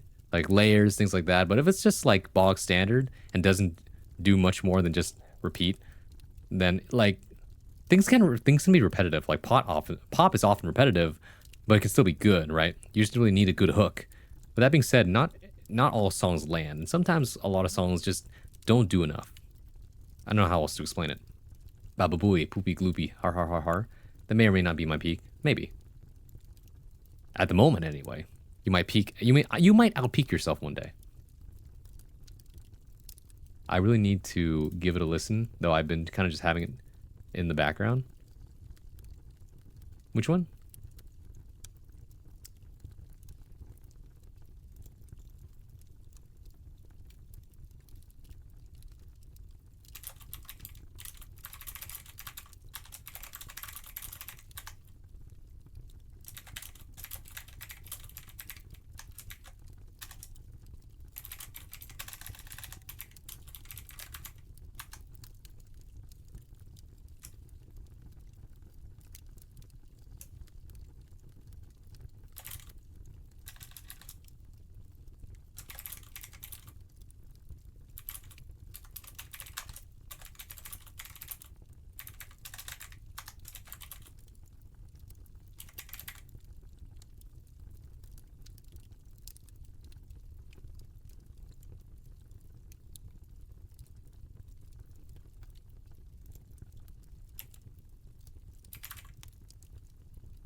I'm conflicted, but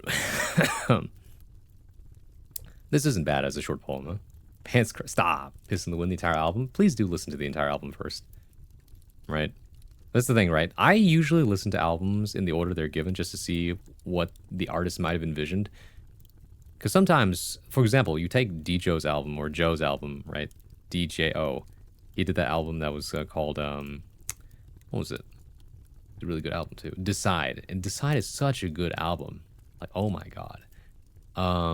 Because it has end of beginning on it, as along with a whole other things. He's so good at writing pop that sounds like belongs in in an earlier time period, but it's still so like talking about things that happen now.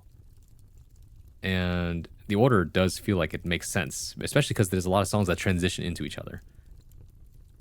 Then you take something like Joji's album, which I still recommend you should listen to the whole thing so you can make proper judgment, but a lot of it just feels like it's been put together in a way, and so it is what it is. What do you guys think, though? My love is a knife for butter in your hands, but many forget how easy even the dullest knives can cut. I bled into the sink thinking of you as I washed dishes while dreaming, the red of my love mixing with soap and grime. It's not bad. Short and sweet, actually. I'm good to call it from there. It's midnight. Friday the 13th is officially over, and now it's Valentine's Day. Happy Singles Awareness Day, or Happy Valentine's Day to all who celebrate it with their partners. please do go out and celebrate your, the special people in your life. It doesn't have to be your partner. It can be someone special that you know. Go do something good for yourself, Don't let this day be a day where you have to be sad. You survived Friday the 13th. Go pat yourself on the back. Enjoy your weekend. Me when I can't believe it's not butter. Bronze, will you be my Valentine? Depends on what capacity, bro. Roses are red. Violets are blue. Actually, try that again. Roses are red. Violets are blue. Tony Hawk's Pro Skater 2.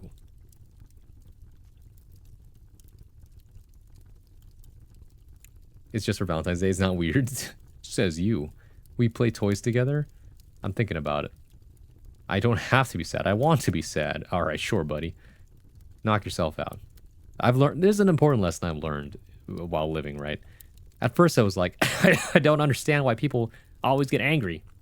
I don't get why people go out of their way to just feel all these negative emotions, right? Just why, right? I don't do it. It doesn't happen to me. I don't know why people do that. And I realized sometimes that's just how people engage with things that they enjoy, right? The most passionate person I know that loves something always complains about it. And what I realized when someone told me is like, hey, man, sometimes you just gotta let people complain. Sometimes you just gotta let people be angry.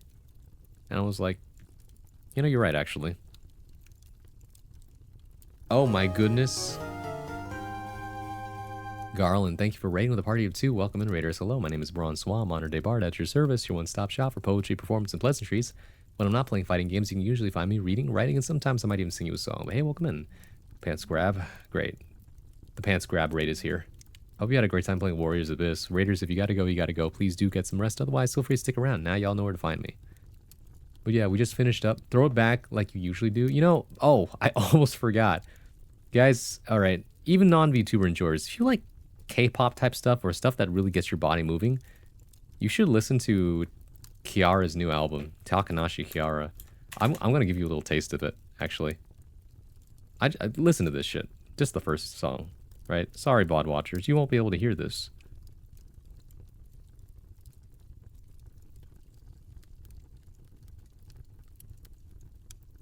Kiara Takanashi, why are you leaving already? All right, I can understand people not liking, Mori Calliope, but what did Kiara do, bro? Like, I heard this shit, I was like, damn, I did not expect this. It's crazy. She's like the second coming of Britney Spears. Nothing? I see. Why are you leaving, Fleet?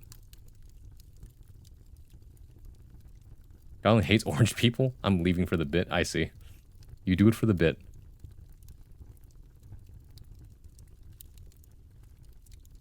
Like, I do be dancing to this.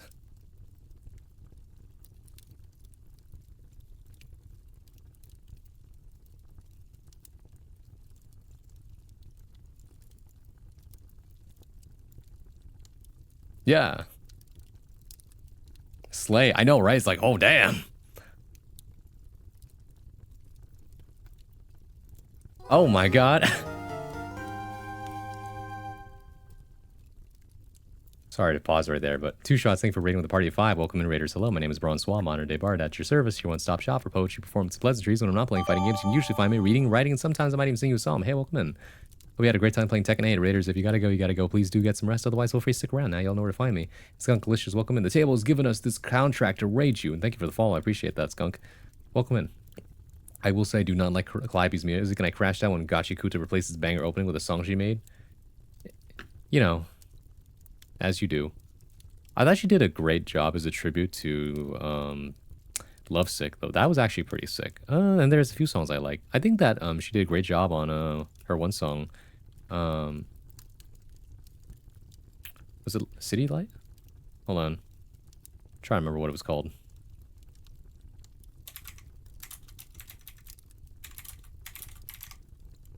Hold on.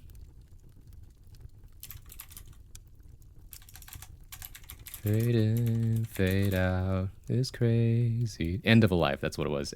I really like End of a Life. I think that when she makes music like that, it's actually pretty fun. Like, it's very much in her vein. Honestly, not that they have any correlation or anything, but some people prefer Demon Dice's music as an alternative. If that makes sense. Her performance of that one... Oh, what the... One Sonic song was sick. Welcome back, Shucks. Shrek and 8. Hell yeah. Anyways. Here's the drop. This is more... Takanashi Kiara's new album, and I was like, damn, bro, damn, it slays. And I'm like, god damn. If I showed this to you, you probably would have no idea this is a fucking VTuber. That's the funny thing. It's just like, damn, I love fucking K-pop.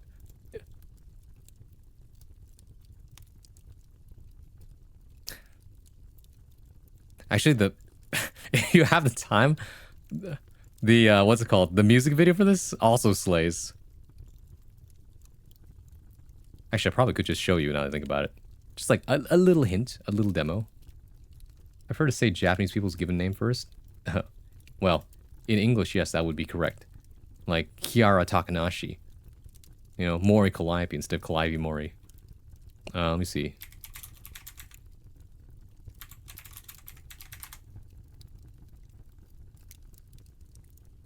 I sort of got though. They come out with like fucking bangers of a music video too.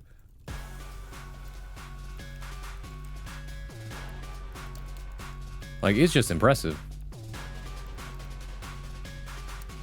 Sorry, I'm exposing my hobbies of liking VTubers, sorry. Just like, it's a technological animation marvel. Look at that, choreography too. In English, of course, of course.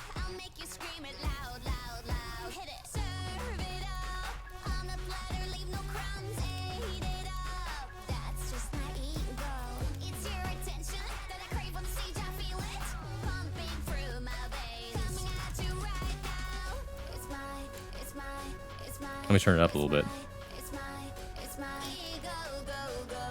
3D production is getting pretty good lately. I know, right? Crazy. Also, Kanaru is such a good-ass, like, 3D animator. I'm just saying. Oh my god. This choreography slays, bro. Motion capture be capping. No way it's this good. Damn, bro.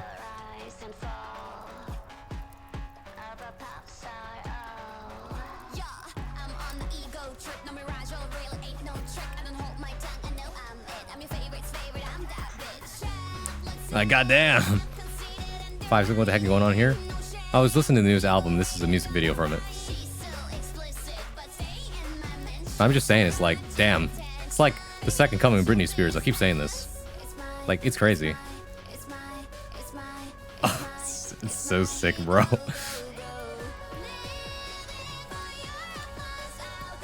My question is, why is it always a rapper pop song when we get the VTuber jazz song, like the hard metal songs? Oh, they exist. You just have to go find them. I could send them to you if you want them.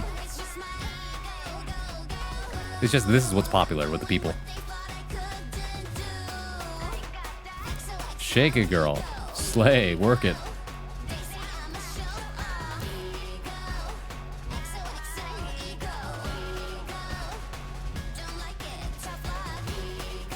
I'll take it. All right. I believe it, honestly. Genshin Impact 2's trailer. Had a whole jazz concert day? Yeah, exactly. God, she's so good at singing that genre, too.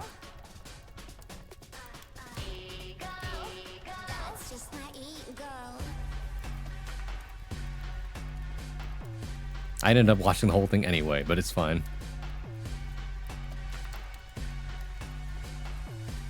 It's fun though. Whenever they make like sick ass choreography, it makes you want to go and like try it yourself for some people. But anyways, I think that'll wrap it up for today, chat. Thank you so much for participating. Thank you for joining me today for another riveting adventure of reading and writing and other things involved. For those of you who didn't manage to submit today, that's fine. We do this every week. You know, if you happen to have work from like previous week, you can always try and ask if we could do it the next week instead. And of course, I'll make time for it because why not? I'm going to miss him. Don't worry. I will send you somewhere good, guys. Why? Because guess what? It's one of my favorite people's debut today. I love YouTubers. Of course, see, you two can go at it. You don't need me for that. Anyways, turn that off. It's time. It's time. Man, I really need to get over the sickness. But yeah. Great stream as always. Thank you. Bronze would be our Valentine? Sure, maybe. Braun, me, or Fever have to be in the chair. We're getting out of here. Follow me over here. Thank you, everybody, for coming. Thank you for sticking around. Thank you for spending time with me. I really appreciate it. If you're watching the VOD, thank you so much for taking time out of your day to come see me. Hopefully, I get to see you live one of these days. And as for the rest of you, we're going to be raiding Huntress. Hunty is a good friend. Really helped me out in a lot of places here and there. Fantastic streamer. Plays a lot of Street Fighter. And is currently celebrating their newest debut for their new model. It's not the same vibe over there, by the way. She's playing 5 Hearts Under One Roof 2, which I believe is a Korean kind of a cinematic choose your own adventure kind of deal. So go have a good time, all right? Here's the raid message if you have the emotes. If you don't have the emotes, feel free to use this one instead. They got a Valentine's Day polycule? Damn, man. I'm not involved. Don't talk about the chair, man. Bye, everyone. Take good care. All right, if I don't see you before then, next time you see me will be Monday for Guilty Gear, as usual. Stay tuned for the schedule. I'll try to have the prompt out soon enough. I'll remember to do that. And yeah, please go say hi. Check out Hunty's new model. It's amazing. It looks so good. It looks so great. Chef's kiss, really. Oh my God, they cooked so hard with this model, bro. Oh, all right. Anyways, that's about it for me. My name is Francois, and I'll see you in the next one. Bye-bye, everybody. Bye-bye.